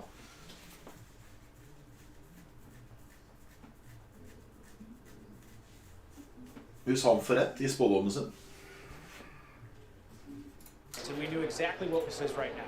So on the issue of privatization as well, what could be different this time? Well, I think right now what we're doing is making sure that these businesses are actually functioning as businesses, where people would find them attractive, where they weren't run with big bloat, where they weren't social engineering programs run by, let's say, politicians, but instead where they were focused on safety and soundness and earnings. I mean, Sonali, we had 16,000 people that were working from home, essentially. We ordered them all back to work. We're driving efficiency in these companies. If I told you the waste, fraud, and abuse we found, you wouldn't even believe some of the stuff we found. Well, be specific there. You've been talking about waste, fraud, and abuse within the agencies. What exactly had been happening? Well, we, for instance, recently Well, I've been told Trump and break even. some North Koreans and Chinese for working inside of Fannie Mae and Freddie Mac. Langt ned ser det ut som vi skal på teknisk nå, Chinese Stig. and the North Koreans doing in these companies. Ja, det har jeg ikke Just snakket one om. example. I could give you other examples of contracts that we've done. The bureaucracy between FHFA, so the U.S. Federal Vet Housing, ikke om det skal ned. and the companies, we're eliminating the unnecessary bureaucracy. Nå er det bra. Der er ganske bra poeng, da. Poenget er vel ikke å lage kommunistisk regime, det er på høy nivå å få slutt på den spekulasjonen som driver finansielle systemet nå. Det er jo sant, vi går jo bare opp og ned nå på han sa, hun sier, jeg tror, hva hvis. Vi går ikke opp nå på makrotall som er bra, vi går opp på ting som kan skje i fremtiden, som ikke har noe bekreftelse, ingen steder. Selskapene som har levert tall er veldig godt å blande, liksom. Retail har faktisk gått på en dundrende smell på mye av det. De store, tunge tech-selskapene har gjort cash på grunn av investeringer i AI. Men det som utover det så er det faen med resesjon på ferde der borte. Nå står butikkhullene tomme, dokkene er tomme. Det er liksom, det her er bare vås. Hvis ikke han hadde pratet i dag, så hadde det falt mye mer.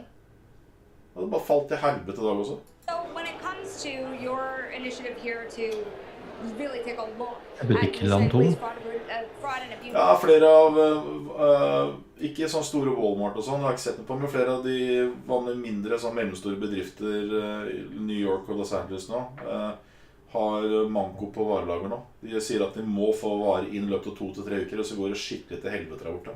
Så det er 2-3 uker på seg for å få fylt opp varehyllene, eller lageret sitt.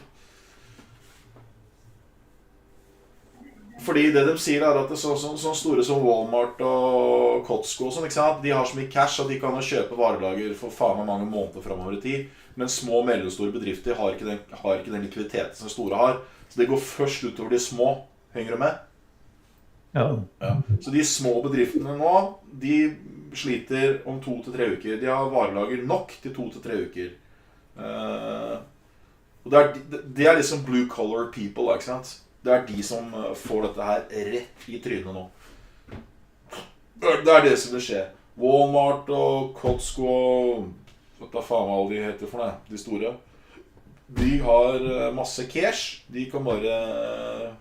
De har sikkert litt bedre tid på seg. Jeg har ikke hørt noen uttalelse fra det enda. Men hvis jeg stemmer hva han der Trudeau Jones sier, og hvis det stemmer det Donald Trump sa nettopp, at de har ikke noe hast med å lage avtale med Kina, da skal dette her langt til helvete ned. For hele problemet her er Kina. Kina er deres største kunde. Unntatt Canada, da. Canada var vel desidert den største. Det tror jeg var på grunn av import av biler. Sound businesses, but we're going to make them even safer and sounder. What types of behavior are you looking into exactly? Ja, til klokka 16 når de begynte å prate. Well, there's been some things which we'll be releasing at some point where, you know, people were underwriting certain loans and then Du snudde klokka 4 når Bessent og han pratet. And then re-underwriting them. So, you know, it's mortgage fraud. You know, we've had a big focus on mortgage fraud. We're going to keep focusing on mortgage fraud because we never want to have another 08 happen again. And under President Trump, we're not going to let that happen. Now, a little earlier, you also said when it comes to the future of Fannie and Freddie, you are keeping your eye closely on mortgage rates. Of course, there's a lot of concern among a number of lawmakers that privatizing Fannie and Freddie could unleash higher rates. How could Jeg vet om at dere så i My friend går. and colleague, Treasury Secretary Scott Bessent and I are Så det her i går. focused on. We'll be working very closely on that, be studying the issue. Jeg var litt lenger opp. Ja, for jeg er jo fortsatt ned fra i går. It wouldn't be the case, but we're not there yet. And as I said, it will ultimately be up to the president. But look forward to working with the Treasury Secretary and making sure that anything we think about doesn't affect the mortgage market in any negative way. So, have you had specific meetings with the Treasury Secretary or the president about the privatization plan? Bloomberg-terminal. Nei, jeg har en som har Bloomberg-terminal i forhold til det. Som sitter høyt oppi da med det her folket. Ja, er han negativ, positiv, eller? Nei, negativ.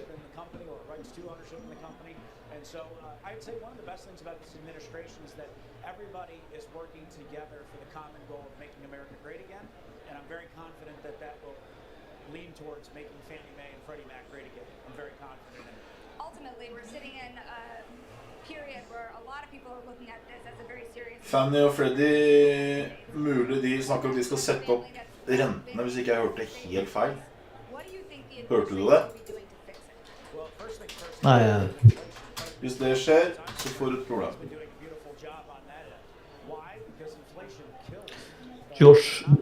Josh Griffin called the bottom late last night. He called the top. You all know him a bull right now, but I'm not Jeg foolish. elsker engelsken din. Den så Ja, jævla ålreit. det er nydelig. Det faen meg helt legendarisk. I hvert fall jeg prøver å snakke og lese samtidig, altså prøve å forstå hva som står i. Da er den ekstra god. Det er ikke alle som hørte deg, for du snakket så fort og bra amerikansk. Har du mulighet til å printe det? Copy-paste. Har du mulighet til å... Satan. Tommy, ja. Garantert. Josh Schifrin called the bottom. Late last night he called the top. You all know I'm bull, but I'm not foolish and do see the crazy low volatility and the mustard is currently above. Trade the chart, reach 56,500 is my level. Hva er det han 5,000 var da? S&P. Rebuild the long-term currency, 73% cash, drop 10% this week. Below pause and hold. I'm not interested in shorts any more than a scalp. Hva faen er det han trader for da? Aksjer. Ja, men når han snakker om 56,50, hva faen er det? Det er vel SPY, tror jeg. Er det ikke S&P? Jo, jeg tror det. Ikke det? Jeg vet faktisk ikke.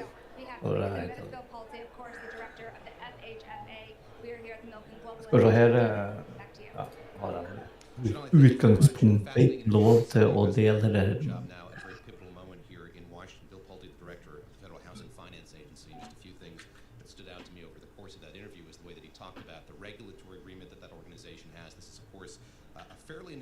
Der har jeg lest på bildet der.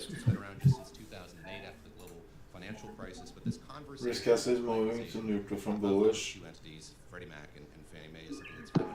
Think your size purse ahead in the near term. Prices are now adjusted meaningfully to reflect much more optimism on the trade picture. While I expect to see a continued reduction in trade tensions, I think that mostly in the price might be offset by upcoming weakness in the hard data, which I think will be visible soon. Det er det jeg snakker om, hard data. Butikker, docs. Having had a strong rally, I think it might chop around for a bit before moving higher. Han tror vi skal opp på sikt da. Ja. Han tror vi skal litt ned først og så opp. Ja, det kommer jo, altså det er jo et sammendrag av ja, det er store guttene i USA høy på det. Og så har han Tudor Jones, sånn hedgefondforvalter, som mener at vi skal lage nye bunner. Ja. Men han sier jo helt basically at han caller budgeten til.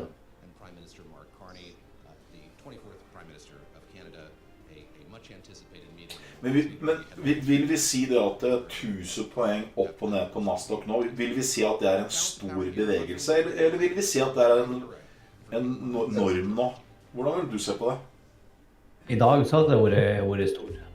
For et par uker siden så hadde det vært normalt. Altså, normalen er jo, nå beveger den seg hvor mye? I dag har det vært ned med det meste med 220 poeng.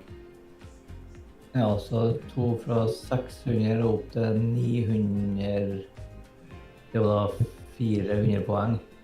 Og hva var vi der i går? I dag? Ja. Nei. Jo, 400 poeng. Og det er jo mer sånn normalt. 400 poeng, ja. Ja, altså fra bunn til topp, ja.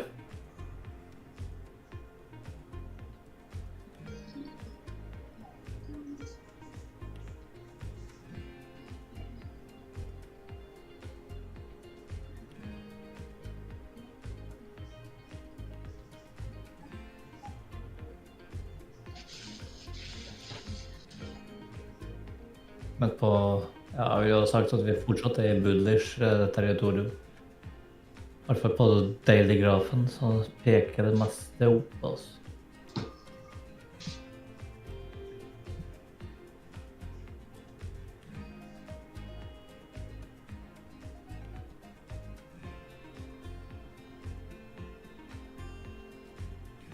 Jeg tror Warren Buffett ville sagt We need to see the hard facts. Det var mitt forsøk på å høres ut som Warren Buffett. Det gikk jævla dårlig, merker jeg. Det hørtes ut som Beavis and Butthead. Ja. Husker du det med det? Ja.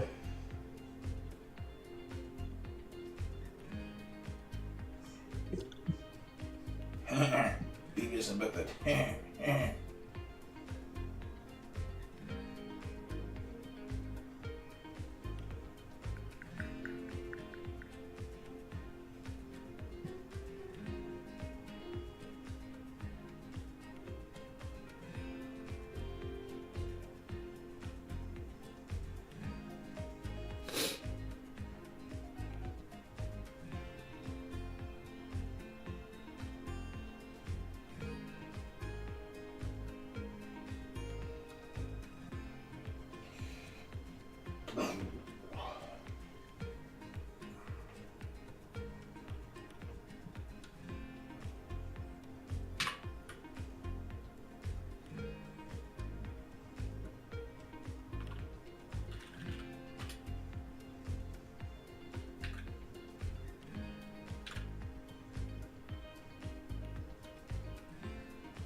Men jeg tenker da at hvis dette med tariff piss, så skal vi jo ned like mye som vi har gått opp. Vi har basically gått opp på grunn av han har sagt at vi I dialog med tariffen, liksom.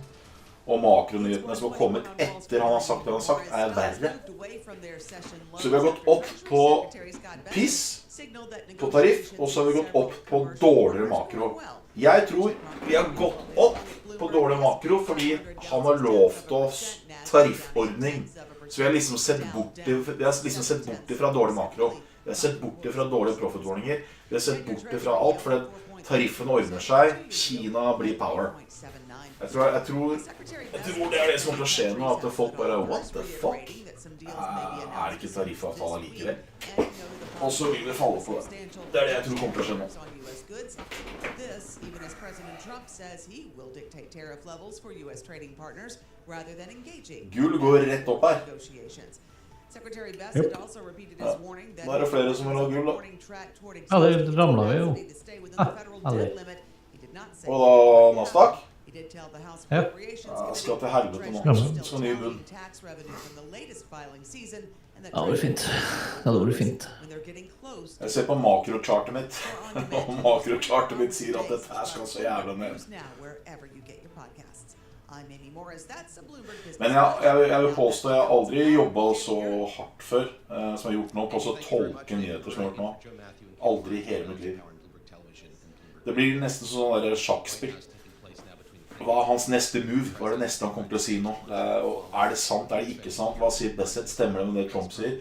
Stemmer det med det han sa forrige uke? Hva sa han forrige uke? Du blir jo helt gæren. Ja.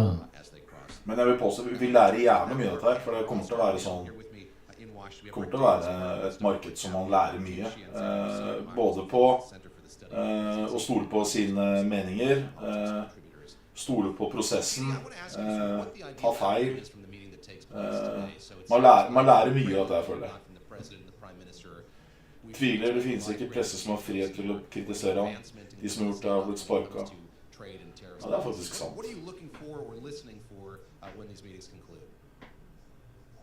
De får ikke lov å møte han.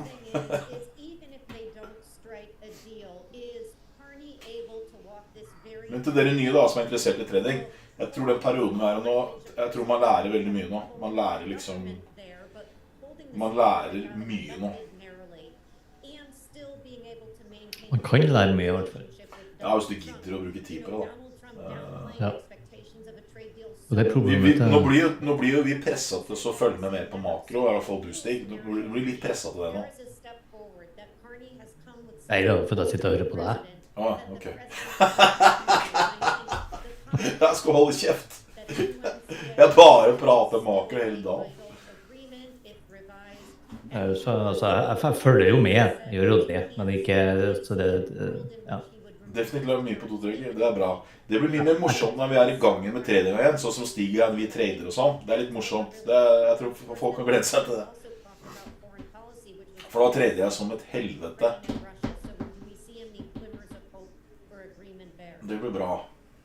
Jeg må ha litt ned først da.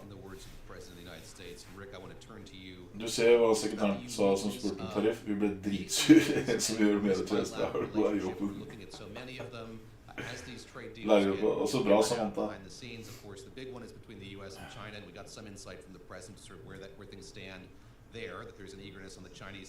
Han enig I en ting da, Donald Trump, og det skal han ha. Det jævlig flaut at, ja den der jeg så den I går på revyen.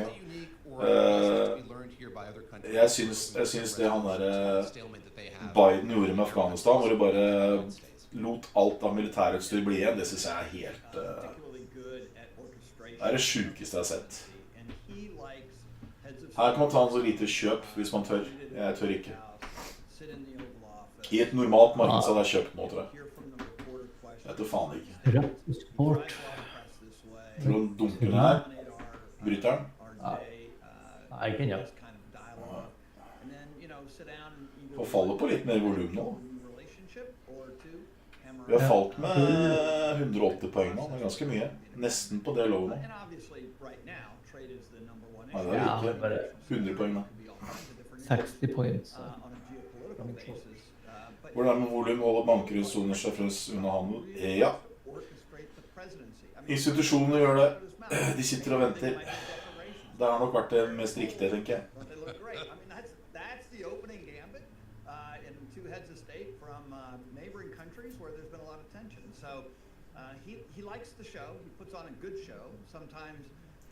Nå tok han opp på supporta. Ja.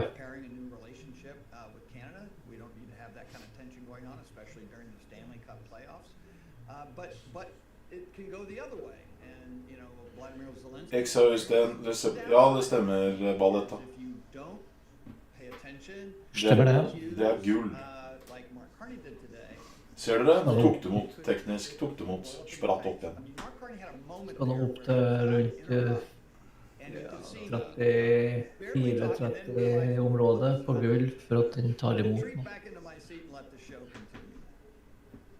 Did have that great line about Canada not being for sale, saying that President Trump appreciates real estate and knows real estate, and there are some properties in the world that are not for sale, decidedly not for sale. The White House, Buckingham Palace, and Canada, they're in that trifecta.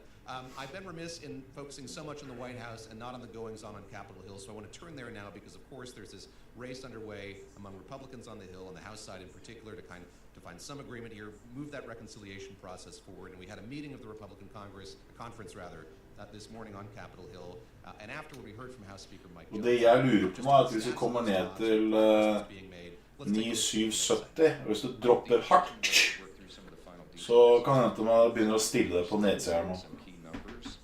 Det får vi snart se, veldig fort. Just made sense for us to push pause for a week to make sure that we do this right. We didn't want to move this quickly, speed for the sake of speed. We want to get it right. And so everybody in the room agreed that it made sense for us to do that.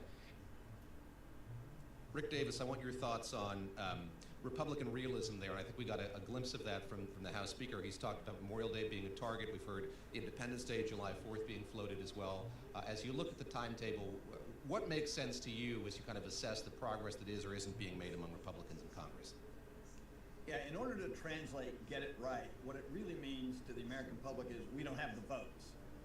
Otherwise, they would charge forward with these committees. This week, there was markups in committees like agriculture to hammer out things related to programs like the SNAP program, how we feed people under the poverty line. And so the fact is that there's been enough members out publicly You can count them just in the press that they wouldn't have a vote that could pass any of these amendments, and some really intractable things like Jeannie's favorite tax, the SALT tax.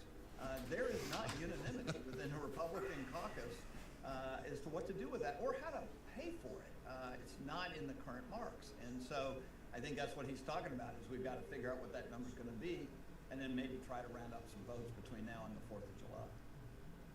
About that favorite tax of yours, or the SALT tax, Ginny, sort of, how does the leadership of the Republicans in the House get his raucous caucus on board with this? In other words, you had that meeting this morning. It seems like there still isn't a lot of unanimity or agreement going forward here.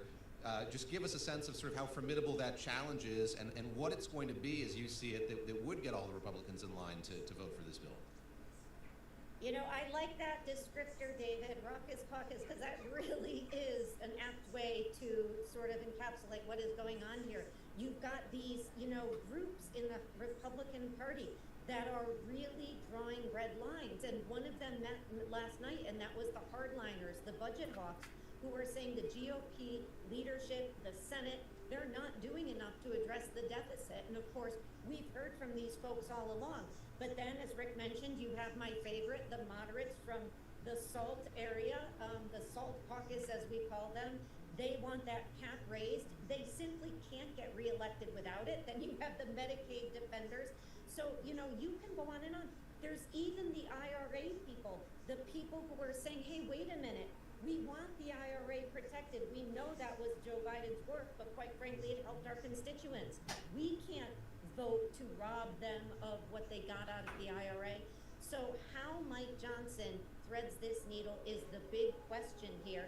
I don't know how he does it, but as he started off with an Easter deadline, Memorial Day, and now July 4th, it seems that he's hitting all the major holidays. So I'll go with Labor Day. I think what they'll get is probably the 27th. Swappa rentevilla om natten. But I am not convinced they get much more than that. But of course, if they don't, just look at the deficit hawks. What do they do then? They're not going to be happy. So I wouldn't like to be Mike Johnson right now. He's got a really, really hard uphill battle trying to get this done. I suppose a less celebrated or celebratory holiday is the X date, which we still don't know when that's going to happen here, but that could be a forcing mechanism as well for some action on Capitol Hill. And we heard the Treasury Secretary talk about that, speak about it, warn about it today, but does not yet, he's not yet offering a definitive sense of when that X date is going to be. Rick, I'm going to take advantage of you being here to help me prep for an interview I have a little bit later today. I'm going to talk to the chair of the House Budget Committee, Jody Arrington, on Capitol Hill. What do you want to hear from him? Help me break a little news here as he kind of watches all of this unfold in other committees. What does he want to see get done? What does he need to do? Yeah, obviously the biggest challenge that Chairman Arrington's got is to reconcile all these pieces, the Agriculture Committee, the Energy and Commerce, in order to get the cost cuts close to $2 trillion that the conservatives are demanding in order to pass this bill. That's the number one. But number two is he doesn't have a deal with his Senate counterpart, Lindsey Graham.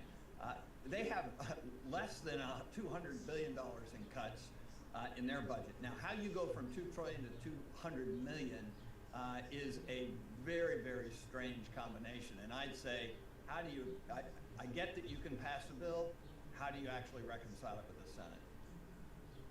Gina, you want to weigh in on this as well? Give me a little fodder here, a little grist for that interview. Sort of what are you most interested in as you kind of watch all of this unfold? And I should say, that does seem to be the tack of Democrats here as these negotiations take place. They don't have a whole lot of power.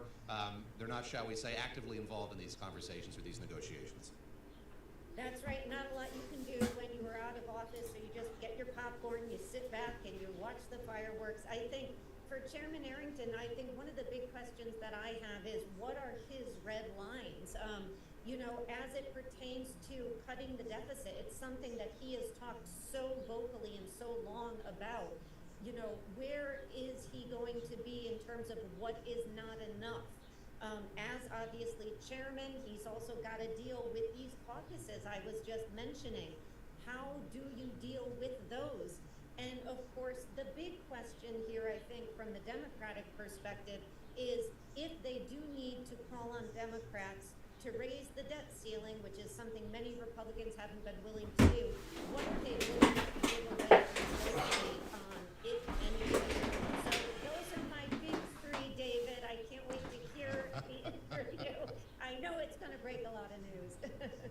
Thank you very much.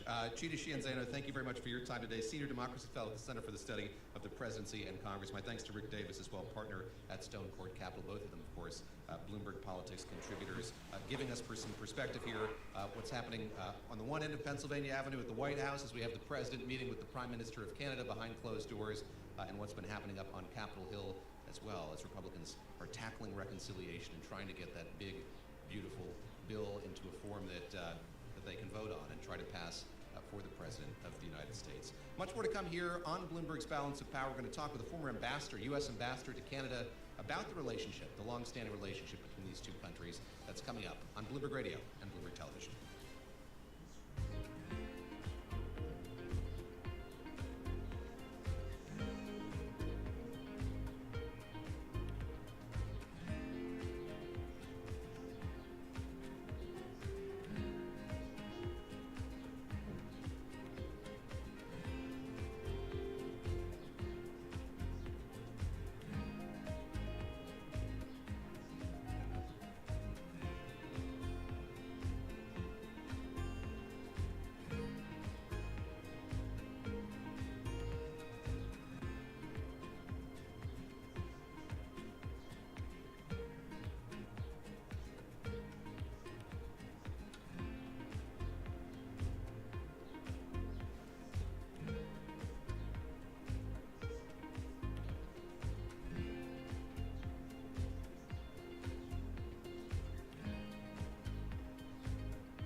Det fortsatt 53 på kjøp og 47 på short, da, så det har ikke forandret seg noe.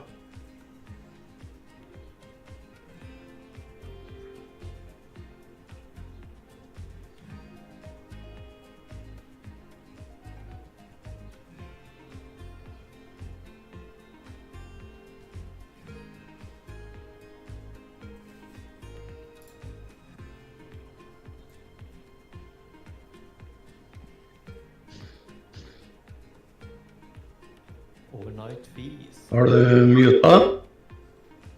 Nei. Ikke noe litt. Er jeg muta nå? Hallo? Du er ikke muta. Ok.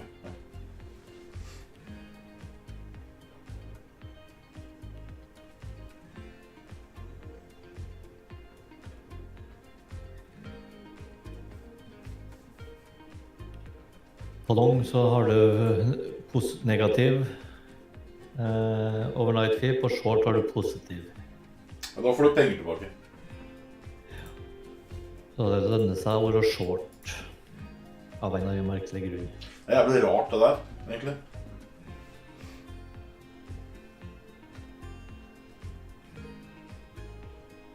Skulle tro at det kostet likt, på en måte. Ja, markedet går jo som regel opp, vet ikke det? Jo. Han tjener jo... Men det er jo ikke samme... Du tjener jo ikke... Altså, det går ikke null, for å si det sånn.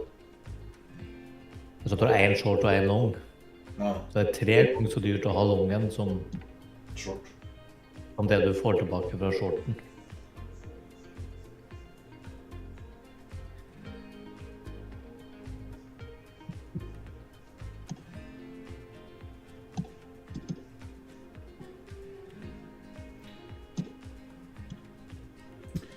Det er liksom ikke noe volum her ennå, altså.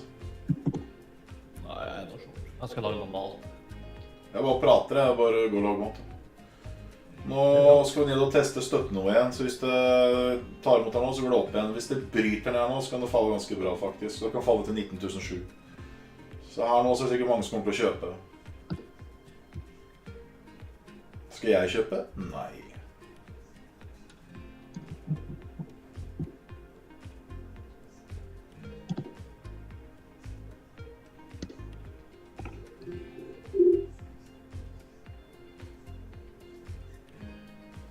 Jeg hitter support av Gjørvik. Også bra, S. Nilsen. Det er kult da. Det kommer en ny versjon. Den nye versjonen på Frontbroker kom for 3 dager siden. Den ble oppdatert i dagene som kommer. Da er den enda mer brukervennlig. Mye større knapper, du har nyheter på hele siden, det er ikoner overalt. Jævla enkelt. Hvordan vet disse støttene er, hvordan kan det falle dit? Jeg er litt autist, og så har jeg Robert og Stig, som er teknisk, så det bekrefter min autisme. Det er det eneste svaret jeg har på det. Det stemmer som regel da, Robert. Med grafen inne, og Stig. Det gjør vel det. Eller som Lena sier, jeg er respektere. Jeg har aldri tenkt på det. Det blir spennende å se da, om man klarer å dra gjennom nå. That included the biggest ever rush on pharmaceuticals as companies hurried to get ahead of tariffs. We do check markets for you all day long at Bloomberg. The S&P 500 now down 0.8%. NASDAQ down 0.9%. The Dow also down 0.9%. Jeg lurer på hva den svære nyheten er. Jeg tror det er en avtale med Iran om avtale,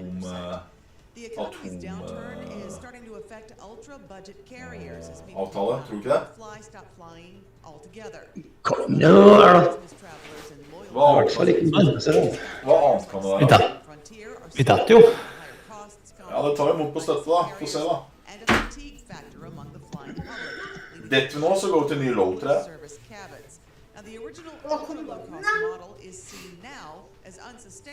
Men hva tror folk her da?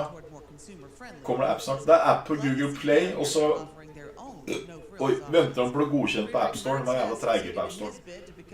Men hva tror du avtalen blir som han skal annonsere på mandag, som er verdens viktigste nyhet? Altså, han sa det var verdens største nyhet. Jeg tror det er atomavtale. Jeg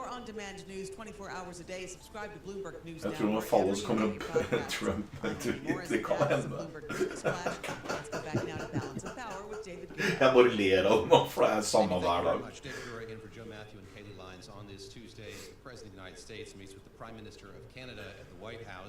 A lot of uncertainty surrounding this meeting, but it got off on a good foot, I think you could say, in the Oval Office as those two leaders sat in front of the fireplace and fielded questions.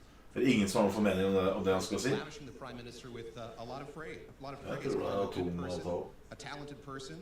Said he thought he was excellent. Kanskje Iran skal bli den nye staten til USA. Ikke Kanada, men Iran. Det er på torsdag. Han sa, det er en svær nyhet som kommer. Tro meg, det er verdens viktigste nyhet på lenge. Den er verdensviktig. Den viktigste som noen har vært i presidenten. Var det sånn? Ordrett. Og den kommer enten på onsdag, torsdag, fredag, kanskje mandag. Ja, da må det jo være at den blir palen, ja.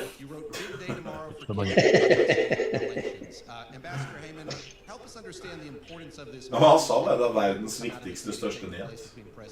Jeg kan ikke, hva faen kan det være for noe? Det må være atomavtale med Iran. For han truet jo Iran for en uke siden. Med nye sanksjoner. Det ser vi jo snart i. Så kommer det fra Vatikanen her om oransje.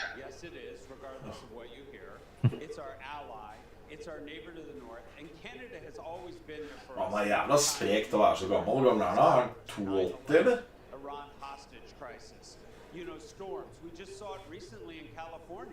Hvor gammel er han da? Jeg tror han jobber ut.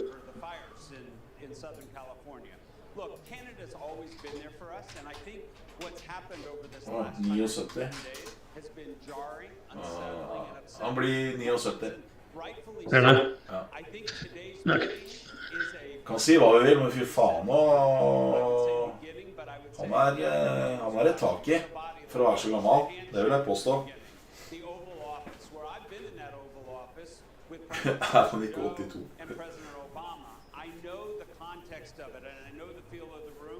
It actually felt pretty good watching the clips here this morning. Now, we will have more details as the day goes on, but I think this is a beginning of a reset moment, and I think it's an important one for our bilateral relationship. And I'm going to pick up on your metaphor of using natural disasters here over the course of the presidential campaign here in the U.S. You were fond of issuing a tsunami warning, indicating that if Skal vi President se om det blåser ned nå. I think you put it in an interview with Politico Pro, super bad, potentially super bad. When you think back on what you were warning about then and indeed what has come to pass since then, was the super bad assessment merited? Is this as bad as you thought it might be in terms of how the relationship between these two countries has worsened in recent days? Actually, it was a bit worse than I had expected. I did not anticipate a proposed cross-the-board 25% tariff, nor the language of the 51st state, which I think was wholly inappropriate. All of that was completely jarring for the Canadians, and being as upset as they are, look, you guys know this. The flights booked over the next several months from Canada on a pleasure basis or social basis to the U.S. are down 75%. The purchasing of American goods is not happening, whether it's in liquor stores, grocery stores, or otherwise. I mean, people are upset in Canada, and Han sier at kanaderne kjøper ikke and I think this is a good day to start. leisure. Kjøper ikke Hva er det på norsk, da?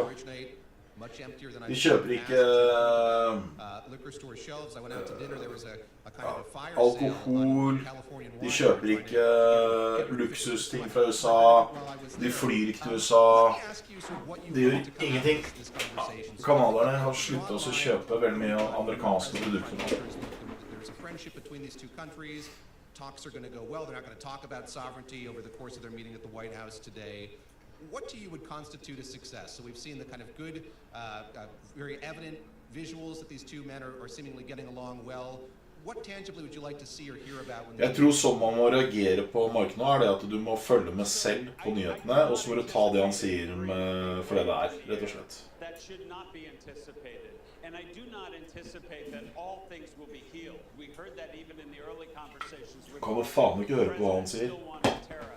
and the back and forth that's going on. But we need a framework in which the two countries can sit down with respective sides behind closed doors and sit down and discuss a path forward. Ser ikke litt ut som vi skal bryte gjennom her nå, Stig? Eller tar imot? And let's get this bilateral trading agreement fixed and updated and in an expeditious way. You know, USMCA, which was the president's agreement, is up for review next year. And so why wait till all the way through to next year to review that? In my opinion, that review should begin post-haste. And we should sit down and figure this out so that we can get an agreement that everybody's comfortable with. So business leaders here at the Milken Institute and throughout the United States can get comfortable investing in Canada, which they should be. I think it's an amazing investment opportunity to be investing in Canada today. And I am encouraging people. I also think it's an incredible opportunity to go visit Canada. And, you know, what a beautiful country. And if you want to have an international travel experience and take your family or friends, go to Canada. I think you'll really have a wonderful time. Bruce Heyman, I want to ask you lastly for your perspective or insight into who Mark Carney is. As I mentioned, a colleague of yours at Goldman Sachs, somebody that I know you've observed when he was in his role as a kind of technocratic personality in Canada, running the Bank of Canada, and then, of course, running the Bank of England as well. He's a political novice, something he touted often when he was on the campaign trail. Just give us some insight here into how he approaches thorny issues like this one, this seemingly intractable one, sort of what you're going to be watching for, what we should be paying attention for in terms of how he kind of comports himself and approaches this job. So everybody should know this is a serious person. He is smart. He is well educated from Harvard to Oxford. He has had incredible jobs leading the Bank of Canada during a financial crisis. Bryter vi her nå, så tror jeg vi lager en ny lov. Jeg må gå og pisse. He sat on some of the most significant boards from Bloomberg to Brookfield. He is a seriously smart and effective and experienced person. To sit at this moment is an important moment because that's what we're talking about. Global trade, tariffs, economy. So he comes in with a great deal of competency. He also has a sense of humor, and he also, you know, has a love of music, and he is a balanced, wonderful person. I think this is a good leader for Canada at this moment, and I think the Canadians are going to be proud of what he does in these meetings with Donald Trump. Gul fortsätter ihop. We've seen many leaders come in and out of that Oval Office and have very different experiences. And I think this is at least setting Nasdaq ner. Ja, men det ligger vi. Det ligger vi. Bruce Hyman, thank you very much. He was for about 4 years our man in Ottawa. He joined us from the Har du svart starka Tim? Conference in Beverly Hills. Nej, inte den. Very grateful for his time on this Tuesday. Jones White. President of the United States and the Prime Minister of Canada wraps up. Over on Capitol Hill. Nej, jag tror inte jag kan träda någon starka Tim. Scott Bessent was testifying today before a House panel on all manner of issues, and something he talked about over the course of that testimony was the so-called X date, when the U.S. is going to hit its borrowing limit. Let's hear what he had to say about that. We will share with Congress when we believe we are approximating that date, so that will be forthcoming. But I will tell you, just as an outfielder running for a fly ball, we are on the warning track, and when you're on the warning track, it means the wall's not far away. The wall is not far away. For some more insight into this, I want to bring in Dan Flatley. He covers the Treasury Department and Secretary Bessent for us here at Bloomberg News. Dan, great to see you in person. There is a hunger on Capitol Hill, especially among Republicans, as negotiations over that big, beautiful bill continue, for what that X date is, what it's going to be. What is your sense? Yes, from the testimony we heard today, but from your reporting of, when we're going to get insight into that, and sort of where on the calendar it might fall. Yeah, David, it's a great question, and actually it was a Republican who asked Secretary Hello. Bessent this question in the hearing today. Hello. Disappointed us all by saying, we don't have that yet, or we're not prepared to share that. Although he had a very interesting. Han bestiller för China. I think that he has said in the past, and Treasury has said sometime in the first half of May. So obviously we're in that window right now. Why this matters is because Congress, as you well know, David, needs a deadline in order to get anything done. And the X date really is like the deadline of deadlines. Because Bessent, later on in his testimony, made a point that the U.S. is not default. Skal han ta løpefart og lage en i bunnen nå, eller? Jag satsar på det, jag vet inte. Ja. 80 points i profit. Ja, 70. Ish. It really kind of comes down to that, what we call the X date. So we didn't get it today. We may get it any day now, really. And so we're all sort of on tenterhooks waiting. Tipper atomvåpen, USA, Israel og andre allierte USA flyr frem 6 av de beste utrustningsvåpnene til øyeblikket for Iran. Trump skal også sende flere brev med signerer, så bomber jeg dere tilbake til Steinland, så mange bomber den type. Was it the same Scott Bessent in that hearing room today? Sir, what's the role as you see it that he's playing as he kind of communicates this president's, yes, economic vision, but also sort of gives a status update on the president's economic agenda? Yeah, it's a good question. I think it was during his confirmation hearing, one of the senators remarked to him that he must have a pulse rate of about 40 beats per minute. So he does kind of project this very calm, cool, collected affect. At times, I think that caught some members off guard. They wanted him to be maybe a little bit more animated. When you heard some of the questioning from Democrats, they wanted him to answer some of their questions and wanted him to do it quickly. And so, he uses kind of that, that demeanor to his advantage in those types of scenarios. But certainly, he has kind of played this role of calming the markets. We did see stocks pare some of their losses. After he spoke on trade, he mentioned that he thinks that 80 to 90% of the trade deals that they're sort of actively working on could be negotiated by the end of the year. We're hearing different timelines, obviously, on these trade deals, and we haven't yet seen one materialize. And then, of course, President Trump came out later and said that he's going to negotiate these deals on his own terms, and he's not looking at lowering tariff rates necessarily. So. Maybe some good cop, bad cop, maybe some of a calming force, some of a more energetic, some might say chaotic force.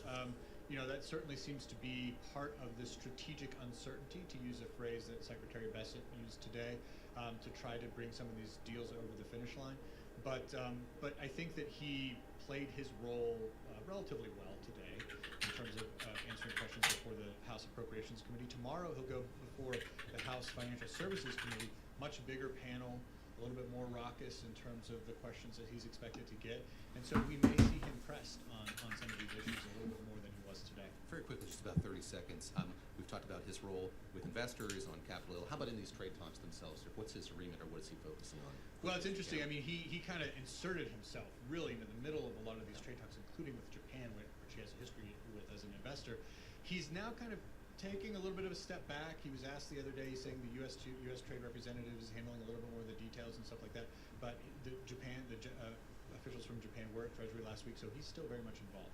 Very much involved. We'll look forward to your coverage of the hearing tomorrow. Dan Flatley, thank you very much. Dan Flatley covers the Treasury Department for us here at Bloomberg News, and we did hear from the Treasury Secretary about the status of those talks between the U.S. and China. He indicated that those negotiations are not underway, and that was certainly the question that was asked of the President during that prelude to the meeting that he's having with Prime Minister Mark Carney, and the President of the United States saying no negotiations have taken place, but they do want to meet. China does want to meet with the U.S. Continuing to follow those meetings at the White House, Prime Minister Mark Carney is scheduled to hold a press conference of his own a little later this afternoon, bringing coverage of that as the afternoon unfolds here on Bloomberg Television and Bloomberg Radio. David Gurray in for Kayleigh Lyons and Joe Matthew here on Balance of Power on Bloomberg.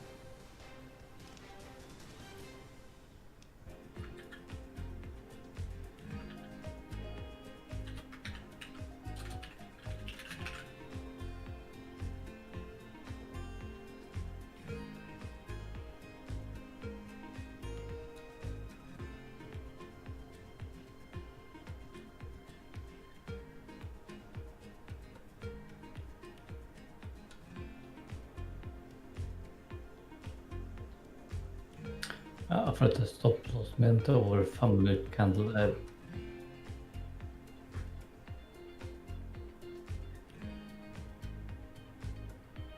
Ikke å bli med opp igjen.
Kan man ikke sette sell stop order på frontbroker? Kan man ikke sette sell stop order? Kan man sikkert, ja, det går man da. Ja. The policy actions to date have raised the level of uncertainty to a degree that I don't think is healthy for investment and growth. It's going to be important that we get more clarity on the direction of travel from here. As I'm talking to CEOs, as I'm talking to our clients, they are holding back on investment, and they're certainly tightening their belt. You're going to see some companies laying off employees and running their businesses tighter because of this level of uncertainty. Nobody covers business like Bloomberg. Bloomberg Surveillance covers the latest in global markets and the political events that influence your world. Join Jonathan Farrow, Lisa Abramowitz, and Anne-Marie Hordern only on Bloomberg. context changes everything. Earnings season is here. I know it's like your Super Bowl, right? I can't wait. It's like opening presents in the morning. All right, it will be exciting. Nobody covers earnings like Bloomberg.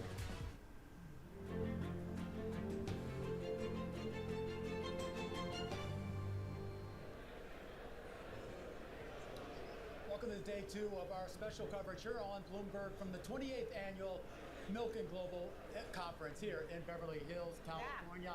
Live. It's a little quieter. A little quieter here today, but of course things will start to pick up. Just 11 a.m. Here in Los Angeles. Almost lunchtime, Carol. Almost lunchtime. I've kind of lost concept of the time. There's so much going on.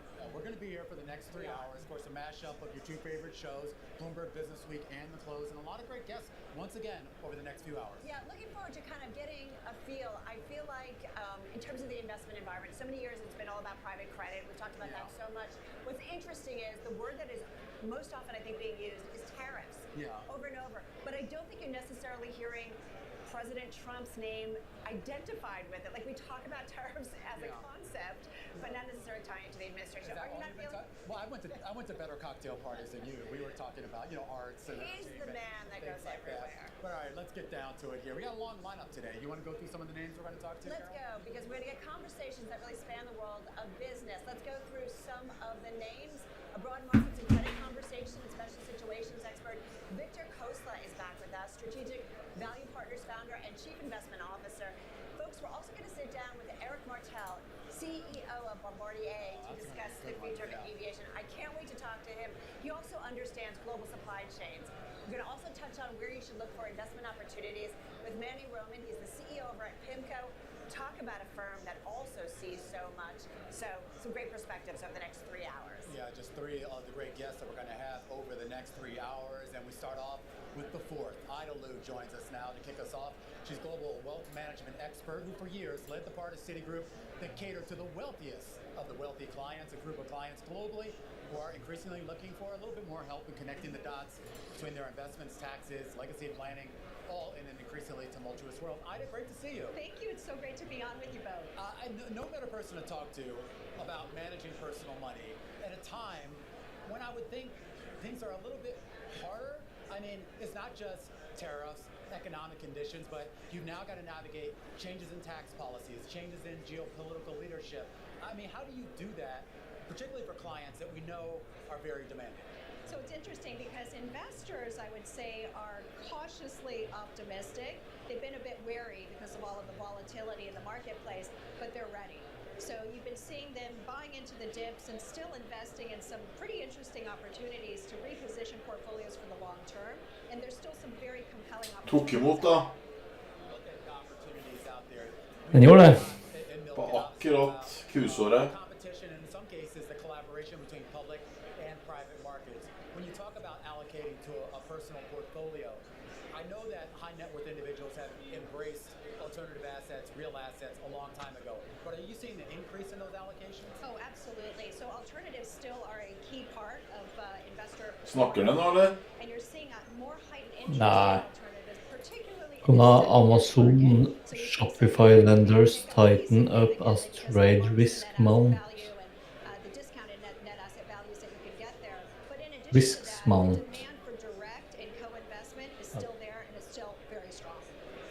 Skjønner ikke. Nyheter er ikke min ting.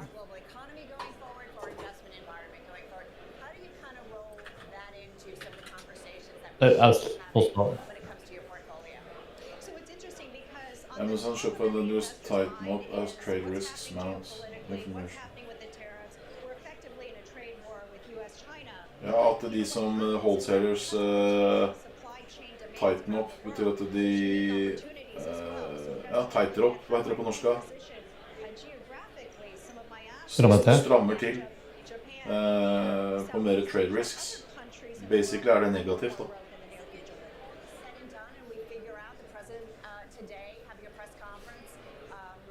Hvordan reagerer Amazon på det? Ja, han blotter rødt. Den må jo blottes da.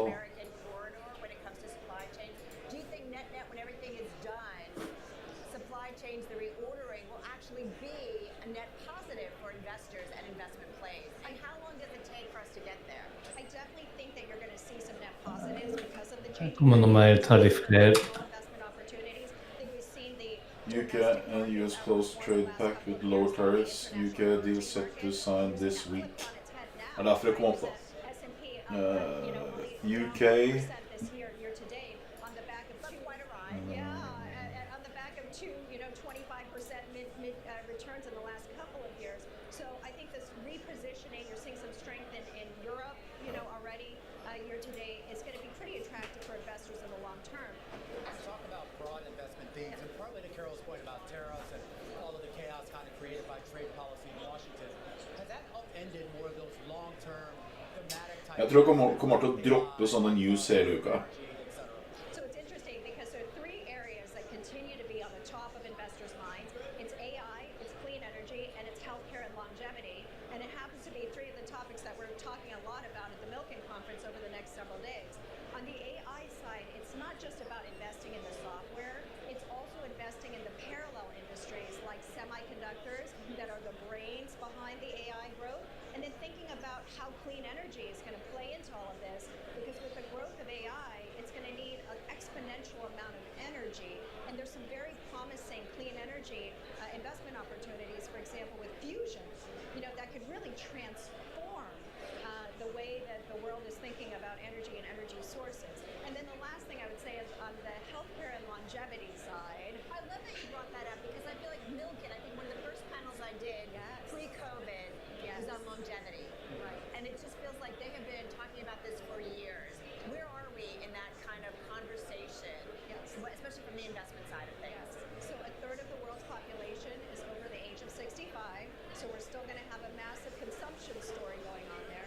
But in addition to that, we have so much advancement in healthcare, the drug discovery, the telemedicine, the personalized medicine. I mean, the next generation is going to live 10, 20 years longer than any of us, and that has pretty serious implications on your investments portfolio as well. You're thinking about retirement, right? No, I wish.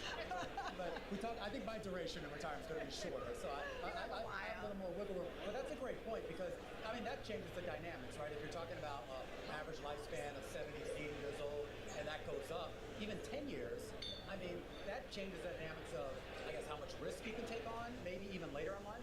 Absolutely, Romaine, and it's not going to be uncommon for people to have life expectancies of over 100 years old. So that's definitely coming as well. So when we get to this idea of the broader theme, so you say AI, energy, health and longevity, there's been a lot of talk here, particularly among some of the people from the Trump administration, about the U.S. leading in those areas. As you know, there's a lot of competition from China, maybe to a smaller extent Europe, and who knows where the next sort of big new industries will crop up in what parts of the world. Do you look for that now geographically as you try to sort of advise people kind of where the puck is going, so to speak? Absolutely, and yes, you're correct. There's so much being spent R&D on AI and technology in the U.S., but very closely behind that is China. And they're growing very quickly, particularly as it comes to robotics and solar and some of the other energy sectors as well there. So we keep a close eye on the development, and we try to invest not only in early stage, but for the full spectrum as well, right? So early stage direct investment opportunities, alternatives, and then playing some in the public equities as well. I think what's interesting is I think the Vice President has been to India. We hear a lot about some kind of trade agreement. The President mentioned it even today between the U.S. and India. We're going to talk with John Chambers a little bit later about the importance of India and certainly supply chains. Where do you see the U.S.-India relationship going? Does that kind of replace in some ways the U.S.-China relationship that we've had, especially when it comes to trade? You're definitely going to see elements of that. You're seeing obviously all of the ongoing trade discussions as we speak and the tariff discussions as we speak. We've recently seen some willingness for more open discussion between the U.S. and China, so I'm hopefully cautiously optimistic on that too, fingers crossed. But yes, we're keeping our eyes on the countries that will benefit the most from the U.S.-China bifurcation, and that is going to be India, it's going to be Southeast Asia, it's going to be in part also Japan.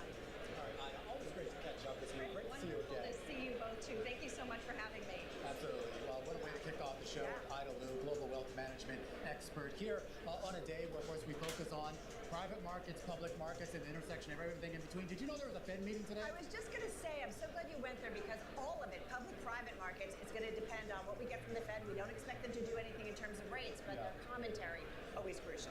We should point out yields in the Treasury space are down. Stocks down as well for a second straight day. Let's toss it back to Bonnie Quinn in New York, who's keeping a closer eye on what's going on in the markets.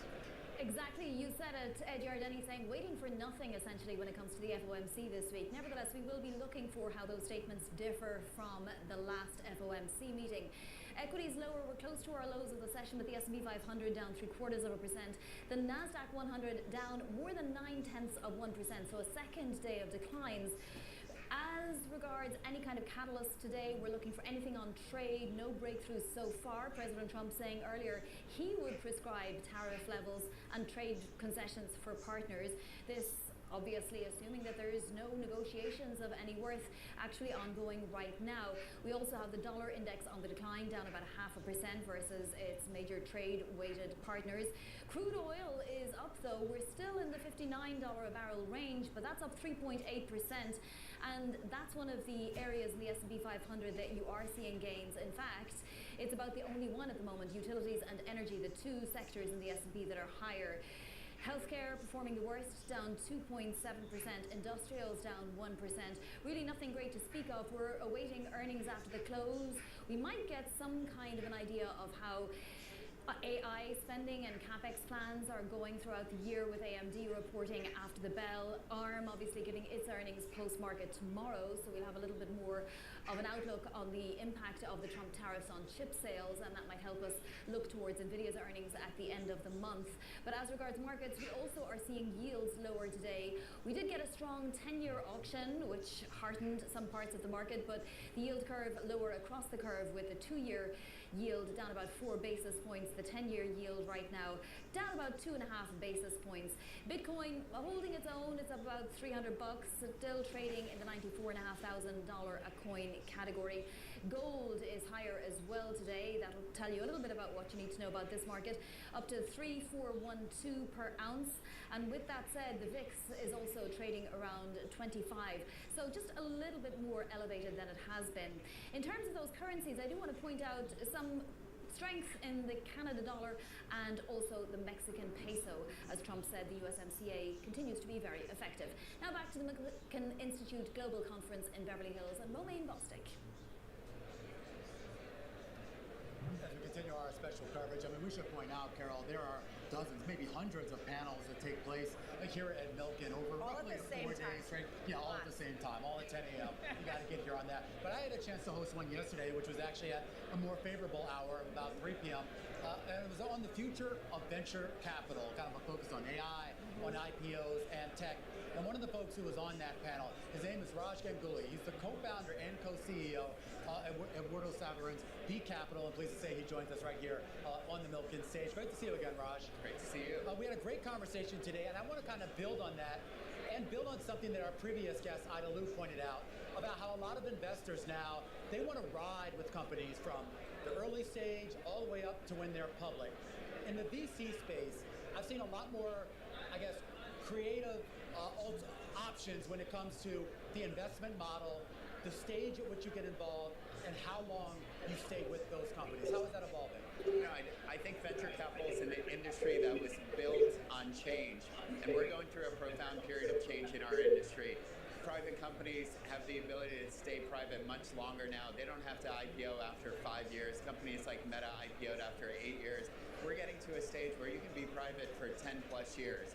And the onus is on us as venture capitalists to build bigger, better companies that when they do IPO, they're resilient companies that can really hold up in the public markets. And you're seeing so many venture capital firms becoming SEC-registered investment advisors so they could really hang on to the investments that they have for a longer period of time. I've seen this trend, and there's been a lot of hay made of that. And there are some companies that have done that for a while. Andreessen, of course, became an advisor years ago. But you're seeing more of the VC funds do that. What do they become then? Do I stop calling you a VC fund? Because you can still call us a VC firm, but I think the lines between venture capital private equity growth, and even venture credit are really blurring. Ultimately, we built B Capital to be a firm that serves the best founders. And what we know, because we ourselves were founders, is when you're early on, you need certain types of help. And as the company scales and grows, you need different type of help. We believe that we can be that right partner from the early stages all the way through the late stages. And the types of capital you need are different, from very seed stage, early capital, to larger amounts of capital that are more sustainable. And that time horizon that a lot of venture capital firms have, saying that, oh, we need our money back in this number of years, that doesn't work for every founder anymore. So we need to adapt to what founders need. But I'm curious about this, because when I think about fundraisers and supporting, especially startups, Raj, what does that mean? Is it really, really early stage, it's going to be venture, and then as the company gets larger, it's going to be more like private credit? Like, because all of those are kind of, you're in for a longer duration than most investments. Yeah, it's a great question. I think we're all trying to figure that out right now, which is, where does venture capital stop? Where does private equity growth begin? Where we make the most money? Well, listen, Fy faen, Dow Jones ned 400 poeng nesten. The way we drive Fytte returns in our helvete. business is by partnering and backing great founders and helping them scale and grow. We're not in the business of buying companies. Nasdaq litt lettere å holde oppe. Trenger bare å holde oppe Microsoft eller Apple og Nvidia, så holder det seg oppe. Det litt verre på Dow Jones. And hopefully helping them grow even faster. And sometimes Du har ikke sjans på Forex, for der er så stort volum, eller gull. but sometimes that backs from other types of firms. So I think in the next 10 years, you're going to see fundamentally the lines between these different types of firms really blur. Can Romain and I eventually get a piece of that? Like, how is that moving in terms of the democratization of that? It's a great topic, the democratization of private capital investing. I think the next decade, you're going to see that public market investing doesn't provide the same kind of return that it has for the last couple of decades. Private market investing has been really this area that elite, endowments and other people can only do. We need that to change. We built our firm on the back of a lot of great public pensions. We've taken capital from people that a lot of venture capital firms haven't taken capital from before. We think democratizing this industry is backing founders that have come from different types of universities, that have come from different kind of backgrounds, maybe not even gone to university. Right. And it also means taking capital from folks that might not be the folks who helped build this industry in the first place. That's what I'm curious about. Where does the new capital come from? I remember, and correct me if I'm wrong, you just recently opened an office in Doha. We did. There's been obviously a big push to get more money coming out of the Middle East, which is looking for a home. Is that the next fuel for the venture capital It's a community? great question. I mean, we continue to be, our biggest backers are U.S. public pensions. We think that people who are pensioners deserve access to the best private capital investments. They remain some of our biggest backers. We actually have opened in the Middle East because as we've been redoing our strategy in Asia, we think that the Middle East is a really exciting place with a high number of really talented young engineers, a very youthful population, and our belief at B Capital is you can build global businesses from anywhere. We remain about 80% invested in the U.S. We think that Silicon Valley is, with generative AI, what's happening in healthcare is still the best place to invest. But we Wait, do invest did I hear outside. premier destination for global investors, the United States? Is that what you said? Absolutely, and it's always been our belief. And even when we're investing in companies outside the U.S., most of those companies are targeting the U.S. market to grow in. The U.S. market remains the #1 dominant market in tech and innovation. Still, I'm kind of surprised to hear that, because I think there's been some questions. All right, Carol, you would have learned all this if you had come to my panel yesterday. Raj, great to have you. Thank you. Absolutely. Raj Ganguly, co-founder and co-CEO Great of stuff. Thank you. Capital. All right, as we drumbeat to the closing bells, let's toss it back to New York and Bonnie Quinn. Bonnie? Yeah, Romain, a second day of declines now after we saw equities really run back up last week. It's reversing today, and that is that the S&P 500 down 0.7%. Nasdaq fortsetter opp. Sectors in the S&P Jeg ser han tar imot. Dow Jones faller som bare faen. for the most part. WTI crude trading at 59.26. It's up Den går opp, den, ja. 3.7%. The picture is pretty grim across the board. Har det kommet noen nye meldinger nå, eller? At around 25, yields lower. Nei. 10-year yield at 431.99. That's down more than 2 Nei. basis points. The 2-year yield down almost 4 basis points at 379. Det er ikke noe at Cable spin-off to be named Versant ikke har noe med indeksen å gjøre. And press conference tomorrow, Michael Feroli of JP Morgan Chase saying the main message from that is that the committee will be well positioned to wait for greater clarity. Vi har prøvd 3 ganger nå, også britene her da. What kind of clarity? Well, doesn't look like we're going to get it from President Trump, at least not immediately. He's saying today he would prescribe tariff levels and trade concessions for partners looking to avoid higher duties. So he seems to be moving away from the idea that he's going to be engaging in back and forth negotiations. That's all we really heard from him so far today, although he did say that the USMCA is very effective and he doesn't know if it's necessary to renegotiate that trade deal. That's helping the Canadian dollar and the Mexican peso today, but the US dollar is still lower by about 0.5%. Now back to the Milken Institute Global Conference in Beverly Hills, California, and Carol Nasser. Carol. All right, Bonnie, thank you so much. I do want to turn back to the markets, and more specifically what's going on in the world of ETFs. Always a lot going on. It's a space that has significantly changed in the last few years, especially since the introduction of Ja, det skal vel stemme. Nei, DJI, det er jo... Det kommer på om det skjer på aksjen, eller om det er på... Jeg vet jo Dow Jones, du mener Dow Jones, men DJI er som vel en aksje. Ja, han mener Dow Jones, Wall Street. Ja, det vet jeg. Men tikkeren DJI er som regel en aksje. Ja, det har man ikke. Men Dow Jones er US 30.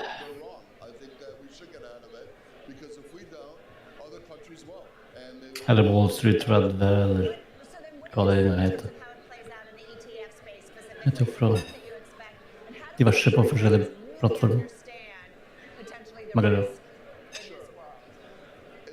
The last 15 years, Bitcoin has been the best performing asset class in the world. There's no arguing that. Having said that, it's also been one of the most volatile ones. And a lot of people have lost a lot of money. So people have to be careful when they invest, and it's more of a long term. Now, with the ETF market and the inception of the indices, like the Chicago Board of Exchange indices, there was able to do options where you can buy different types of ETFs on Bitcoin, like the ones that we are issuing, that can limit your risk. Calamos has been a risk manager since inception, almost. Hvor viktig altså timeframene så er viktig og viktig, det er ikke noe sånn kjempeviktig, men jeg ser jo mest på 5 minutter. Og så skal for eksempel lete etter supportnivåer og sånt, så øker jeg til 15, 30, 1 time, 4 timer, en dag. Så bare ser jeg gjennom hvordan de ser ut. Men å trade intradag, så er det 1 minutt og 5 minutter.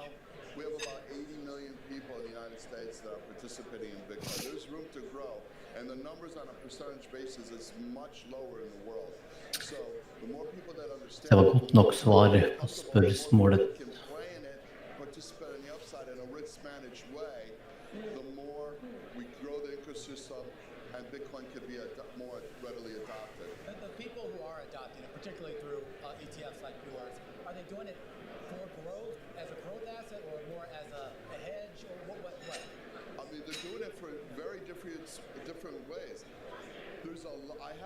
There's a lot of people that are doing different types of Bitcoin, and they're levered, they're not levered, and so people need to be careful and read and understand what they're buying, because it's not all risk managed, as well as it could be.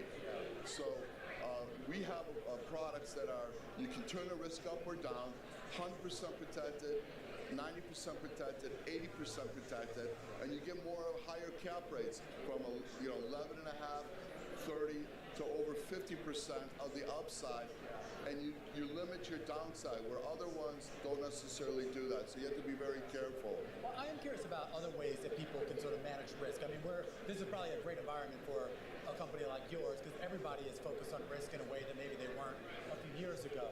And you talk about the heritage and convertible bonds, which for years was kind of one of the go-to places to sort of hedge downsides. What else is out there? What are people utilizing to protect themselves from this unknown that we seem to be in? Well, there's a lot of volatility. because of the uncertainty of what's happening here with tariffs and everything else in the markets, right? So one way a lot of people have been able to manage risk is buying funds like our Market Neutral, which is one of the largest funds in the world in liquid alternatives. And what it does is it hampers it mutes the volatility in the market. And if the markets are up, the markets are down, it particularly gives you a return that is pretty steady either way. It's not crazy returns, but they're deep money markets. It's typically SOFR plus 300, 350 in an up or down market. And it's a 35-year-old fund that has performed incredibly throughout the entire time, and it's steadfast. So people can look at the history and say, hey, during all these cycles, this fund, no matter what the market's done, has kind of hung in there, and they use it as a fixed income alternative. John, just quickly, just got about 30 seconds here. I mean, you mentioned earlier From P-trading, og satte jeg en short. crypto play, no Ja, downside. jeg tar faen jeg. But I am curious then, how much are you limited on the upside? Før vi tar imot på supporten her. But then how much are you limited in terms of how you are getting Motstanderne. Ja, mer motstand. Det er support. For our first run, you had 11.65% of the upside. So if Det er Apple som snudde helt rundt her og gikk rett opp. you only get 11.65, if it goes 5%, you get the whole 5%. Nå har Trump sagt noe. Han pratet. Trump aims to have nuclear power with executive order. Ja, det her kan det ikke være lov snart. Hvorfor i helvete reagerer markedet hver gang han prater? Det blir jo bare dummere og dummere dette her. På hver jævla runde ned nå så prater han. Det her er jo helt sykt. Og hvorfor gidder vi å gå opp på det? Det er bare piss. Vi faller like fort etterpå. Hva er greia for noe? De store driver og laster opp. Det kommer inn masse bearish flow over hele linja. Men, så det går ned, men vi får se. Hvor langt ned tror du det skal gå? Nei, vi skal nok sikkert litt et stykke nedover. Mener du de store går og setter deg shorts nå, eller kjøper dem på dippere? Hva faen gjør de for noe? Nei, de shorter. Det var det jeg skulle si, for det jeg har sett og det jeg har hørt, så er det bare negativitet der, og utlendingene selger som faen. Store hedgefondforvaltninger sier invester i Europa, ikke gjør noe i USA enda. Så fikk jeg en melding fra en på Instagram her, som jeg vet da faen jeg.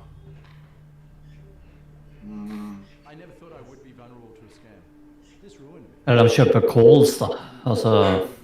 Nei, putt mener jeg, sorry. Puts. Så det er options flow som kommer bearish.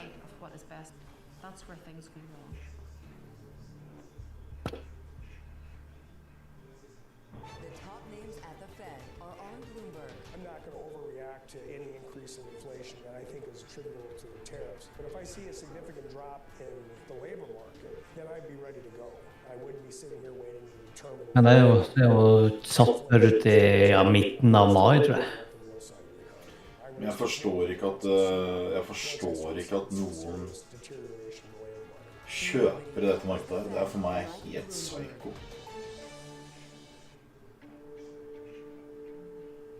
Det gir null mening. Du kjøper ikke et usikkert marked. Du kjøper ikke et marked hvor ting er dyrt. Du kjøper ikke et marked hvor det er faen meg krig og helvete på alle fronter, og kaiene er tomme, inflasjonen stiger, resesjonen øker. Hvem faen er det som gjør dette her da? Altså kjøper den som sitter og hører på hva media sier og hva de sier. Og gull og grønne skoger. Ja, men det her er helt spinnvilt. Vi går jo opp på hver melding han sender ut. Og så detter det. Så får du en ny melding, så går det opp. Og så detter det. Helt normalt.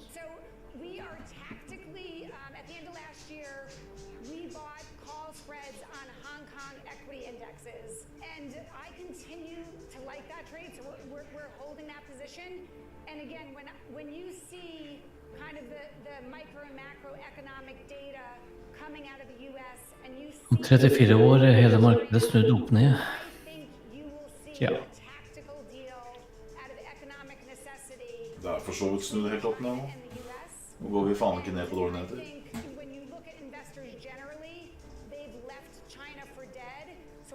Snu grafen, så går vi ned.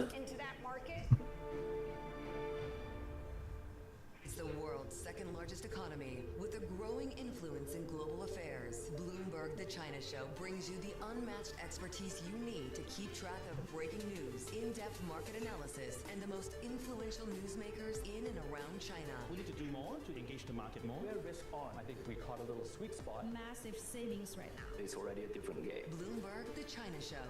Weekdays at 9 p.m. Eastern Time, right here on Bloomberg. Context changes everything.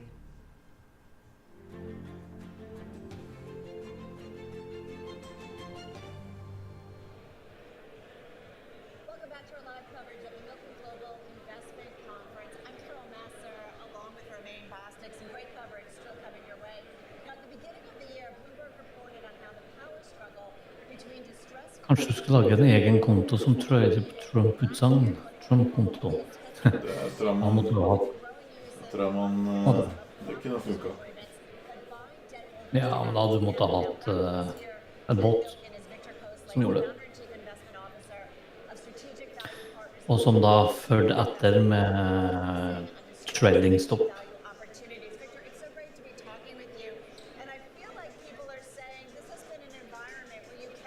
Så hadde det sikkert funket.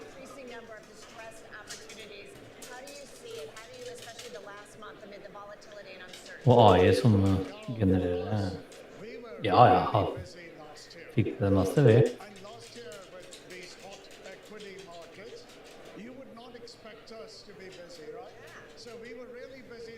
Jeg har både AI som... Ja, den trader ikke sånn direkte, men den leser beskjeder og sånne ting fra diverse plasser.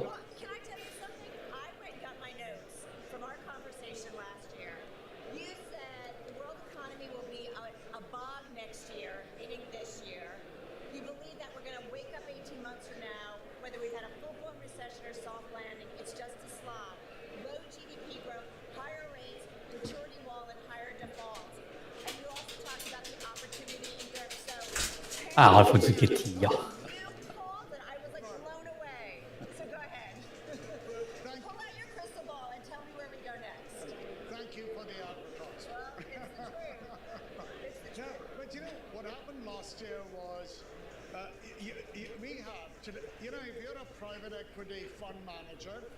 Noe som er oppdatert newsdesken min.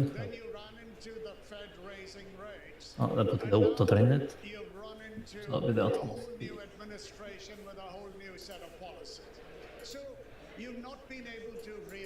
Men det er jo ikke noen flere kjøpere eller selgere, han står helt likt. Ja, 53-47. Hvor ofte blir den oppdatert da? Kvart 50 minutter. Okay. Så basically folk sitter bare stille da? Ja. Må huske på at FOMC er jo i det morgen. Nei, torsdag. Faen, gull går rett til taket da.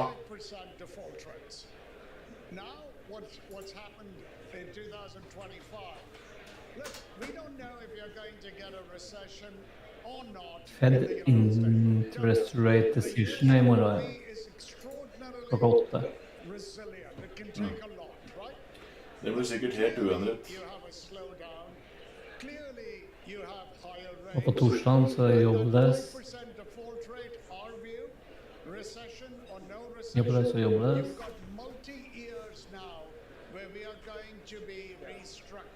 Det er 1, 2, 3 hele dager uten store nyheter.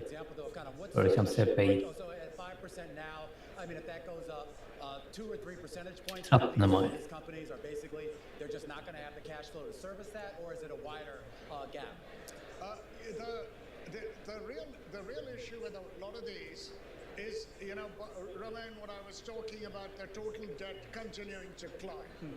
So if you raised $1 billion of debt to do a leverage buyout, when short-term interest rates were zero, now that $1 billion of debt with the A&Es has become 1.2 and 1.3 billion, and the 0% is 4%. De har jo noe. Ja, Nasdaq og de har jo noe. So you're trying to capitalize. Can you quantify, I mean, how much money have you really put behind this in terms of chasing new opportunities as you're starting to see some of these companies struggle, for lack of a better phrase? The first thing, all of us have portfolios, Romain, right? The first thing when you see a sea change like this, it is a sea change, you ask yourself, hey, how good is my portfolio? Do I have it really battened down, right, at a moment in time like that? And then we have a good portfolio. Okay, all right. The second noted. Right. We'll put that at the bottom. Right. The second thing you do. Is that to your investors? The second thing you do is you say, okay, how good is the opportunity? So for somebody like us, look, we've got about $22 billion in AUM. Right. We invested 4.5. Strategic Value Partners, Founders Chief Investment Officer. Fy faen for et navn. Men han sier jo det at inflasjonen stiger, resesjon er i gang, tariff er usikkert.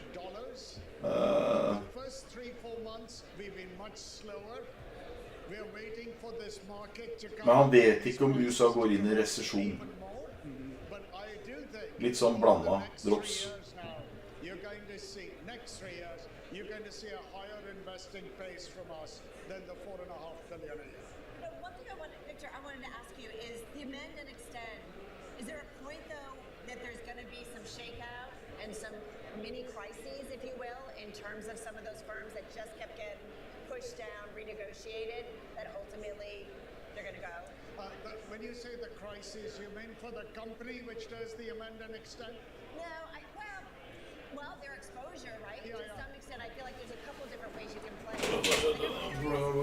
Det kommer jo an på hva som er sagt. Det var ikke noen negative nyheter om Bitcoin til i dag. Ikke negativt, det var at Dan Bessent basically sa at det kommer alltid bli noen reserve på Bitcoin. Han var ganske klar beskjed om det. De flørte med tanken på det her i fjor, når Bitcoin gikk, eller tidligere da, når Bitcoin gikk i taket. Nå sa han jo det stikk motsatte. Så spørs hvor kryptovennlig han er allikevel da. I hvert fall han Bessent, som er finansministeren Trump. So it's a pretty gnarly, messy kind of situation where we are. Those companies, and I am curious, how involved are you? I'm talking about companies that you are currently invested in. How involved are you in counseling them through turmoil, through uncertainty about tariffs and the economy and et cetera? Romain, we do a lot more than counseling.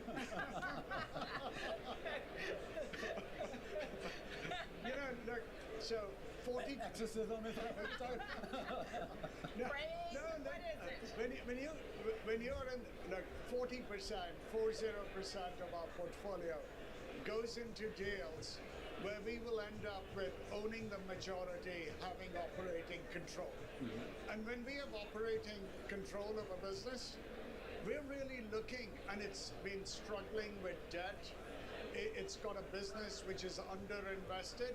For us, we are strengthening the management team. We are investing money behind the business.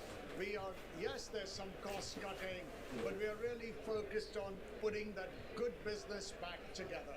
So our engagement, we have a large team of operating partners. We are really engaged with the management team and driving that change.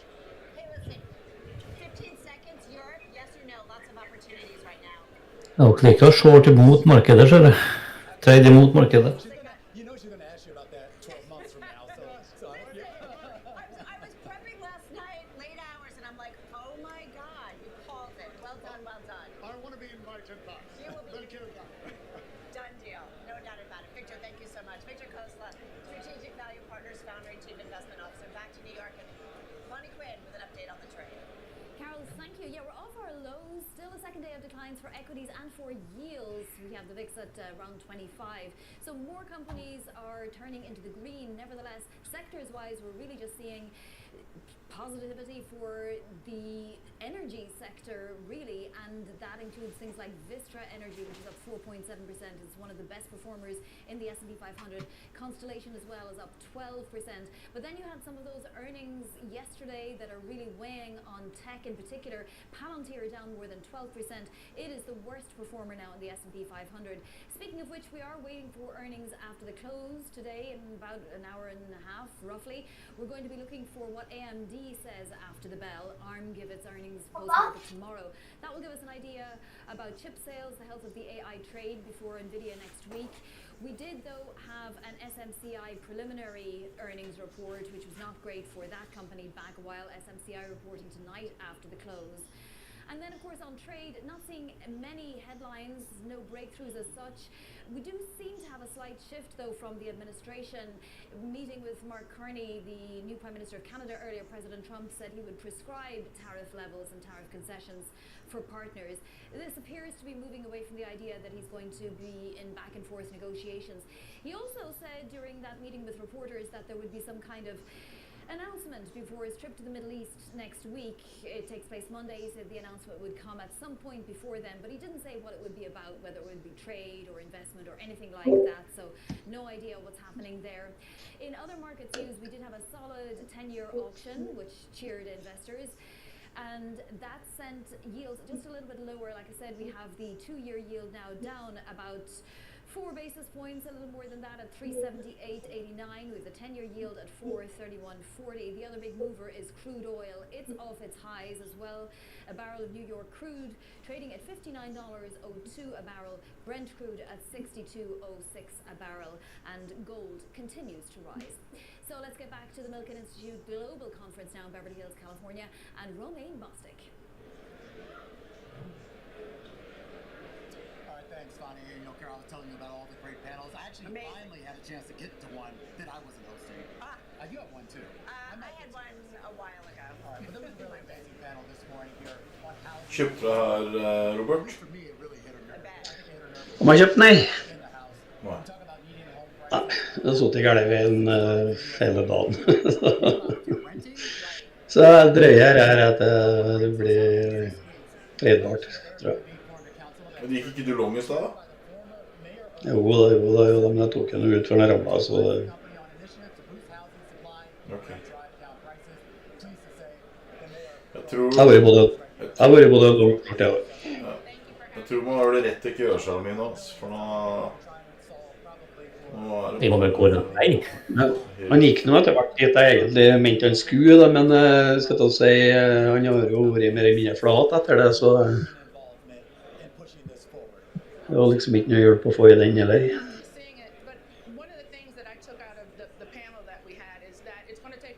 Ja, det gikk jo rett opp, så gikk det rett ned igjen. Ja.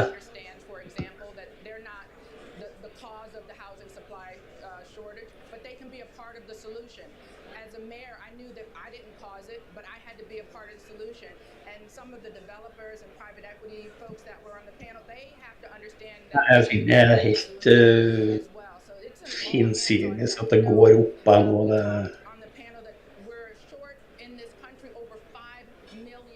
Ja, det er ganske sjukt. Ja, det er sjukt.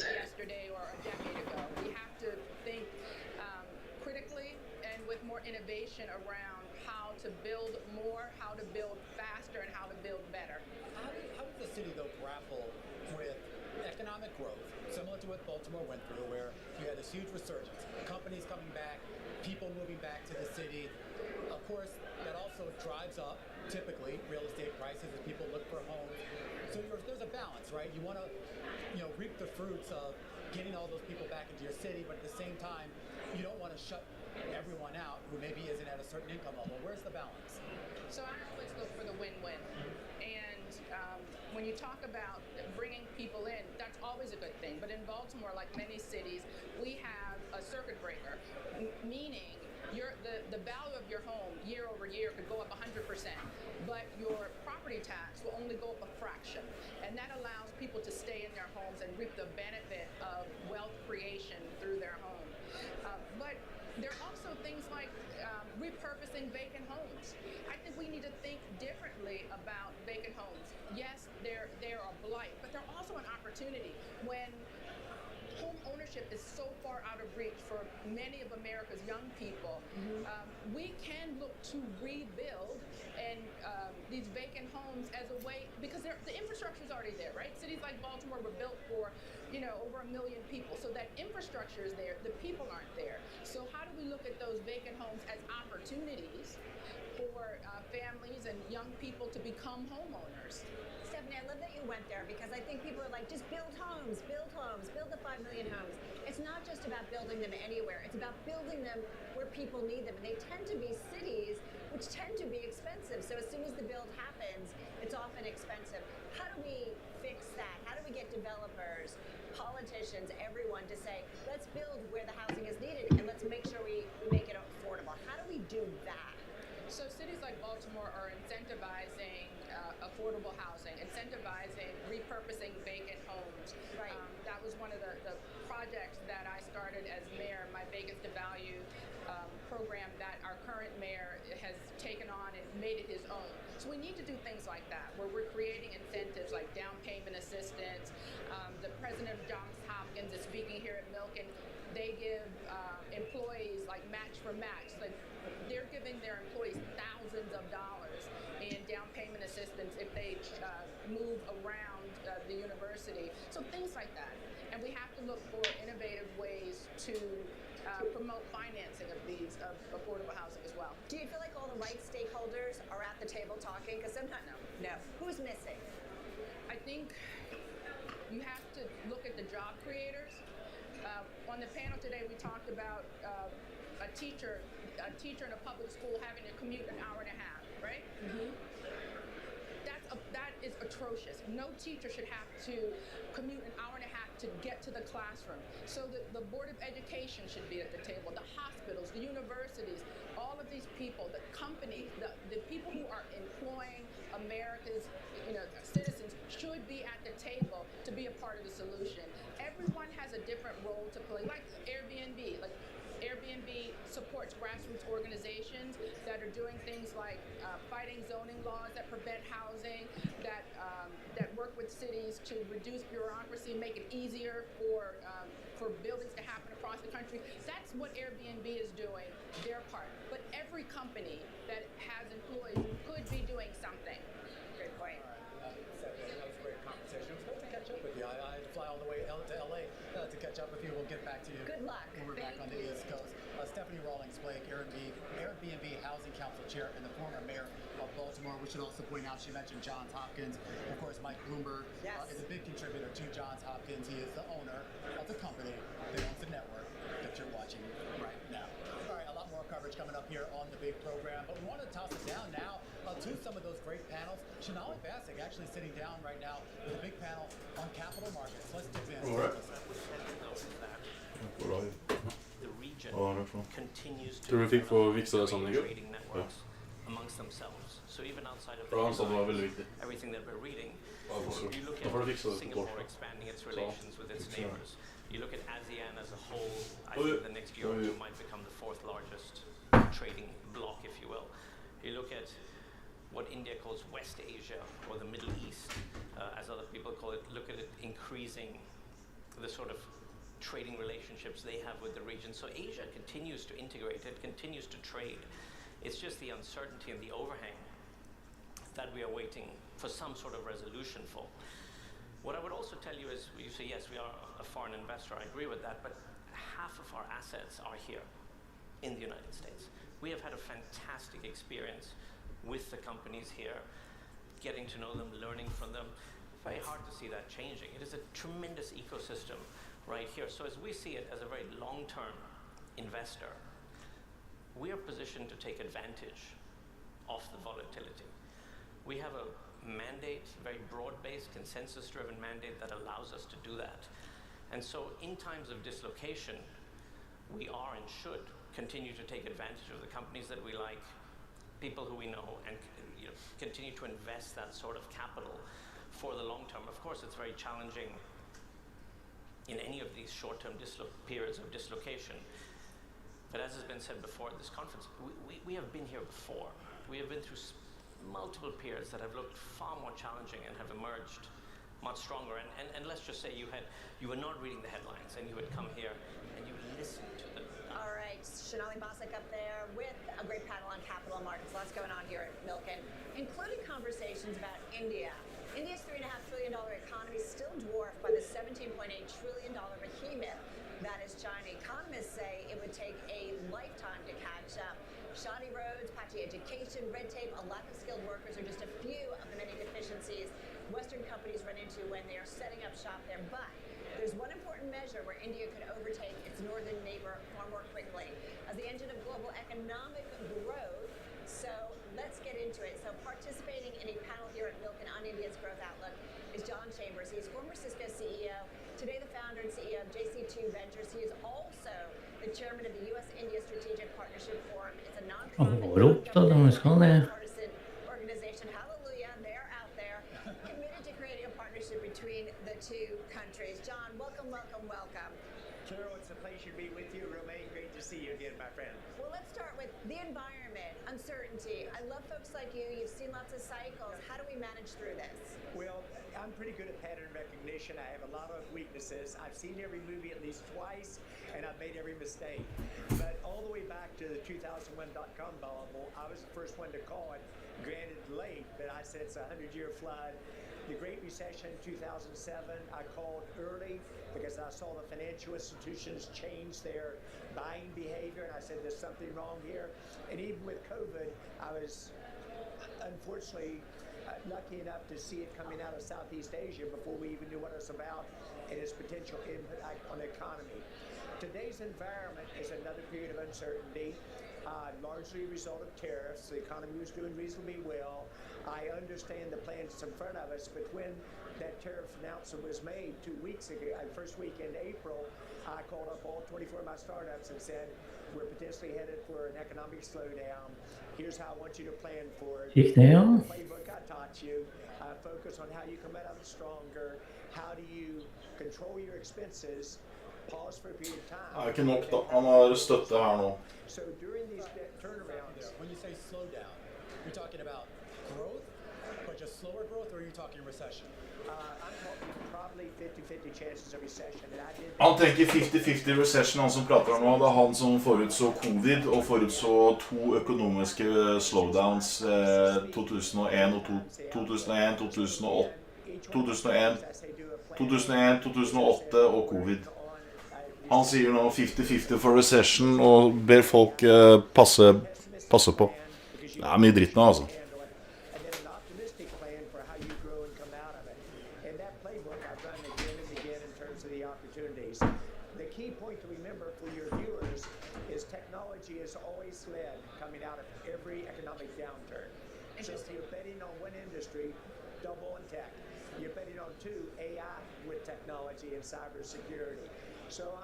Det ser opp for min del.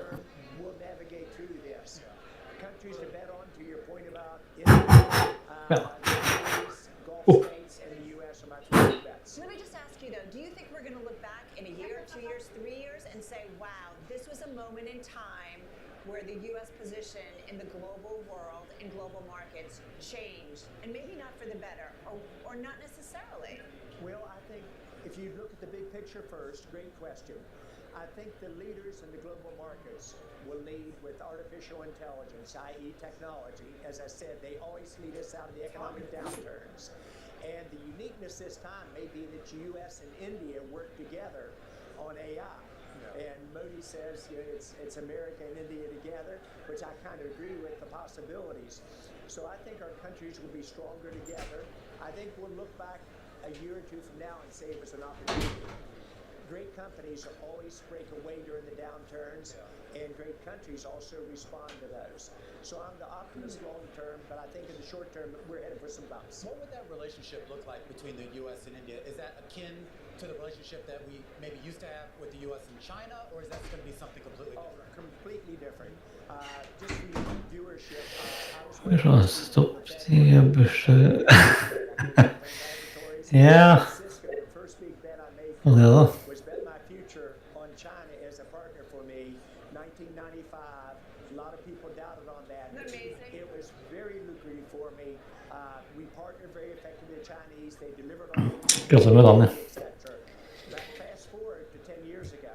10 years ago, as I was leaving the executive chairmanship of Cisco, I lost trust in the Chinese leadership. Men jeg blir nok dessverre nødt til å ta ifra deg pengene. Dessverre. Tok imot igjen, ja. Ja.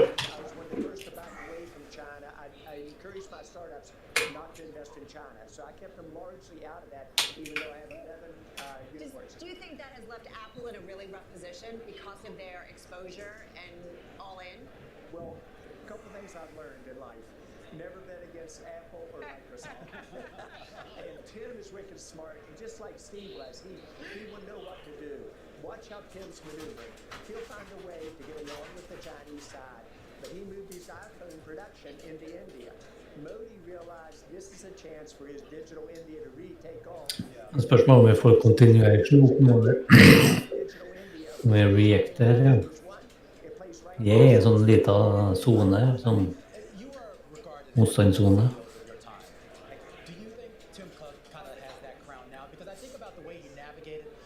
Det er noe greit I plusset.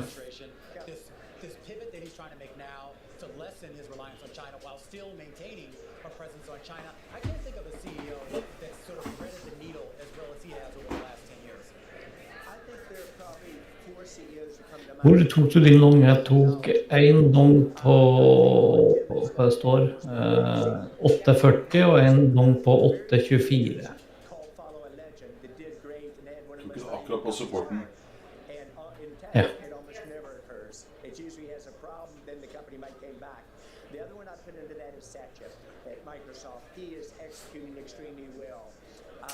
Apple som går opp som av faen nå.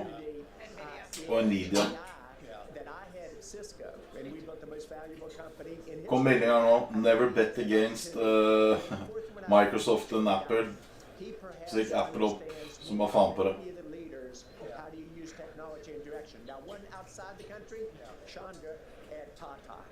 He is amazing what he's doing with AI and that company on so many fronts. That would be the best panel at Milken, along with you, maybe moderating it.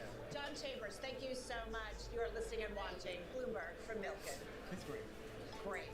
Algoritm. Hva står på Finansavisen? At DNB har folk som sitter og følger med hva Trump gjør.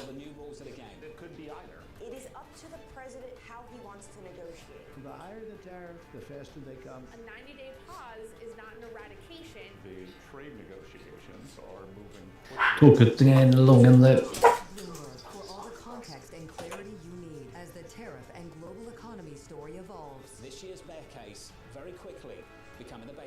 Nobody covers tariffs like Bloomberg. Context changes everything. Why is Baltimore so important to you? It's our state's largest city. And if your state's largest city is not thriving, your state can't thrive. And that is just a mathematical equation, because the only way this is going to be Maryland's decade is if it's Baltimore's time. And so that's why we did focus on things like being able to extend the Orioles lease and make sure the Orioles could be here for 30 years. It's the reason we focus on things like the Preakness and keeping the Preakness in Maryland for generations to come. While we've invested in the convention center, the reason we focused on housing and getting rid of the vacant... Det noen krefter her som vi aldri har sett for oss. And now Baltimore is having among the most precipitous drop of anywhere in the country when it comes to homicides and non-fatal shootings and carjackings and auto thefts. So if you can have Baltimore thriving, your state is going to thrive. So if somebody's watching this and they're not from Maryland, but they want to know a little bit about Maryland, what would you encapsulate in a paragraph or two about what people should know about the state of Maryland? I would say Maryland really is American miniature. You tell me what you want to do.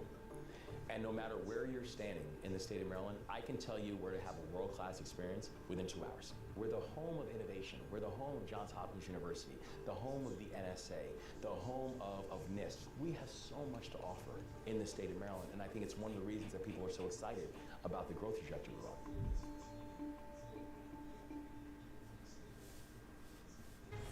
In case you missed it, on the Pulse.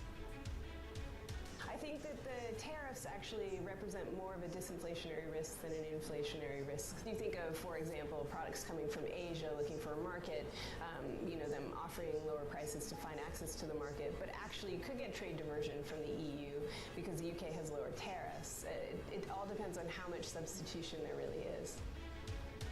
Don't miss the Pulse, live every weekday. Sender jo opp, og jeg tror effort med den. Kanskje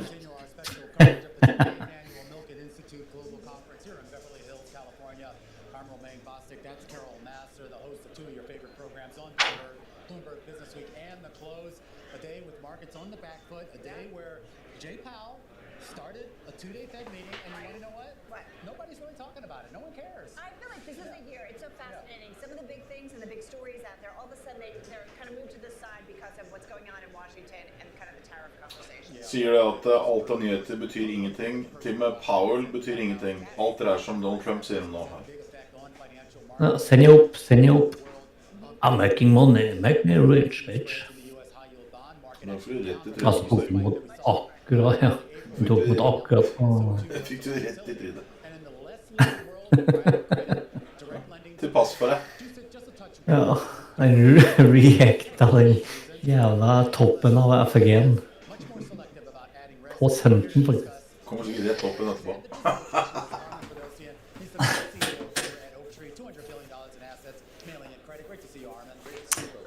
Nei, noe lån derifra.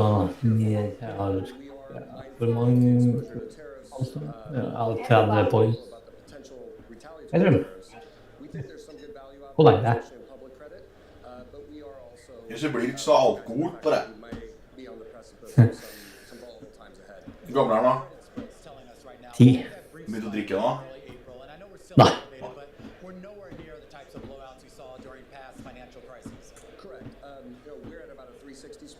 Jeg vet ikke åpne på seg selv, da. Det er som Romy da, han har 20.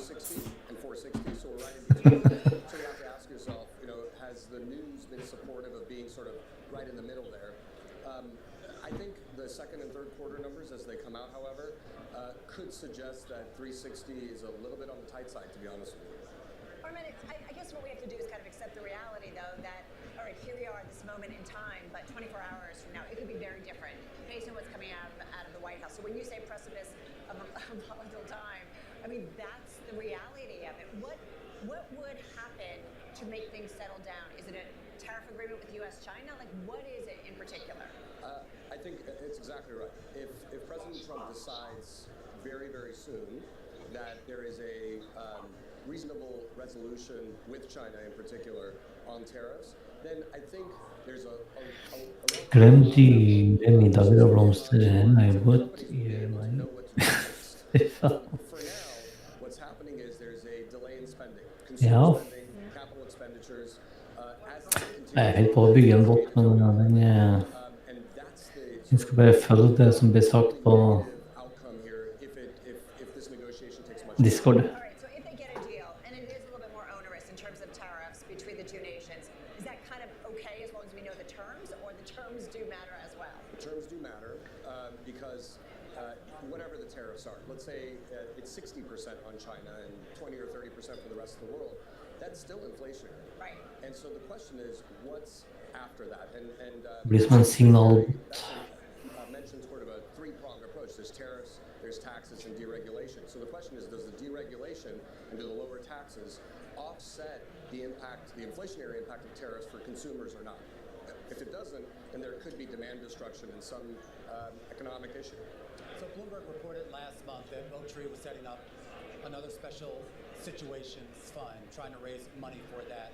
Are you able to share any thoughts on the progress of that? Well, we can't talk about any particular fundraise, but we do see a lot of opportunity for companies in need of both equity and debt to help them bridge through uncertain times. We are seeing more activity in terms of companies calling us for rescue loans. I know others have mentioned that as well. I expect that given what's happened with the policy backdrop, and private equity firms had hoped to be able to sell out of their businesses earlier this year. It was supposed to be a really strong year for M&A. But given what's going on now, I think that those same private equity owners will have to come to the likes of Oaktree for some solutions that help to extend their ownership of those businesses. Has there been discussion, not just at Oaktree, but just amongst your peers as well, in the private capital space about trying to find ways to increase liquidity, or at least have the flexibility to increase liquidity should times really get hard? In terms of liquidity in the asset class? Nei, jo, en som tar tradene for det. Vi tar trader basert på signaler. Want their financials to be not in the public domain. You need those financials to be in the public domain to be able to increase liquidity and transparency in the trading of those assets. Fy faen, det ikke noe volum I det hele tatt her. Det jo ingen som gjør noen ting.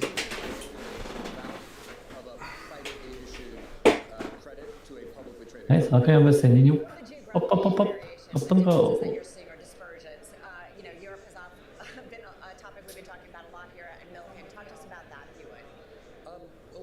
Tremendous amount of dispersion yet, but what we are seeing, however, is our clients globally are wondering whether they need to back off on how much exposure they have to the U.S. They really are asking. They are asking. They know that the U.S. is still the best place to invest. It's the deepest market, strongest economy. But the question is, has the U.S. damaged itself in some for an intermediate period with some of the policy statements we've made? And if that's the case, should we Jävla telefon. Like Asia or Europe. In Europe in particular, there are some tailwinds. And the tailwinds being stimulus around defense especially, and infrastructure relating to defense. A lot of capital is going to be spent. Debt to GDP in a country like Germany is low enough that there could be some additional debt taken on by Germany to fuel this type of build-out. It's probably a good time to think about asset allocations a bit. With regards to some of that allocation that we're seeing to Europe, is that concentrated though around defense, or at least around industries that would be a direct beneficiary of that increase in fiscal spending? I think it's too early to tell, but I would say it's the point of focus is in general industrials, and that is a first order and second order, or it depends on defense on a first order and second order basis. Do you think we'll see much more of an opening of the European market to private capital, private credit, private equity? They didn't necessarily chase the U.S., at least not to the same scale that we have here. Do you see the potential for that market to actually expand? I see it. I see the potential to expand. I think the size of the borrowers in Europe, however, just tend to be smaller. The market is smaller. I don't see it becoming the size of the U.S., but I do see it growing from its current status. I think the hard part is for European LPs, for European investors, there is a different regulatory dynamic that requires them to really favor European investment, and they're not finding enough to do right now. They have a lot of capital and not enough places to put it in Europe. So the market does need to expand. Stigende for en stopplåsning her. Of size and scale and giving depth to that market for deployment. Hvis Stig bare setter sånn stopplås rett over han satte traden, så han går sikkert til 0 på. Han taper sikkert ikke noe på det. Kjenner den rett.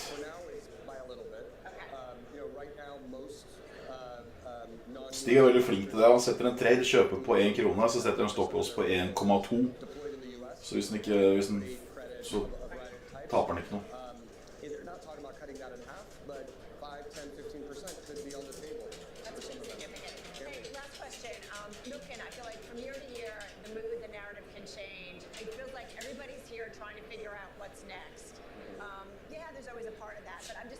Striking you about this year's conversations?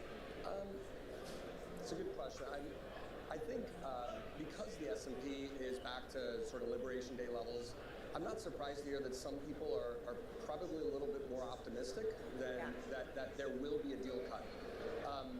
I'm surprised to hear that there's a belief that that sort of rationality or rationalism will prevail and that we'll get to a deal on the tariff side that is acceptable to U.S. companies in a reasonable enough period of time to avoid a bad outcome.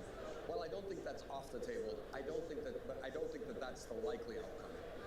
And I think that the mood shifts depending on whether you're talking to U.S. investors or non-U.S. investors. U.S. investors are quite U.S.-centric and they believe everything will be fine.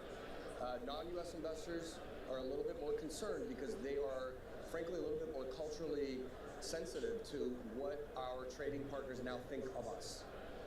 That's a sobering kind of dichotomy in terms of conversations that I've been having over the last few days with our client base. And it gives me pause. It gives me reason for real concern that we're going to have some troubled times economically, which will then eventually create some opportunities to invest in the market. Tar mot igjen på samme nivå teknisk kjøp. Skal vi se da, om den bryter opp. Hvis ikke så skal vi ganske bra ned her nå. Da kan vi gå ned og falle med 19.800 en gang til. Så det er teknisk kjøp akkurat den er nå, på 19.835-ish. Hvis du skal tørre å kjøpe da. Let's toss it back to Bonnie Quinn in New York, who's taking a closer look at the market action. Bonnie. Thanks, Romain. Down for a second day. We are off our lows for the major indices. Nevertheless, the S&P 500 right now down more than 0.5%. And the Nasdaq 100 down 0.2%. The Dow down 0.8%. Bear in mind, though, that after the last 2 weeks run-up, we're only, and I'm putting that in quotes, down about 8% from the peak for the S&P 500 and down about 10.5% on the Nasdaq 100. Of course, we're waiting on some seriously important earnings for the Nasdaq 100. Later on, we're going to hear from ARM and we're going to hear after the closing bell from several other companies too. We'll get an idea of what chip demand has been like, and that'll give us a signal for what Nvidia's earnings might be like at the end of the month. We're also waiting on trade headlines. AMD after the close, as I said, ARM tomorrow, and other companies like Rivian as well, which will be an interesting one after the close. It's up 28% year over year, basically unchanged year to date. But earlier, we had Speaker Johnson saying it does look like the EV tax credit will be killed. Towards the end of this week, the Republicans are going to take that to the House.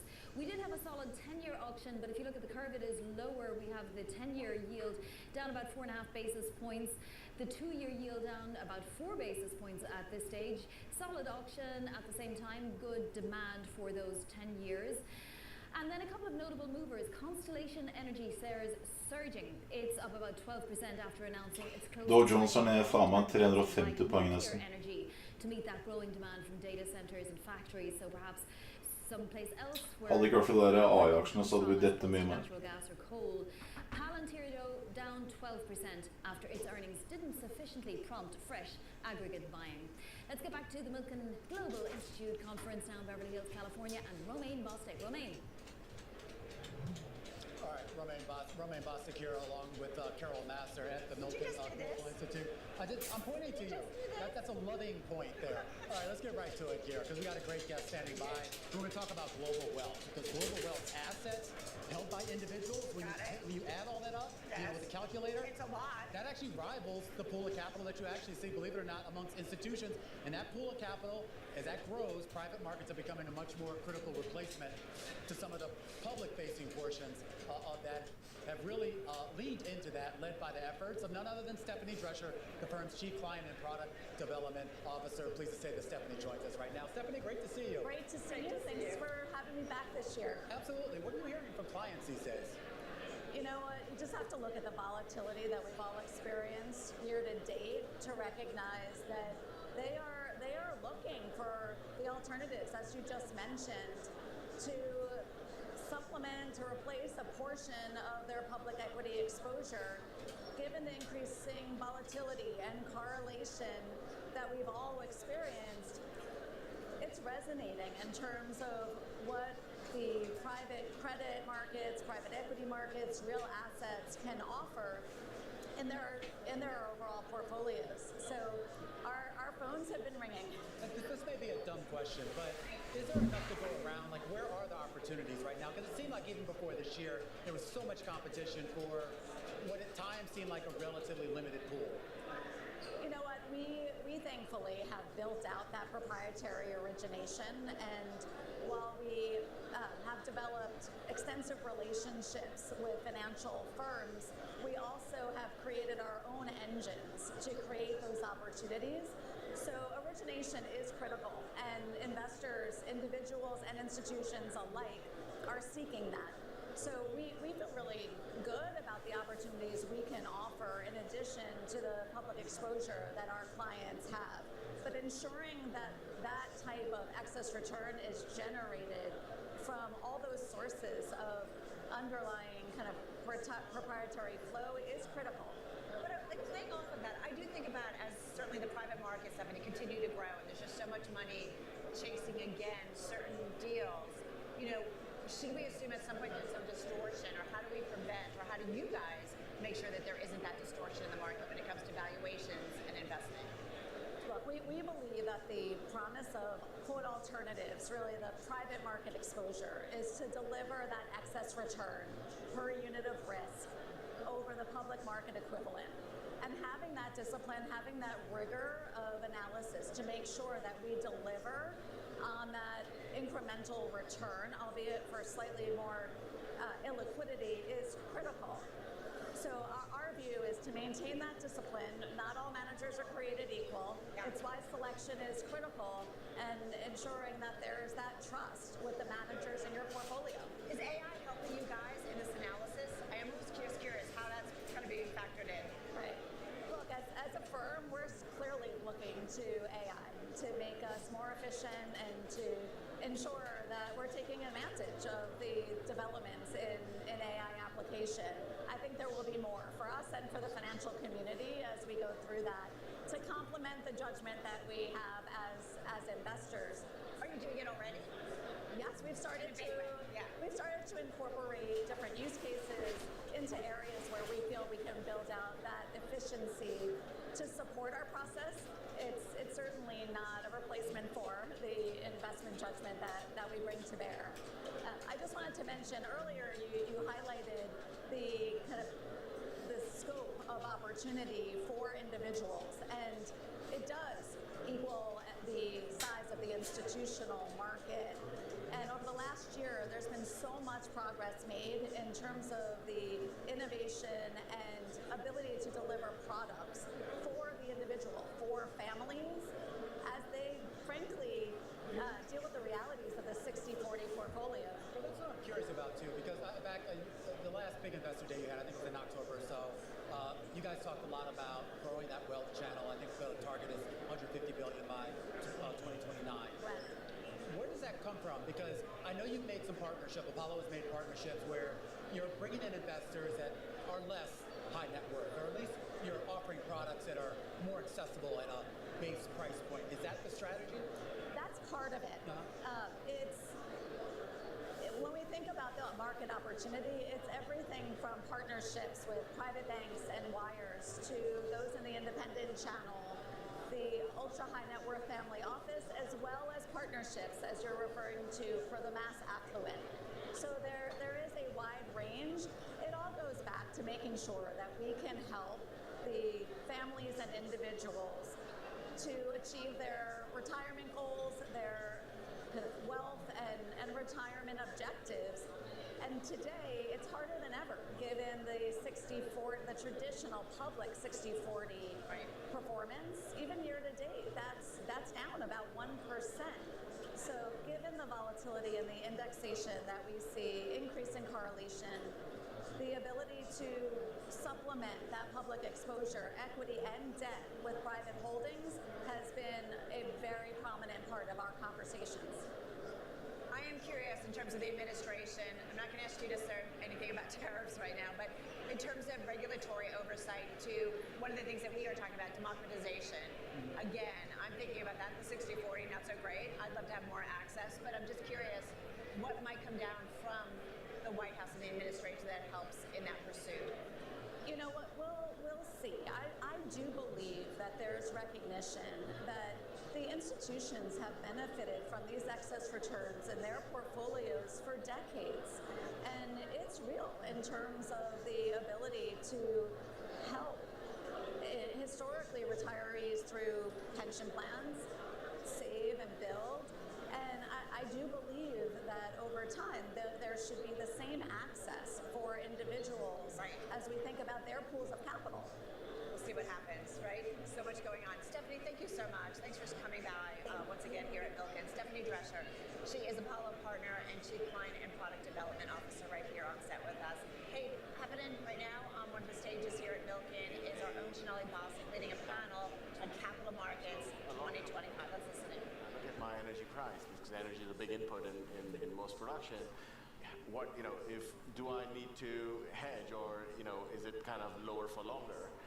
And then the same thing with the dollar weakness. Is this my time to lock into kind of the dollar rates, because this is after a long time you're seeing that kind of dollar weakness kind of linger for a while. Then the other question is, are rates going to be higher for longer? Because and we talked a bit about it on the adjacency. So if you look at that, U.S. debt, you got what, 30 trillion or thereabouts, government and corporate debt, and a third of that is held overseas. To your point around U.S. assets.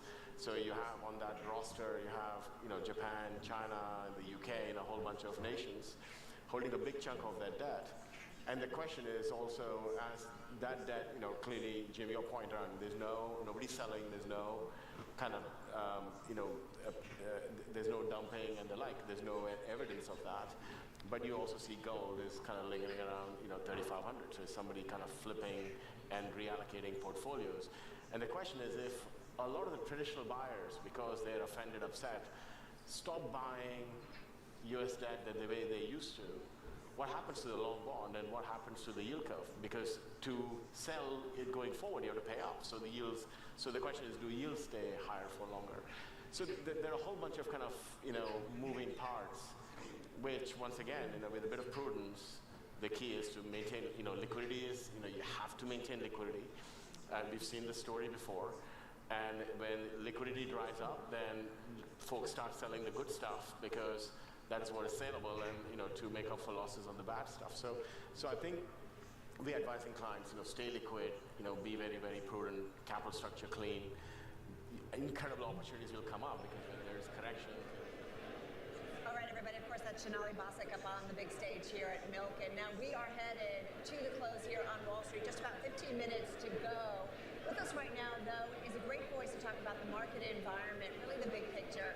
Let's bring in Mary Pang. She's Cambridge Associates Global Head of Client Solutions and a partner as well at Cambridge. They help institutional investors, including endowments, foundations, and family offices, invest their capital across a multitude of asset classes. And they had about $616 billion in assets under management. That's as of the end of last year. Mary, great to have you here with Romain and myself.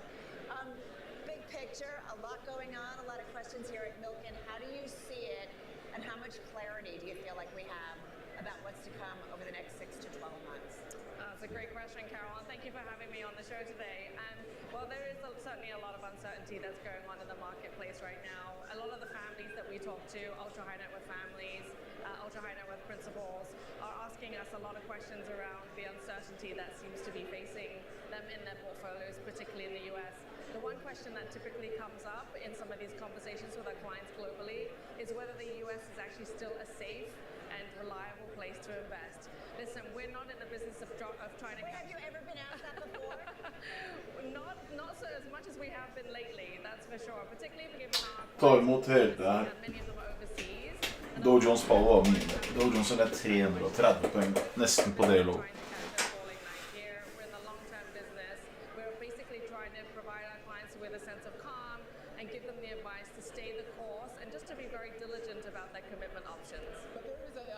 Short-term noise isn't what you get involved in, and you have the luxury of being above that. But there are things taking place now that some people think are going to be long-term structural changes to the global world order, for lack of a better phrase. When does that enter into how you think about things and how you think about the advice you give? Yeah, no, it's a great question, and I think there's definitely short-term pressures across every single asset class that we have to stay on top of. We're talking to our managers every single day. We want to stay on top of exactly what some of these pressures are and how that's going to impact our clients at the end of the day. I mean, mean, yes, the world of work could change, business models can change, and that can affect all of our clients, not just family offices, endowments and foundations, insurance companies, all the funds and the pools of capital that we represent. So we're in a little bit of a wait and see. I mean, I think there's a lot going on right now, right? So we just want to wait for that sentiment to come. I am curious though, just to stay on the geographic issue, and I understand why people are scared of the U.S. right now. Yeah. I'm scared of the U.S. and I live here. Right. But what about China? Because that was a big narrative for the last few years, that people were pulling back from China, primarily because of the adversarial relationship between the U.S. Are you seeing more interest though of folks wanting to go back in? I would say that there's not an increased interest in China right now. People are just staying the course, I would say. Some of our family office clients, for example, are exploring geographic diversification, so out of the U.S. into places like Asia, but more India focused actually, and the Middle East, and they're trying to find opportunities to take advantage of that. You know what's kind of interesting is I feel like we are constantly questioning kind of this 60-40 and why we need to let everybody kind of have more access to the private markets. Are we at this moment are slowly building towards it or rapidly where the public markets, I don't know, I guess they don't go away, but what happens? No, I know this is our bread and butter, but I mean, I'm just wondering where everybody's saying that increasingly we're seeing more activity, excuse me, in the private markets. Did I give you a heart attack? You did. But you know what I'm saying? Like, it's just interesting. Yeah, no, absolutely. It's a great point, Carol. I mean, I think the way that we talk to some of our big ultra high net worth family clients, for example, is to think about long-term returns, right? There's always going to be short-term noise, and we will have to manage through them. But the portfolios that we build are deeply rooted in long-term vision, and it's to insulate and help protect some of the volatility in the market. But to her point too, haven't we seen? So in terms of total portfolio, the holistic portfolio, it's kind of more of a blend of public and private in a way that we didn't have, when I started my career, for example. Yeah, no, absolutely. But when we talk to some of our clients, they have very, very large allocations to privates now, 40, 50%, sometimes in case of family offices, it's a heck of a lot more. So, there's a lot of dynamics that are changing in the private investment market. You were talking to some of your guests around the democratization of private investments, and that has an impact on the dynamics of how we should allocate capital on behalf of our clients. So we have to do the extra due diligence, talk to our managers. That's one of the reasons why we're here at Milken. A lot of the managers are here, and we want to make sure we're asking the right questions. Who is your capital base? Who are your investors? Are they long-term investors? Are they aligned with the families that we serve? See, I gave you a heart attack, but she said it was a good question. I know. Thankfully, she ends on a high note. So thank you for being a ray of optimism. Mary, great insights as well. Mary Pang is Cambridge Associates Global Head of Client Solutions. As we are here on the Milken stage, we're just getting started. We got another hour and a half to go I said we in were our 15 coverage. minutes away. We're not. No, we're not, Carol Master. You might be leaving. I'm staying, and a big part of the reason is our next guest coming up at the bottom of the hour. Manny Roman, the CEO of PIMCO. We're going to get his thoughts on a wide range of things, the economy, bonds, and everything in between. Don't go anywhere. This is Bloomberg. In case you missed it on the opening trade. The president is speaking to this part of our population that we know did not benefit from globalization. The IMF has been talking about those left behind for decades, and we haven't really seen anything to speak to that part of the population. That's who President Trump is speaking to. But we in Europe, we're seeing the same thing. We're just a few years behind. That part of the population who were left behind are voting, they're speaking, and this is going to unpick a lot of the fabric of the economy that we have seen for the last 20 years. So for me as an investor, it's really thinking about, right, if we had 20 years of globalization that created winners and losers, who were they? And if this is going into reverse, maybe the past losers will be the winners, and maybe the past winners will be the losers. Don't miss the opening trade, live every weekday. The top names in business are on Bloomberg. The policy actions to date have raised the level of uncertainty to a degree that I don't think is healthy for investment and growth. It's going to be important that we get more clarity on the direction of travel from here. As I'm talking to CEOs, as I'm talking to our clients, they are holding back on investment, and they're certainly tightening their belt. You're going to see some companies laying off employees and running their businesses tighter because of this level of uncertainty. Nobody covers business like Bloomberg. What's the best thing and what's the worst thing about trying to put money to work in this market. Technically, we're an endowment, but we use the best of the endowment model and the hedge fund model so we can react very quickly. And I think we're very good, I would argue probably one of the best in the world at connecting the dots across asset classes. And from our perspective right now, the volatility is great. I think market structure is still challenged in that liquidity at moments in time when there's a lot of volatility is challenging. So you can see a great trade, but sometimes buying as much of it as you want is easier said than done. Do you have a favorite trade right now?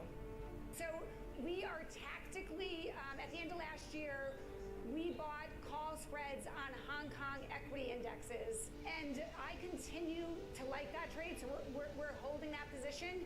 And again, when you see kind of the micro and macroeconomic data coming out of the US and you see the data in China, I think you will see a tactical deal out of economic necessity between China and the US.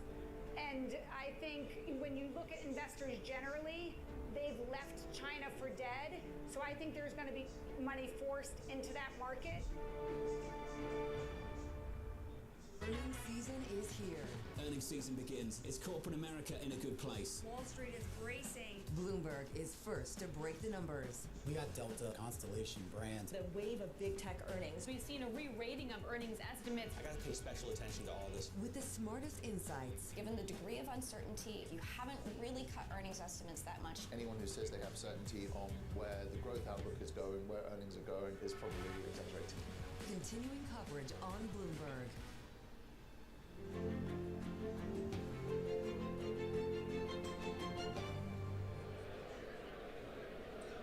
Welcome back to our live coverage of the Milken Global Investment Conference here in Beverly Hills, California.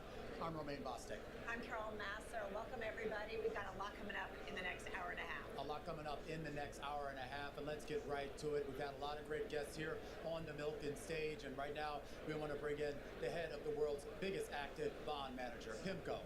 They began making, earlier this year, making a case for actually owning treasuries in that 5 to 10 year zone as it saw, get this, unpredictable U.S. policy furnishing the appeal of high-quality bonds, at least compared to equities as well as to corporate debt. And so far, that bet has paid off. You see that in the returns in the bond market relative to equities. For a closer view of that market and the signals it may be sending, pleased to say that Manny Roman joins us right now, CEO of PIMCO. Great to have you, Manny. Thank you for having me. Market disruptions, market perceptions have changed a lot, really in the last 4 months, because I felt like in January, coming into this year, people were relatively optimistic. That's correct. I think people had made the assumption that there'd be a very quick resolution to the tariff question, and the reality is da ryker det opp, så går ikke ned igjen.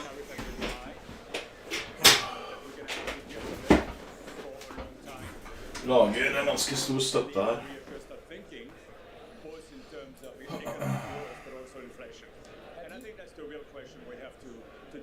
Can you make that change now, meaning like when you have to factor in what economic growth will be, what the impact of tariffs will be, even though we don't know, how do you make that pivot now? I think you do scenario analysis.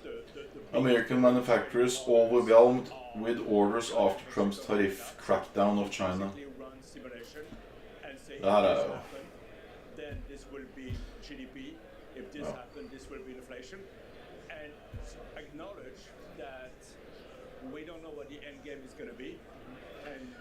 Teknisk så er et kjøp på nede på 18,825,30-ish. Hans Imane. Men han spyr ut propaganda herfra.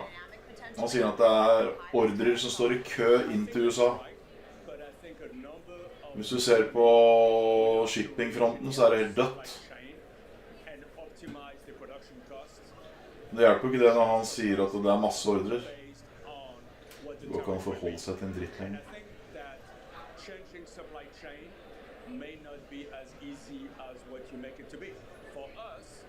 We look at a set of macro parameters and optimize our portfolio and decide what we think is attractive in terms of assets and buy them at the best possible price. So what does that mean for investors? Do they just kind of stay put, waiting for everything to settle, or are they starting to make those bets, assuming it is going to be very different? Tell us a little bit about what you are seing in terms of flows and so on.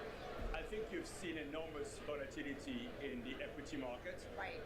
And somehow I would say we're surprised that the equity market has bounced back to the Liberation Day level, but you've seen clearly a move to cash.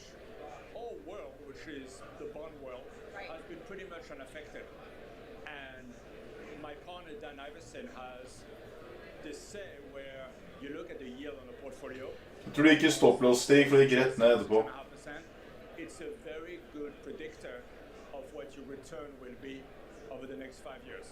So if you want to own bonds, you're going to make 6.5%, give or take, over the next 5 years. How are you going to get there? A lot of uncertainty. Well, that's what I'm curious is about the volatility. And I mean, you're referring to your CIO. I mean, I saw an interview where you actually talked about how he was really embracing that volatility to a certain extent. So there's two components to it. What we like about volatility is the fact that it will provide investment opportunity and a source of alpha in terms of trading different part of the curve, but also different products, and to move away from the US and find opportunity in other part of the world. So Nå skal vi vise dere noen ting. Her er nyheter. Her er det fra Trump Treasury slumps widens the nearly all exports, supply chain data shows. Så vil si da at det faller til helvete på alt av varer. Det er på CNBC, forsida av CNBC. Så skriver Trump skriver på sin egen kanal at det kommer inn ordrer som bare faen. Skriver han her. Så du har shippingfolk som sier det stikk motsatte, og så er det Trump som sier at det går som bare faen. Og det skrev han for 40 minutter siden.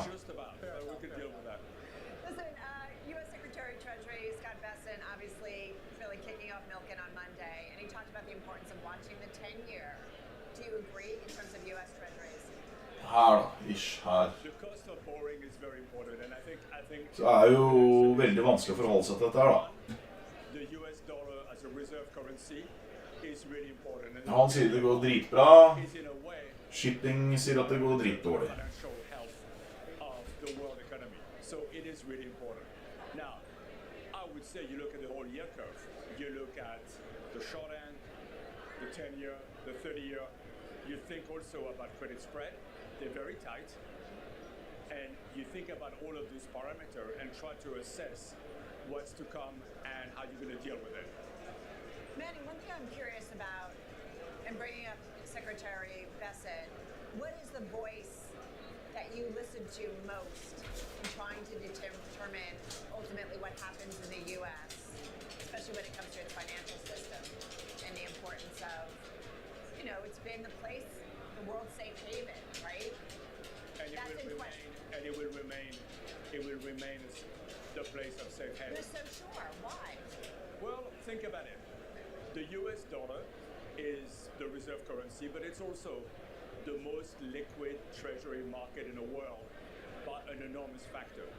And yes, you know, you can make a reasonable argument that the dollar is slightly expensive and that you may want to diversify from the dollar to other currency, but it does not mean that the dollar loses its status.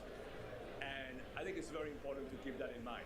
There's no other reserve currency. There's no other place to move trillions and trillions of dollars away from the dollar.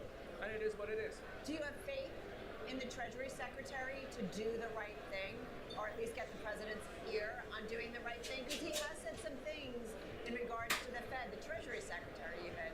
So I'm just curious, do you have faith? I think the wonderful thing about financial markets is that they're efficient. So they'll tell them. And that the market reacts to policy.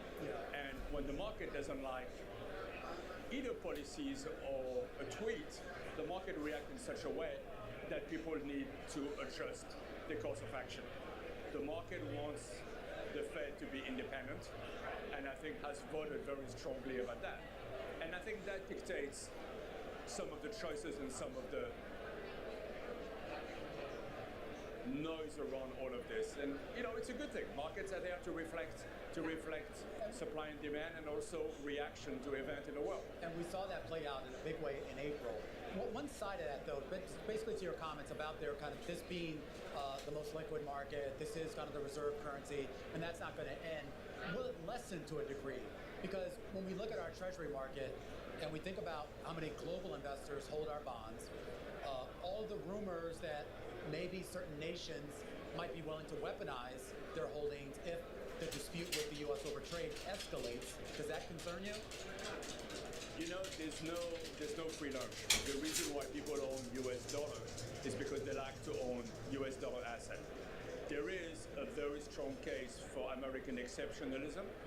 The fact that the financial systems are very liquid and very well run, and that if you, for example, a Japanese investor where there's about $1 trillion of US debt held by a Japanese institution, it's a good place to be, even hedged back in yen.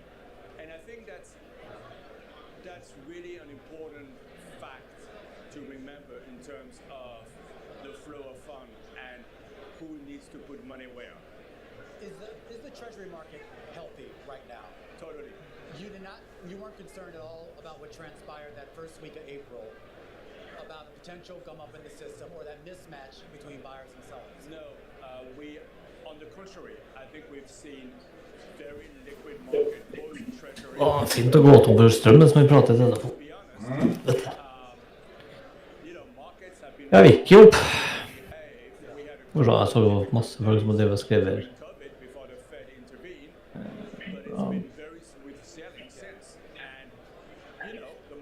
Nå slutter å spise rått fisk i nord.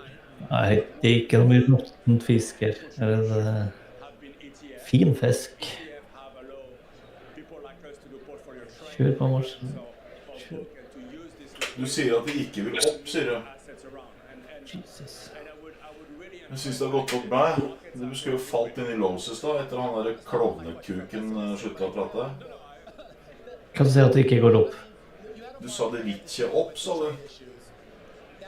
Det gikk opp. Ja, sånn. Det var jo lang. Ja, han falt jo etterpå da. Ja, han stoppet meg ut. Men du tok pluss på den, ikke sant? Jeg sa du pleier å sette stopp på pluss. Ja, du tok pluss på begge to.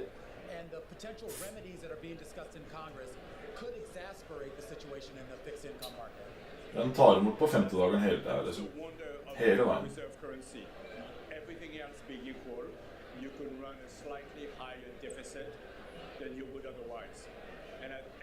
Ja, det var ikke så mye action nå, det er jo lenge 20 minutter igjen, så er det jo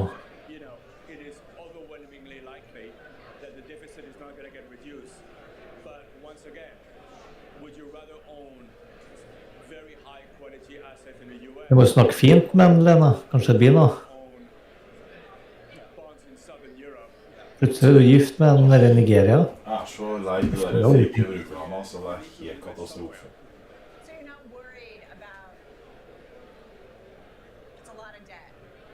I hvordan sammenheng jobber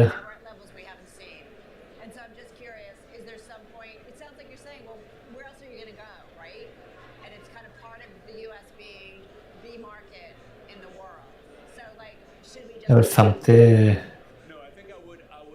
glidende i gjennomsnitt, tenker jeg. Jeg tror jeg aldri sett et sånt marked som her. Aldri i mitt liv.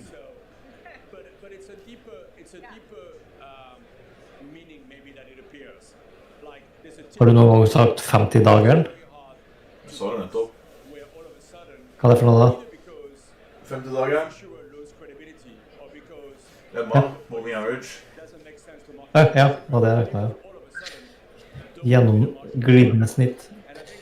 50 dagers moving average. Jeg er ikke så fin på det, jeg sier bare 50 dager. Jeg må rente meg en brus, Gjør det de.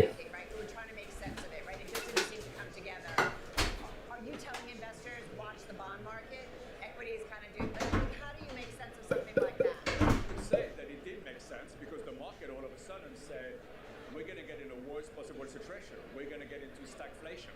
Right. And in the case of stagflation, I can remember 73 and 74. Now, there were a real natural reason with an oil shock. But stagflation is a real ugly problem because everything goes down. And there's no place to hide except cash. And even cash, because of inflation, you lose money.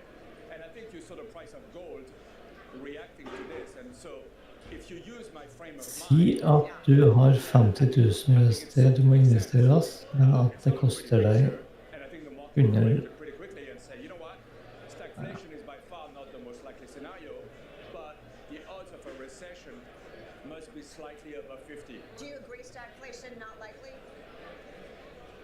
Yes. You agree it's not likely? Okay. It's not likely. Got it. Ja, da har du alt for lite å gjøre, Prepino. Alt for lite å gjøre. And most of them haven't seen it. You know, you have to remember that market participants, there's only one good thing about being old, is you've seen my market cycle. Yeah. And, you know, I remember, for example, the Nvidia, DI. with the SNL, you know, we had the Milken conference, you know, people had bought a lot of Dow Jones har inverted head and shoulder. Kjeder meg. Jeg har ikke jobb. Jobber du ikke? Jo. Hva du jobber med? Du er frisør ennå? Ja, du sa du var frisør før.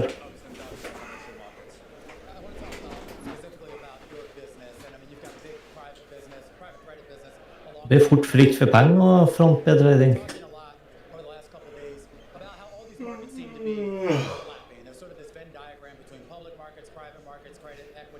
Jeg hadde ikke tørt frontbedredning, altså.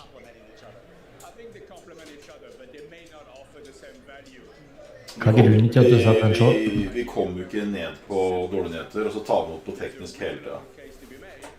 Det er ikke ingenting som tilsier at man skal short her.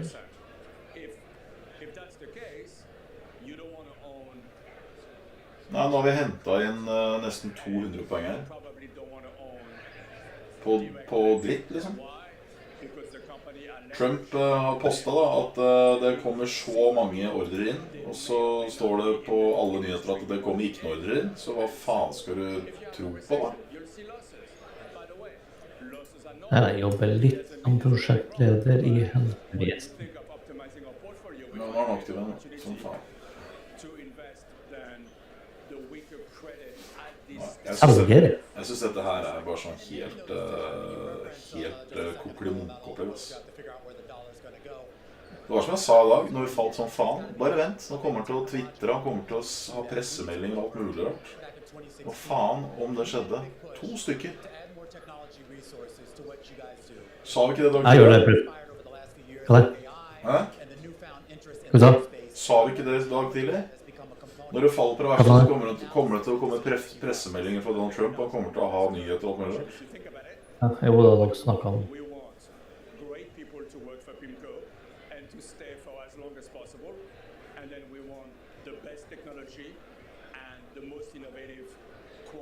Først så jeg kunne jobbe døgnet rundt for ADHD. Jeg jobber døgnet rundt, og jeg har ikke ADHD. Jeg tør så tenke på hva jeg har gjort hvis jeg hadde hatt ADHD. Det var hos legen her for 2 uker siden, med Romeo.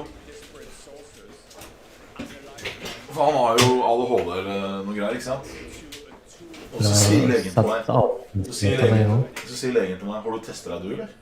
Jeg bare, what? Du vet at det er arvelig? Jeg bare, hva mener du? Har du noen gang testet deg fra ADHD? Jeg bare, hva faen? Det er ikke på grunn av meg. Kan hende. Hva faen, det er noe gærent med meg. Jeg vet ikke hva det er for noe.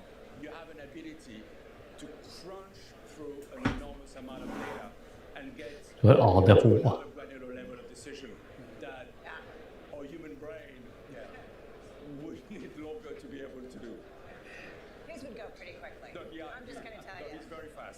Det er kanskje forskjellige typer ADHD, eller? Ja, det er AD, ADD, ADH, tydeligvis, og ADHD. ABB, hva er det for noe?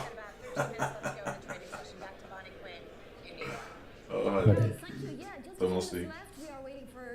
after the bell, but let's Siste delen disorder. Ja, nei, det har jeg ikke. run up to the last quarter hour or so of trading. The S&P 500 now practically out at session highs, down 0.4% nonetheless. Jeg er impulsiv, da. Kjære mener at jeg har ADHD. Still the same leaders and Ja, decliners nei. who Nei. constantly leading up about 12%. And Ja, kidsa dine helt koko, eller er de normale opplevelsene? Ungene? Ja. Jeg er fette vill. Ja, da har de sikkert noe. Da er det noe gærent med deg, sikkert. after the meeting saying Canada will have further Nei, jeg er på mor-sida. particularly at the G7 meetings. Now they are taking place in Alberta, Canada, mid-June, so that's just Mor sin side. 5-6 weeks away. Carney told reporters, "I think we established a good basis." He said the US and Canada both Jeg trodde de som hadde ADHD ofte at de ikke alltid så konsekvenser competitiveness with Trump. og sånn, ja. Made the case for Trump to remove fentanyl-related tariffs. Now, the Canadian dollar had been stronger and continues to be stronger versus a US dollar index that's weaker now by about 2/3 of 1%. Nei, ungene er rimelig ville, altså. California and Carol Masser. Carol. Man kan sitte i ro og sånt, men ja.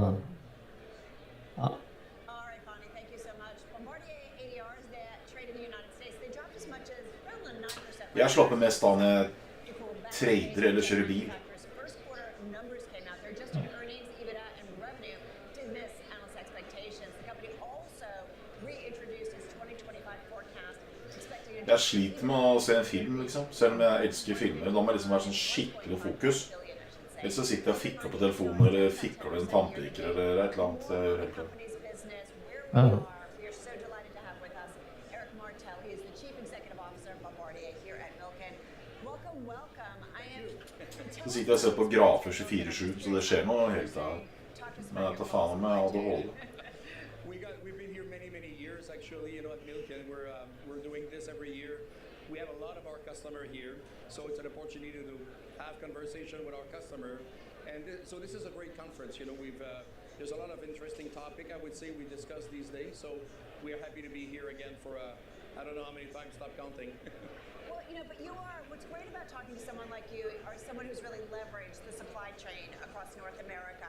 And I'm curious, what are some of the lessons that you've learned from building that out that maybe you could share with other folks who are looking at, maybe I've got to do it, but it looks like it's just... Skal det ned for å gå rett opp, eller skal det ned for å så få ut skiten? Hva tenker du? We've made a very different decision at Bombardier. Instead of cutting... Nei, jeg vet da faen akkurat nå. Så støttenivået er på 1980-25, 30-ish. Ja, 22, ja.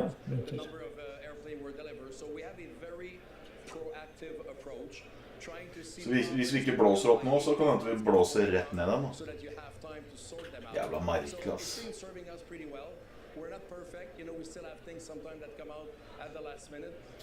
Så skal jeg egentlig kjøpe her nå, hvis du på en måte skal følge teknisk i dag. Men nå blåser det ned på bra volum også, da, så det er litt sånn skummelt å sette ned en kjøp her. Carney har sagt noe. Er det som prater nå? Carney. This is the point at which serious discussions begins. Ja.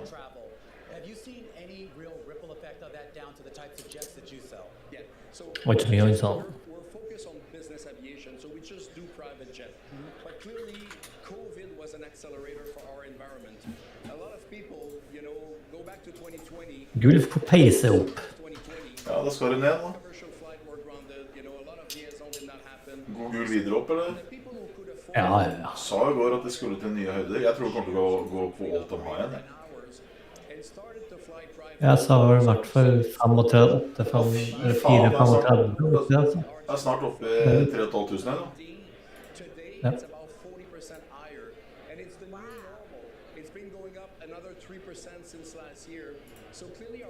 Fucking shit, this looks really bad.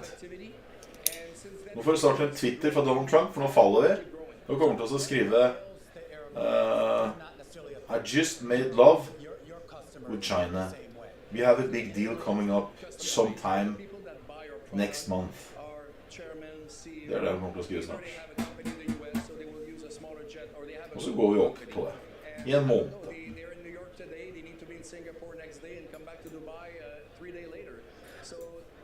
Gud, det er gode investeringer. Alle sammen skulle hatt gull, fysisk gull under puta si. Den dagen når det er et eller annet som skjer, så er det gull som gjelder. Jeg tror gull kommer alltid til å være det som på en måte gjelder, ass. Si hva du vil. Gull, gull, gull, gull. Du burde egentlig kjøpe dette her, en sånn liten fittepost, men jeg gidder ikke. I'm in love with Janet. Ja, han er ekstremt billedlig, han Donald Trump, da. I did beautiful talk with Janet. Beautiful talk. It was the best talk ever. It was the best talk in the whole universe. It was the best time in the whole history. It was the best talk with all presidents. Me and him.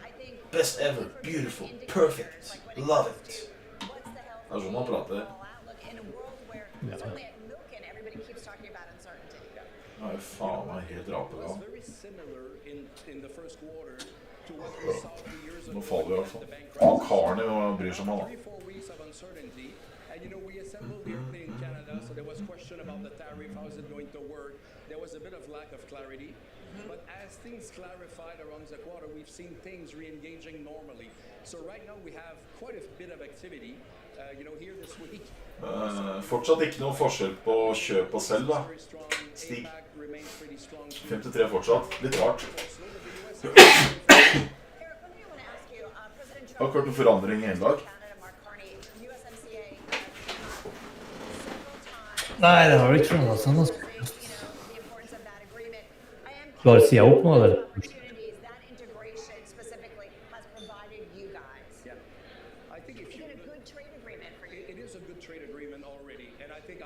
Hvis jeg skulle kjøpt, så tror jeg du kjøpt her, hvis ikke så hadde jeg ikke giddet gjort det. Oi, nå bryter den igjennom 25.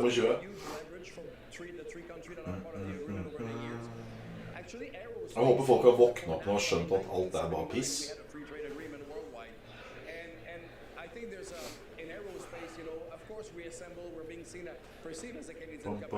Å, fy faen, Dow Jones faller. 362 poeng rett ned i dass.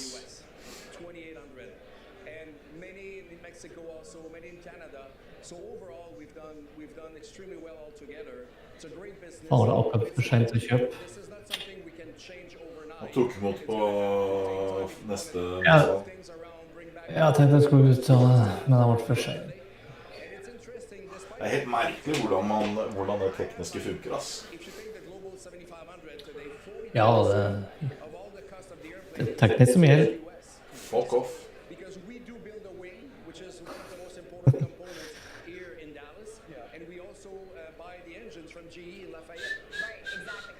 Hva kjøper nå, Asti?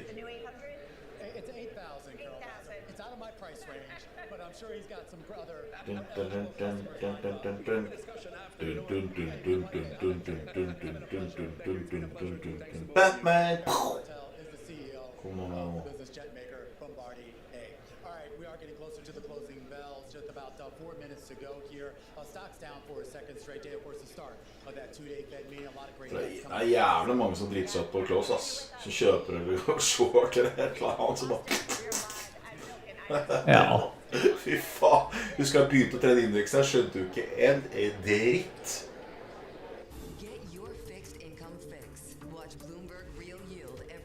Okay, for a strong close. Skal vi kjøpe her? Nå har du 3 minutter på deg. Kan snu opp her nå. Jeg har kjøpt. Du har kjøpt? Ja. Hva kjøpte du på? Nei, jeg fikk jo lang på toppen der. Ja. Men har du tatt det? 27. 27, 8-27. Da har du kjøpt noe til akkurat her, da.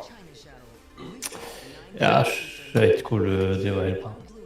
Ja, sikkert akkurat rundt serie. Her, hva har du stopplås på? Nei, bare under forrige loven der. Ok, da tåler du til svinn litt. And if your state's largest city is not thriving, your state can't thrive, and that is just a mathematical 20. because the only way this is going to be Maryland's decade. 4 poeng, cirka. And so that's why we did focus on things like being able to extend the Orioles lease and make sure the Orioles could be in for 30 years. It's the reason we focus on things like the Preakness and keeping the Preakness in Maryland for generations to come. While we've invested in the convention center, the reason we focused on housing and getting rid of the vacant housing, the reason we focused on crime, and now Baltimore is having amongst the most precipitous drop anywhere in the country when it comes to homicides and fatal shootings and carjackings and auto thefts. So if you can have Baltimore thriving, Jeg er forsiktig når det ikke er sånn supersafe. Det var ikke å riske alle profitene i dag. I would say Maryland really is American miniature. You tell me what you want to do. And no matter where you're standing in the state of Maryland, I can tell you where to have a world-class experience within 2 hours. We're the home of innovation. We're the home of Johns Hopkins University, the home of the NSA, the home of NIST. We have so much to offer in the state of Maryland, and I think it's one of the reasons that people are so excited about the growth trajectory we're on. 2 minutter igjen. Gull stiger bare videre, altså. Ja, droppet. Oi. Ja, der tok jeg den bare ut. Den var ut. Ja, men da er det pluss på fra går uansett, da. Ja, ja. Det der er ingenting. Det tåler du. Jeg er fortsatt pluss i dag, så det er ikke noe. Null stress. Joggedress.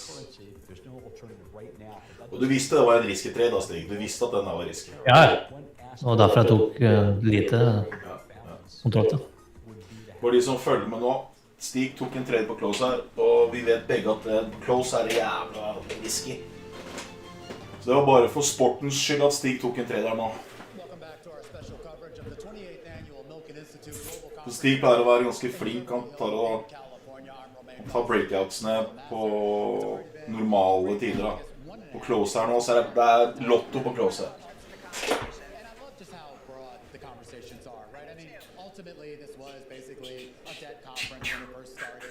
Nå falt jo noe så grønnjævlig da. Nå faen meg Dorian ned 400 poeng. Satan.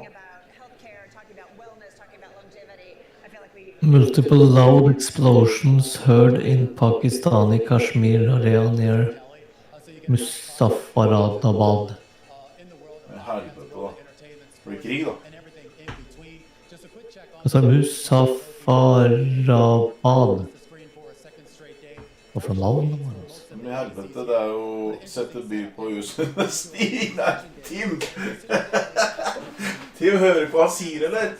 Det er kanskje krig i Pakistan. Må du vente. Tim er gira på trader, skjønner du. Men hvis du kjøper nå, Tim, så går det sikkert pluss. Jeg kjøper ikke her. Tim er på. Tim ser bare en rød strek. Nå, må opp. Det går opp hver gang på røde streker.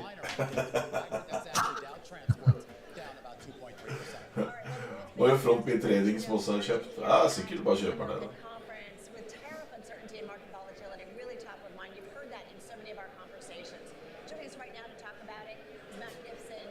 Det var ikke jævla pen selv ofte der da, om jeg skal være ærlig. Dere som lurer på hva vi sier nå, når det er en sell-off på close, så er det veldig mange investorer som vil ut, de vil ikke ha aksjer over natta. Så de selger nå for å minske risikoen. Så det vi ser nå er faktisk ganske bearish. Så må vi se da om det bryter tekniske nivåer her da. Så man ser på det også. Det går motsatt av hva alle sammen gjør, Tim. Jeg ser at det er sjukt mange som setter bare noe kopp. Da må du gjøre det motsatte, Tim. Tim har ikke helt skjønt det der. Du må gjøre det motsatte, for 99% taper penger på dette her.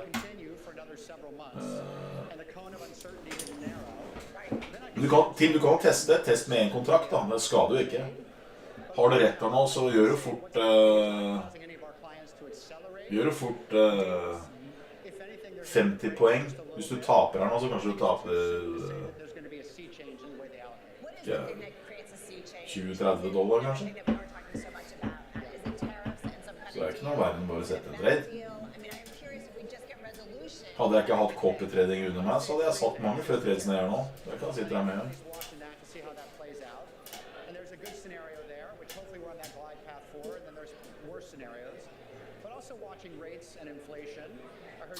Nå kommer vel, hva som kommer med tall nå?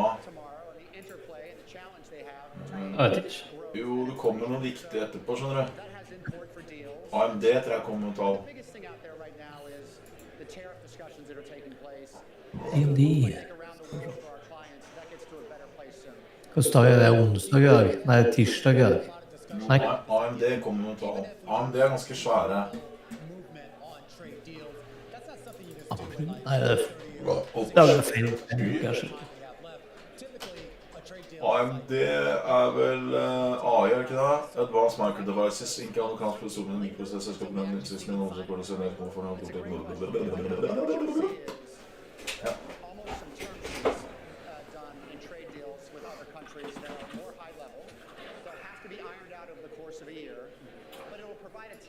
Ser et litt annet handelsmønster i dag enn hva vi gjorde i går. Faktisk.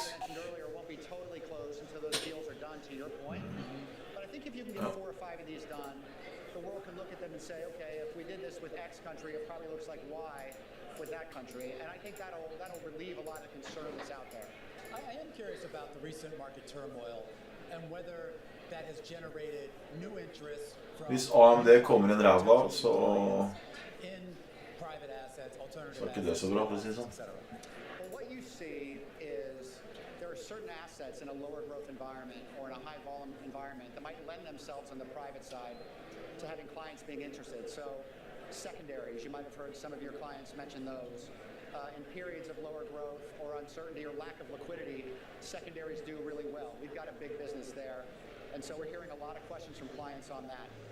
Goldman Sachs sier watching rates and inflation. Det er basically det man ser på nå. Goldman Sachs er ganske flinke, altså. De blir alltid ferdig av det jeg gjør, så jeg kan ta for laget og sette dem der. Gjør det, Tim. Gjør det, Tim. Vi må ha en som tar en for laget her.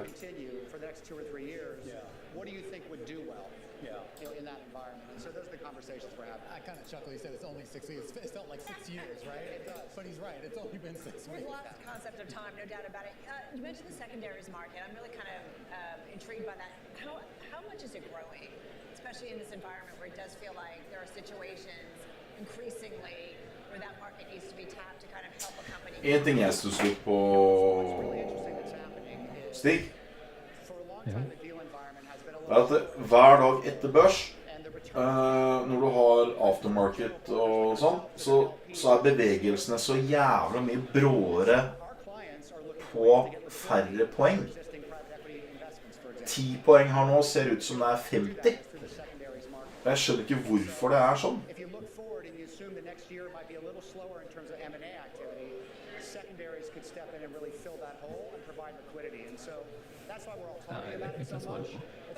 So the growth that you're seeing? Yeah, we're going to see the secondaries market continue to grow. I would say, the private credit market is probably growing the fastest. Okay. That one's probably got the most innovation. Jeg ble fra harde liver front ved tredje. You mentioned before slivers of the private credit Oi, Rivian kom inn på 4,69, ventet 5,3. Det er mer dårlig ventet.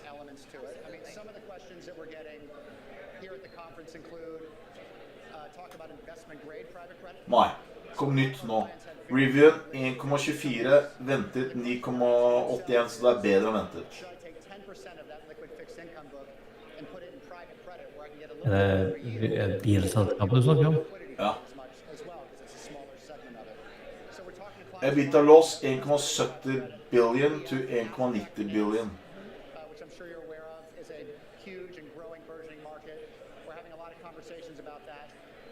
Altså loss da, sees 1,70 Det er vel ikke på Nasdaq? Hæ? Er det på Nasdaq? Nei, Rivian er det ikke på Nasdaq, tror jeg. Det kan dobbeltsjekke. Jeg aner ikke. Jeg mener det er ikke rent bilselskap. Jeg tror ikke det er et tech-selskap, altså. Det er ren bilselskap.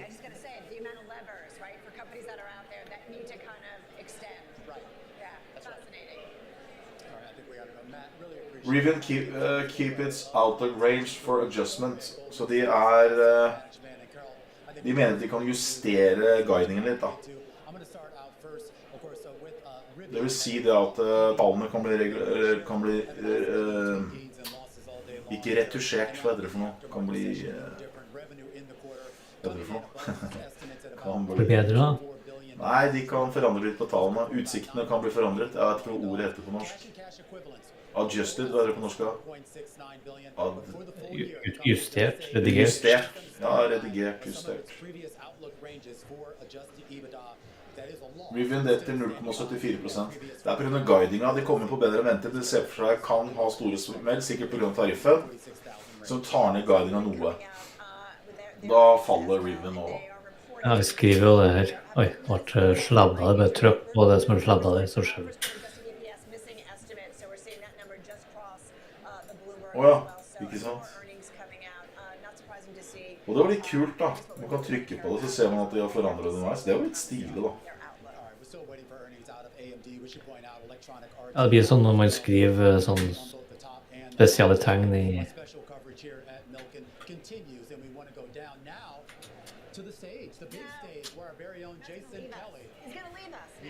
Tim tok en for laget, så håper han tjener cash. And I said, Lon, can I get 30 minutes with the guy? And I'm thinking like, yeah, maybe in a couple of years. He's like, hey, how's tomorrow night? Years. I'm like, bet, I'm there. So we sat in a room, it was supposed to be 30 minutes. He comes back, he goes, I gotta make a quick call. And he comes back, he goes, we got a little bit more time. So that led to almost a 3-hour dinner where I have like 9 pages of notes. And there's no question in my mind that how Dr. Buss impacted Magic, Irvin has impacted me. And without that dinner, because here's a man of color, here's a guy that was a Hall of Fame basketball player. Magic Johnson? All things that I can relate with. And I said, Hvem det som hadde HIV igjen? Eller AIDS eller et eller annet greier? Ikke jeg i hvert fall. Nei, ikke deg. Det var Magic. Eller... Faen, Magic Mike? Hæ? Magic Mike? Nei! Jeg vet ikke hva du snakker om. Han der Magic Johnson. Og så har han andre. Som sånn der... Faen, han basketstar, superstar. Han hadde HIV og så ble det borte. Hva heter det? Magic Johnson og Michael Jordan? Nei, Michael Jordan. Basketball... Michael Jordan? Jo, Michael Jordan. Jeg tror det var han som hadde HIV. Tror jeg. Jeg tror han hadde pult en av ordet. Sånn bokstavlig. Nei, jeg ser the way he carried himself, not just on the field but off the field. And then when athletes are thirsty for the knowledge and they show up on time. Michael Jordan was stått med Magic. Og det Magic Johnson som hadde HIV da. Ja, sånn hva faen, jeg driter i basketball. Han der hadde HIV.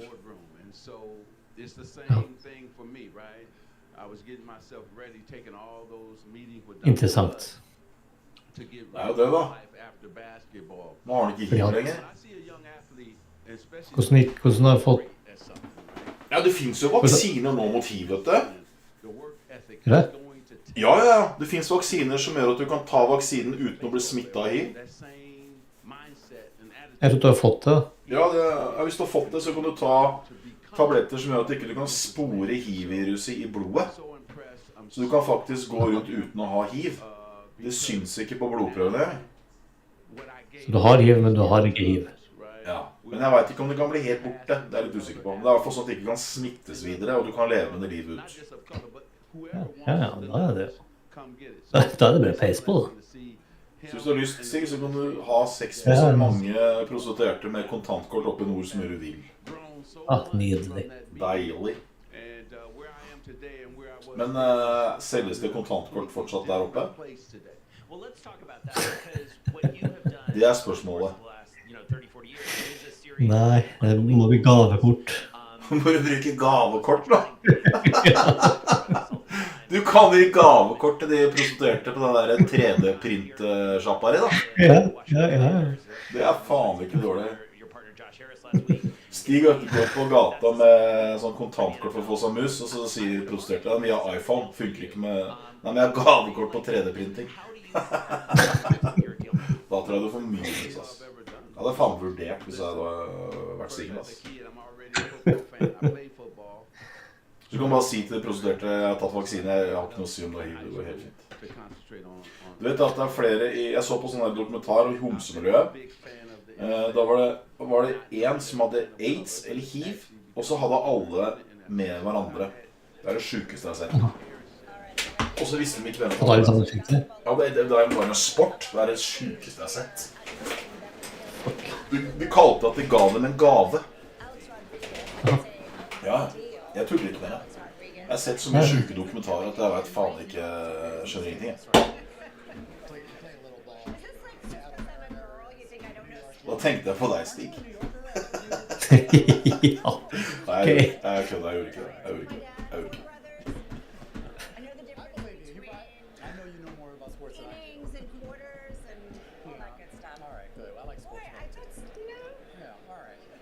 Tim, er du pluss nå, eller? Du må være pluss med hiv-klubb. Tim, er du pluss nå, eller? Du må være pluss nå.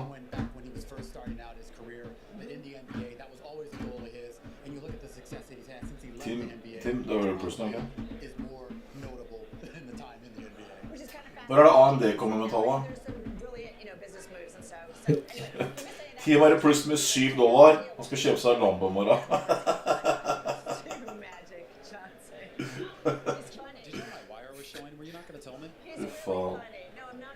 En liten lekebil.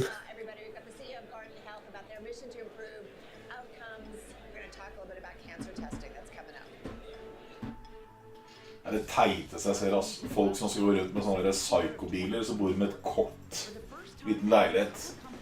Og så går de rundt og leker storkar med en bil til... Ja, greit, hvis du har veldig interesse for bil, da. Men de jeg har sett har jo ikke det. Det er bare for å vise at de har sånn feit bil, liksom. Jeg synes det er så tullete. Jeg skal ha med en sånn feit Dodge Challenger. Eneste jeg er keen på en ubåt. Sånn til 2 stykker oppi, vet jeg mener. Eller kanskje flere, da. Samme som den som explode med sånn krympa nede i havet. Nei, ikke sånn en, men sånn glass på. Ikke Madsen-ubåt, men sånn glass, så du kan liksom... Jeg skal vise deg hva jeg er keen på. Jeg tuller liksom ikke da. Jeg er blodseriøs når jeg sier det. Jeg er keen på det. Se på greiene der. Hvorfor hva skjer her nå? Det mener sånn som ligner på sånn hai, og så fer du og kjører under havet, litt sånn... Nå detter det som et helvete der. Submarine, eller? Hva skjer nå? Nå kommer det tall. Hvorfor smeller det alle veier nå, Stig? Kom det med tall? Ja. Ja, det. Er det bra eller dårlig, eller? Jeg må ta opp det. Hvorfor er det reklame der de tallene kommer, da? Jeg fikk en link.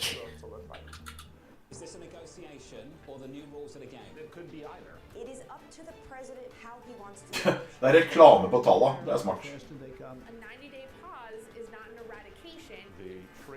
Jeg får se på linken for Financial Revenue, all them reports. Hvor faen fikk du den fra? Fra newsdisken min. Gross profit, revenue, 7,43, year on year, up to 6%, QM. Hvor er forventet da? Nei, det vet jeg. Eller jeg sa ikke det om det. Når det kommer inn. Det står jo faen ikke forvent. Jeg må ha forventningen. Der. 7,2 billion. EPS off beat på 0,03. Ja, det er revenue 7,44, expected 7,2. Så det er bedre enn forventet. Ja, det var ikke så jævlig mye bedre da, men det var et bra tall da. Ja. Og så kommer det inn noe sånn her Pakistan-opplegg. Nå kom det Advanced Micro Reports også.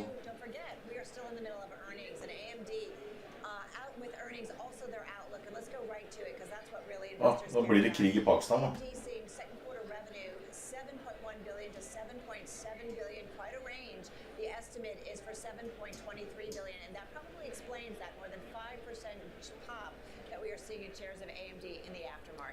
kind of interesting too. I'm looking for any sort of commentary about any of the issues with export controls, of course, with CapEx spending and the AI boom. Absolutely. Not finding it jumping out here, but overall, we're talking about the most recent quarter, a 36% jump in revenue, but the expectation amongst analysts is that run rate will start to come down a little bit through the rest of the year. Yeah, interesting. We should just point out too, in terms of first quarter, operating margin a little light. Bra tall, sier at run-raten kommer til å komme ned utover året, sier analytikerne.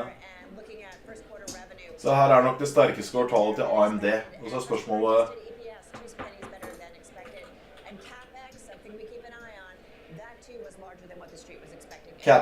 CapExen også større. Her Jodde. Den der kom tidligere i dag. In attack Pakistan in 3 locations with missiles, Pakistan military spokesman test. Hva de driver med? Kan ikke de slutte? Kan ikke de bare være venner da? Det faen meg samme land, jo.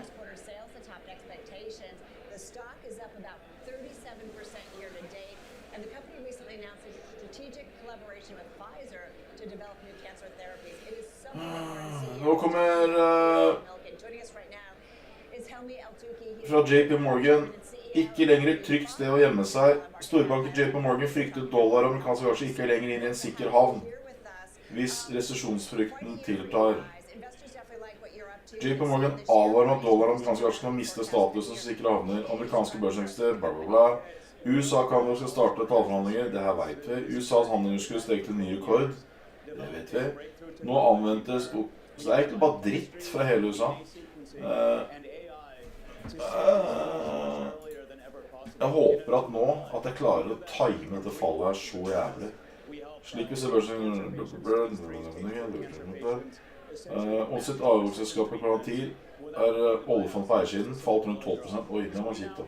Blant andre aksjer som trekker ned Tesla, Nvidia, Microsoft, Google, ser som amerikanske investeringer ikke gir den samme tryggheten som før. Nei, sier du det? I en fersk analyse ekstrem konsentrasjonsrisiko. Ja, de sier her at det noen få... Det de sier her da, det det jeg har sagt lenge nå. De sier her at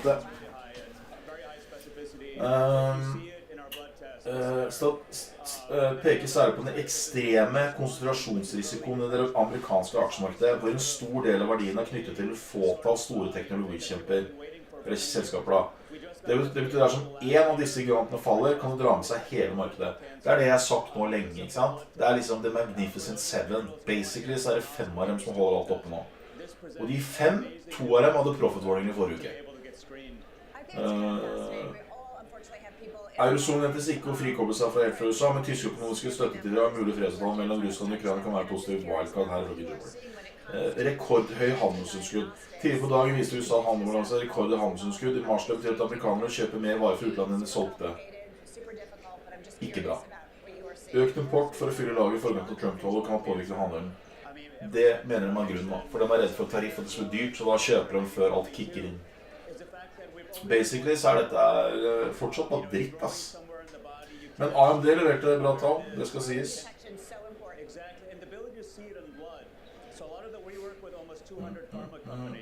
Because we can actually see how it's evolving, changing. You think about COVID, how it's always changing. Cancer is exactly the same way. So we're able to take one step ahead of it. Not just early detection, but allow our pharma partners to develop new Tok du gevinststig? Og... Nei, Tim var det som kjøpte der nede. Ja.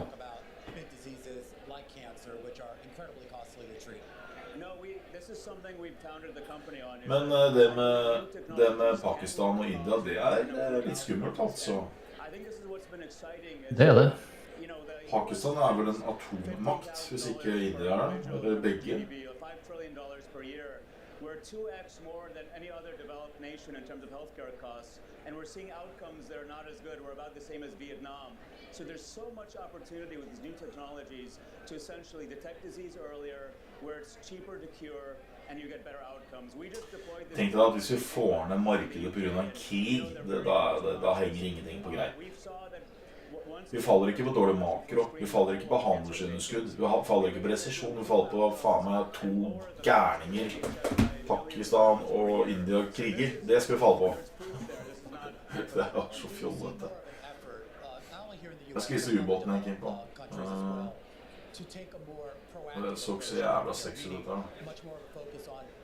prevention rather than just waiting. Du har bygd den selv? Jeg kan printe ut den til deg. Du kan printe ut den hodet. Nei, men se på det da. Det litt fett da? Se på den der. Tenk deg å ha en sånn da. Tenk deg det der da. Krangler med damer til oss, bare at jeg orker ikke, jeg skal ned og ha en tur. Og se der da, så fritt og hva faen. Ja, det stille. Hæ?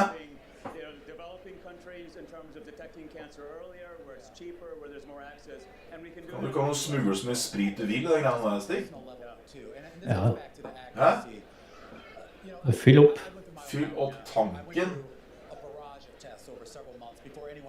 Med sprit og alt annet du bruker opp i Nord-Norge der. Så bare tar du den og bare flakser gjennom sjøen liksom. Faen noe fett. Faen noe kult.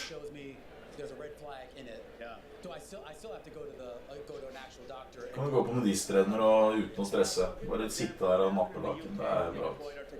Faller videre nå. Går det dårlig for Apple hvis du flytter produksjonen til India da? Ja, det var et jævla godt poeng. Apple fucked. Det det eneste positive med greia her.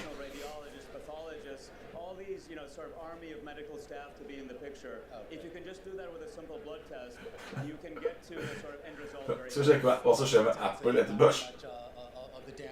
På Frontbroker så kan dere se pre-market og aftermarket, holdt jeg på å si, etter børs. Ganske kult. Det stemmer jo ikke.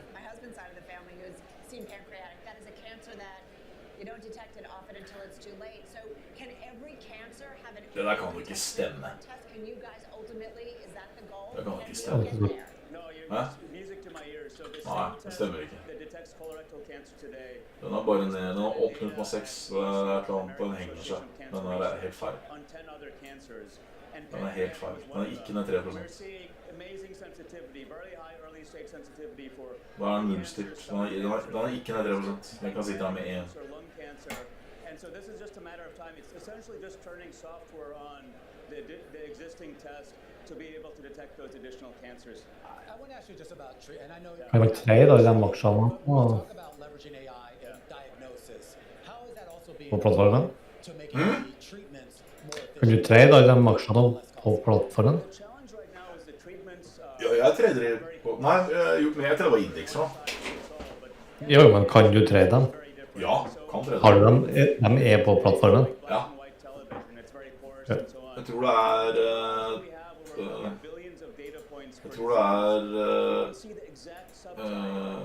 jeg tror det det faen hvor mange... Jeg tror det over 1000 aksjer, ass.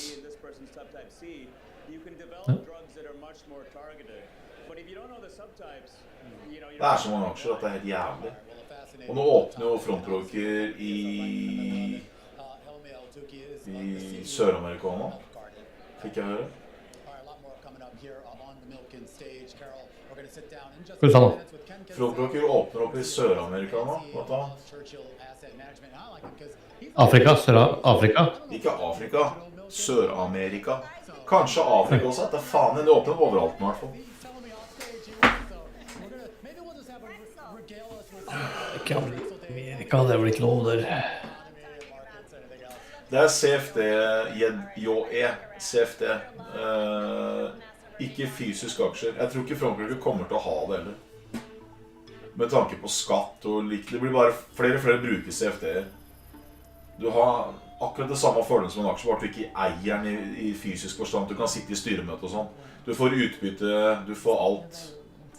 Og evig likviditet kontra vanlige aksjer. Og så får du en skattefordel. Du har 22% kontra, 37 på aksjestig? 37,8, ikke det? Ja, så du får halv skatt da, på CFD-er, og du får med deg bevegelsene. I USA så jo CFD ulovlig, ish. Du kan ha noe som heter ETF-er, som basically det samme som en CFD, syntetisk fond på aksjer. Så hvis du skal for eksempel shorte Nasdaq I USA, så kjøper QQQ det heter? Ja. Og så det, hva heter det andre for deg? NQQ, nei. Hva for det? Hva Dow Jones da? Jeg vet ikke hva Dow Jones er, men SPA, altså S&P, SPY. S&P, NQQ av Nasdaq, nei, QQQ av Nasdaq, NQQ Var ikke det Doha? Ikke. Men i hvert fall, flere og flere store mennesker går nå over til ETF-er og CFD-er, for du har en evig likviditet der. Aksjer, hvis du skal ha sånn som jeg da, nå faller det til ramler her. Når jeg jobbet som aksjemegler, så hadde jeg en jævla svær kunde, som dere alle vet om her, dritsvær kunde. Jeg kan bare etterligne stemmen hans. Jones, kjøp hyrde med 50 millioner. Og da fikk jeg en svær ordre på 50 millioner, og så skal jeg plassere denne boka. Det som skjedde da var at jeg begynte å flytte kursen oppover. Så fikk jeg limitordre, så han ringte og bare, hva faen er det du med? Så måtte jeg drive og plukke litt etter litt, brukte faen meg 2 uker på det, ikke sant? Fikk jo alle de jævla aksjene. Mens på CFD-er, hvis jeg skal ha den på 30 kroner eller 50 kroner, bang, på sekundet uten at det flytter seg. Det er fordelen med ETF-er og CFD-er at det er uendelig med likviditet. Skjønte noen hva faen jeg pratet om nå? Skjønner du? Men du får også, så at du handler så store ordre, så får du en litt større spread. Ja, det er mulig, men det er verdt det i hvert fall, kontra å drive og handle Hydro over 2 uker. Ja. Fy faen, det ramler nå. Er det noe mer krig nå, eller? Jeg har slått av lyden på nyhetene min, så... Dow Jones er ned 500 poeng nå, liksom.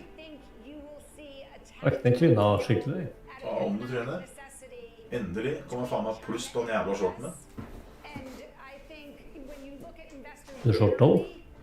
Nei. Jeg har short på Nasdaq. Jeg har short på Nasdaq etter tallene fra Tesla, var derfor jeg short på Nasdaq. Og at det ble nedgradert av IMF, og det har alle bare glemt. Alle glemt det. Hæ? Er det så? Hæ? Shorter på at USA blir nedgradert? Det er teit. Da må du kjøpe. Du må kjøpe på dårlige tall. Bare, men USA går til helvete. Nei, du må kjøpe når det går til helvete. Trump skal redde verden. Han er kamerat med Putin. Han ljuger jo hele tiden. Du må bare kjøpe da.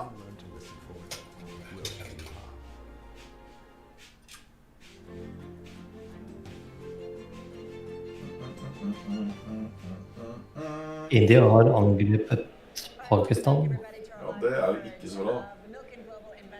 Du må ikke si for mye for å åpne kjeften. Ja, det er greit. Faen, hvorfor skal man krige hele tiden? Kan ikke alle bare være venner, liksom? De snakker faen med samme språk, jo. Hva er problemet? Jeg vet ikke hva poenget er når vi er i 2025, hva er poenget med en krig, liksom? Jeg tror India og Pakistan var samme land frem til 1947. Skal vi se om jeg husker riktig. For da er jeg på spektret.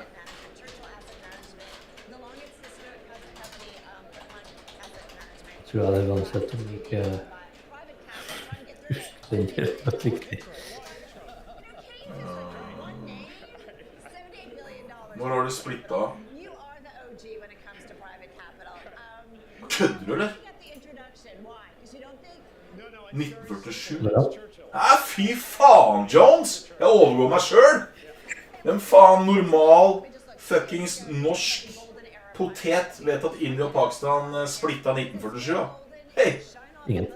Ingen, det er bare meg. Ikke normalt.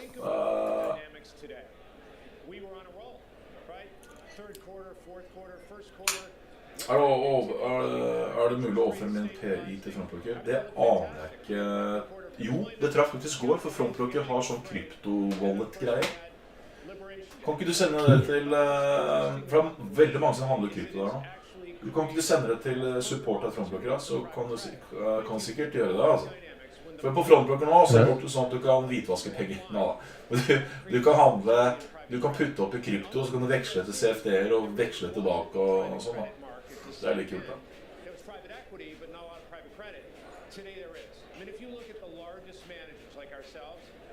Må du passe på hva du sier? Ja, jeg vet det. Jeg tok meg selv i det. Jeg sa ikke noe gærent nå. Hvis du er litt grann kriminell, så kan man gjøre det. Men jeg gjør jo ikke det. Jeg skal bare fortelle Sara at det er krig i Pakistan. Bestevenninne hennes er pakistaner. suspect it will, at least for a short period of time, is that private credit will take advantage of those Passer meg perfekt. Hvitevaskpenger. Ja, det bra toast i neven. And I know it's probably very specific to each individual company and scenario, but I assume those had to have Ikke si det så høyt. You know, interestingly, Romain, they have not at this point, but what has narrowed in are the companies that are getting financed, right? So A-plus credits with little to no tariff impact, yes, still very much being financed. In fact, we didn't have a single deal that, you know, as we went from March to April, that actually went on hold or was otherwise pulled back. So I would say spread Hun bare, det går bra. Jeg kom på å tenke på det her om dagen, at jeg kan jo, altså med printinggreier, så kan jeg bare printe i uendelig. Så jeg printer det godt. Og hvitvask. Hvitvasking. Hvordan da printe og da? Nei, jeg kan bare printe, og så si at jeg printer. Og selv. Fra hvitvask. Jeg skjønte ikke greia. Nei. Forklar meg. Du kan printe penger? Nei. Så du skal hvitvaske penger. Ja. Så trenger ikke jeg å selge noe. Jeg kan bare si at jeg selger noe. Si at jeg har laget det. Og sånn, ja. Skjønner.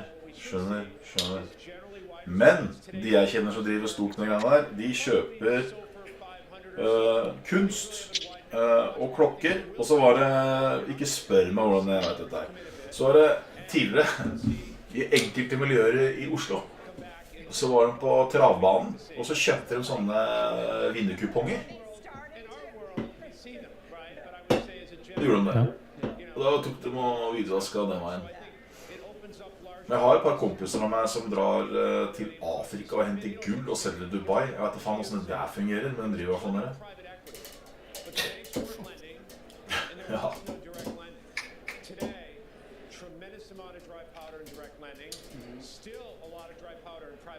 Røkke gjorde det. Han kjøpte jo kunst av han der kameraten som han lurte. Har du ikke sett en dokumentar om Røkke? Nei. Heter han Chris? Tenker du på han kameraten fra Spania? Det er ikke han jeg tenker på. Men han også, kanskje tror jeg driver med det. Men det er ikke han jeg tenker på. Han virker som en sånn liten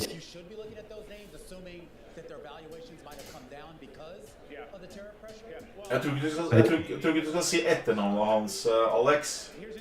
Det er tilfelle at han ikke vil at det skal komme ut. Jeg vet ikke.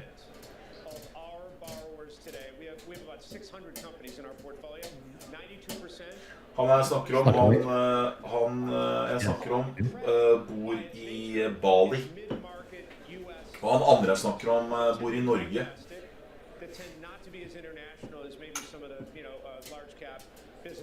Skal du tenke personen? Nei, det er ikke noe ulovlig med å skumme, bare det kan være greit å holde noe for seg selv. Ikke beskytt kriminelle. Er du Spania, Alex?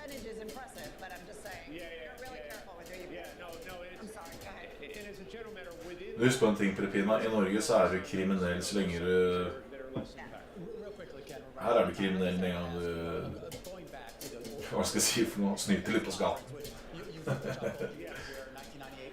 Flytte til Norge. Hvorfor faen flytter du tilbake til Norge? Er ikke Spania fett da?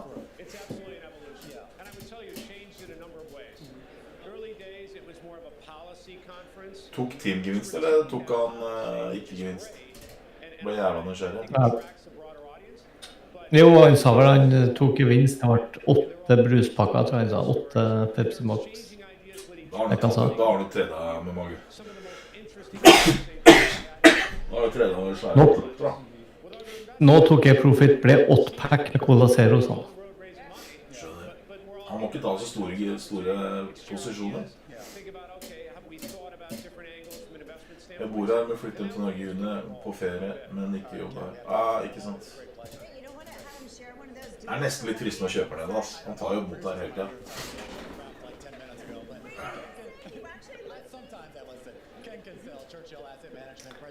Ja, nå gjør jeg ingenting. Men jeg bare lurer på hvorfor fallhusjævla på grunn av Pakistan, eller? Ja, det kan det. Gull flyger jo til himmels. Videre opp, eller? Mer uro i verden. Jeg skal sikkert opp til 3.500 igjen. Ja, det får jeg nå. Det bare $5 unna targeten min på grunn av.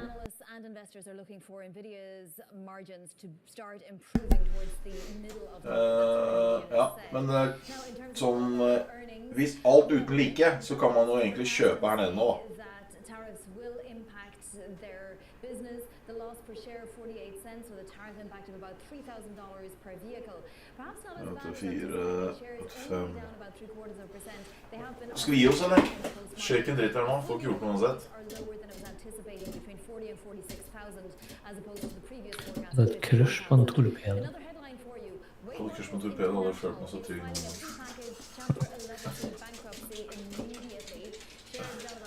Lena, da. Han er oppe i Nord-Norge, han som ble kalt for Hallik Frank. Er det Hallik Frank fra Nord-Norge som ble skutt? Jeg hadde en i arbeid en gang. Han var torpedo oppe fra Finnmark eller et eller annet, oppe i Alta var det kanskje. Sotin og greier. Han reinsdyrkameraten Utsi? Nei. Men han var sterk. Ja. Jeg vet ikke om noen andre der oppe med fra.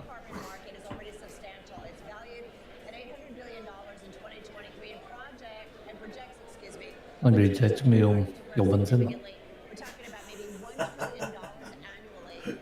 Jeg kjenner et par av dem, for å si det sånn.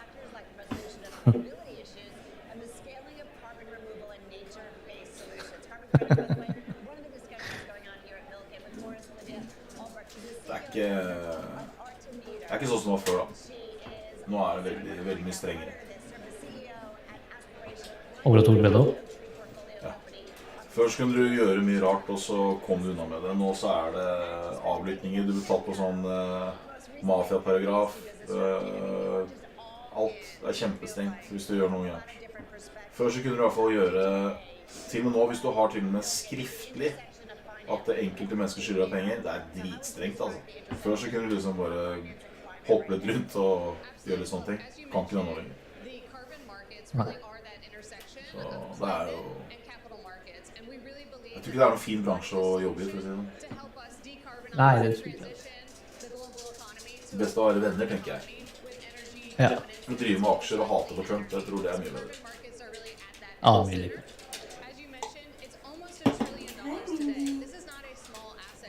Bestekompisen min jobbet med det alle år. Med greiene der. Han var down nå. Døde i fjor. Forfjor. Ja, døde. Ja. Ja, tøft liv det. Ja, jeg tror veldig mange av de som sliter sånn ettertid med psyken sin, føler seg verdensmestere, og så går det noen år, og så er man dårlig samvittighet, drikker, masse dritt. Kommer sikkert an på hva du har gjort for noe. Men det er ikke noe liv å hige etter det da. Nå blir det krigen 3 raketter, vi vil komme ned sånn på nevntet, følge damer eller fiks. Sahara har vært for heks. Men mora til Sahara er sånn sanddrømmer, det er litt sånn fælt over. Jeg tør nesten ikke se i øya. Slutt da! Jeg trenger jo faen ikke det. Mora er snill, da, men hvis hun har sanddrømmer, så leser de meg tvert igjennom, liksom. Ja, det gjør hun jo. Ja, bare sånn, din gamle gris. Ja, det... Hva faen? Hørte det, Stig? Gammel gris? Skal du meg gammel gris? Dine ord, ikke mine. Jeg er jo ikke det. Jeg er bare ekstremt nysgjerrig. Jeg blir...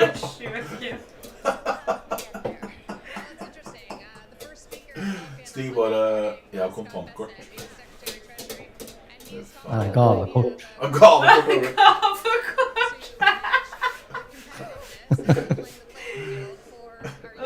Fy faen i helvete. ikke gå herfra.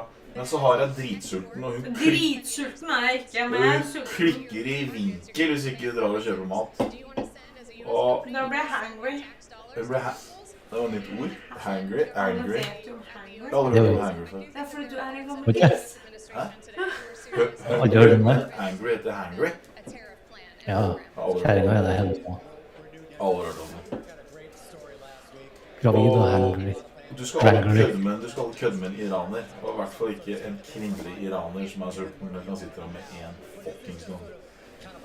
Vi prøver bare å vente til å bli gravid. Det skjer ikke, jeg er steril som helvete. Jeg kan ikke ta vare på noen. Hun kan ikke ta vare på noen unge, prøvde å ta vare på rommet, han er 20 år, og det går til helvete. Han får ikke mat på en uke. Nei, fordi han er gammel nok til å skaffe seg mat selv. Skaffe seg, Skjønner du, jeg ser ut som skulle ut og jakte på mat. Jo, men jeg kan ikke ha barn. Nei, jeg vet ikke. Jeg tror jeg hadde vært en alt for streng mor. Jeg tror jeg hadde vært en fæl mor, liksom. Nei, For jeg tolererer ikke disse ting. jeg tror ikke du hadde vært fæl mor. Du hadde ikke vært den Jeg beste liker for ikke når en voksen ungdom går rundt i bokseren heller. Og jeg liker heller ikke at kjærestene deres går rundt uten bukser heller. Det er respektløst. Nå tar jeg helt av det. Jeg bare sier det. Hun Skjønner du? hater mennesker, med andre ord. Det er respektløst. Mulig at jeg er en rar utlending, jeg vet ikke. Men sånn går man ikke. Jeg kunne gått uten bukse, jeg også. Jeg vil helst at du gjør det. Jeg vet at du vil det, men det er respektløst. Når det er folk i hus. Ikke respektløst for meg. Jeg skjønner hva du sier. Og nå må jeg ha mat. Ja, vi må mat. Ja. Ja, hun er hangry. Vi hører det Hun er helt hangry. fint. Vi snakkes på. Jeg bare logger meg Ta enda mer av. for et helvetes problem her. Jeg er bare ærlig. Ha det. Ha det. Snakkes etterpå.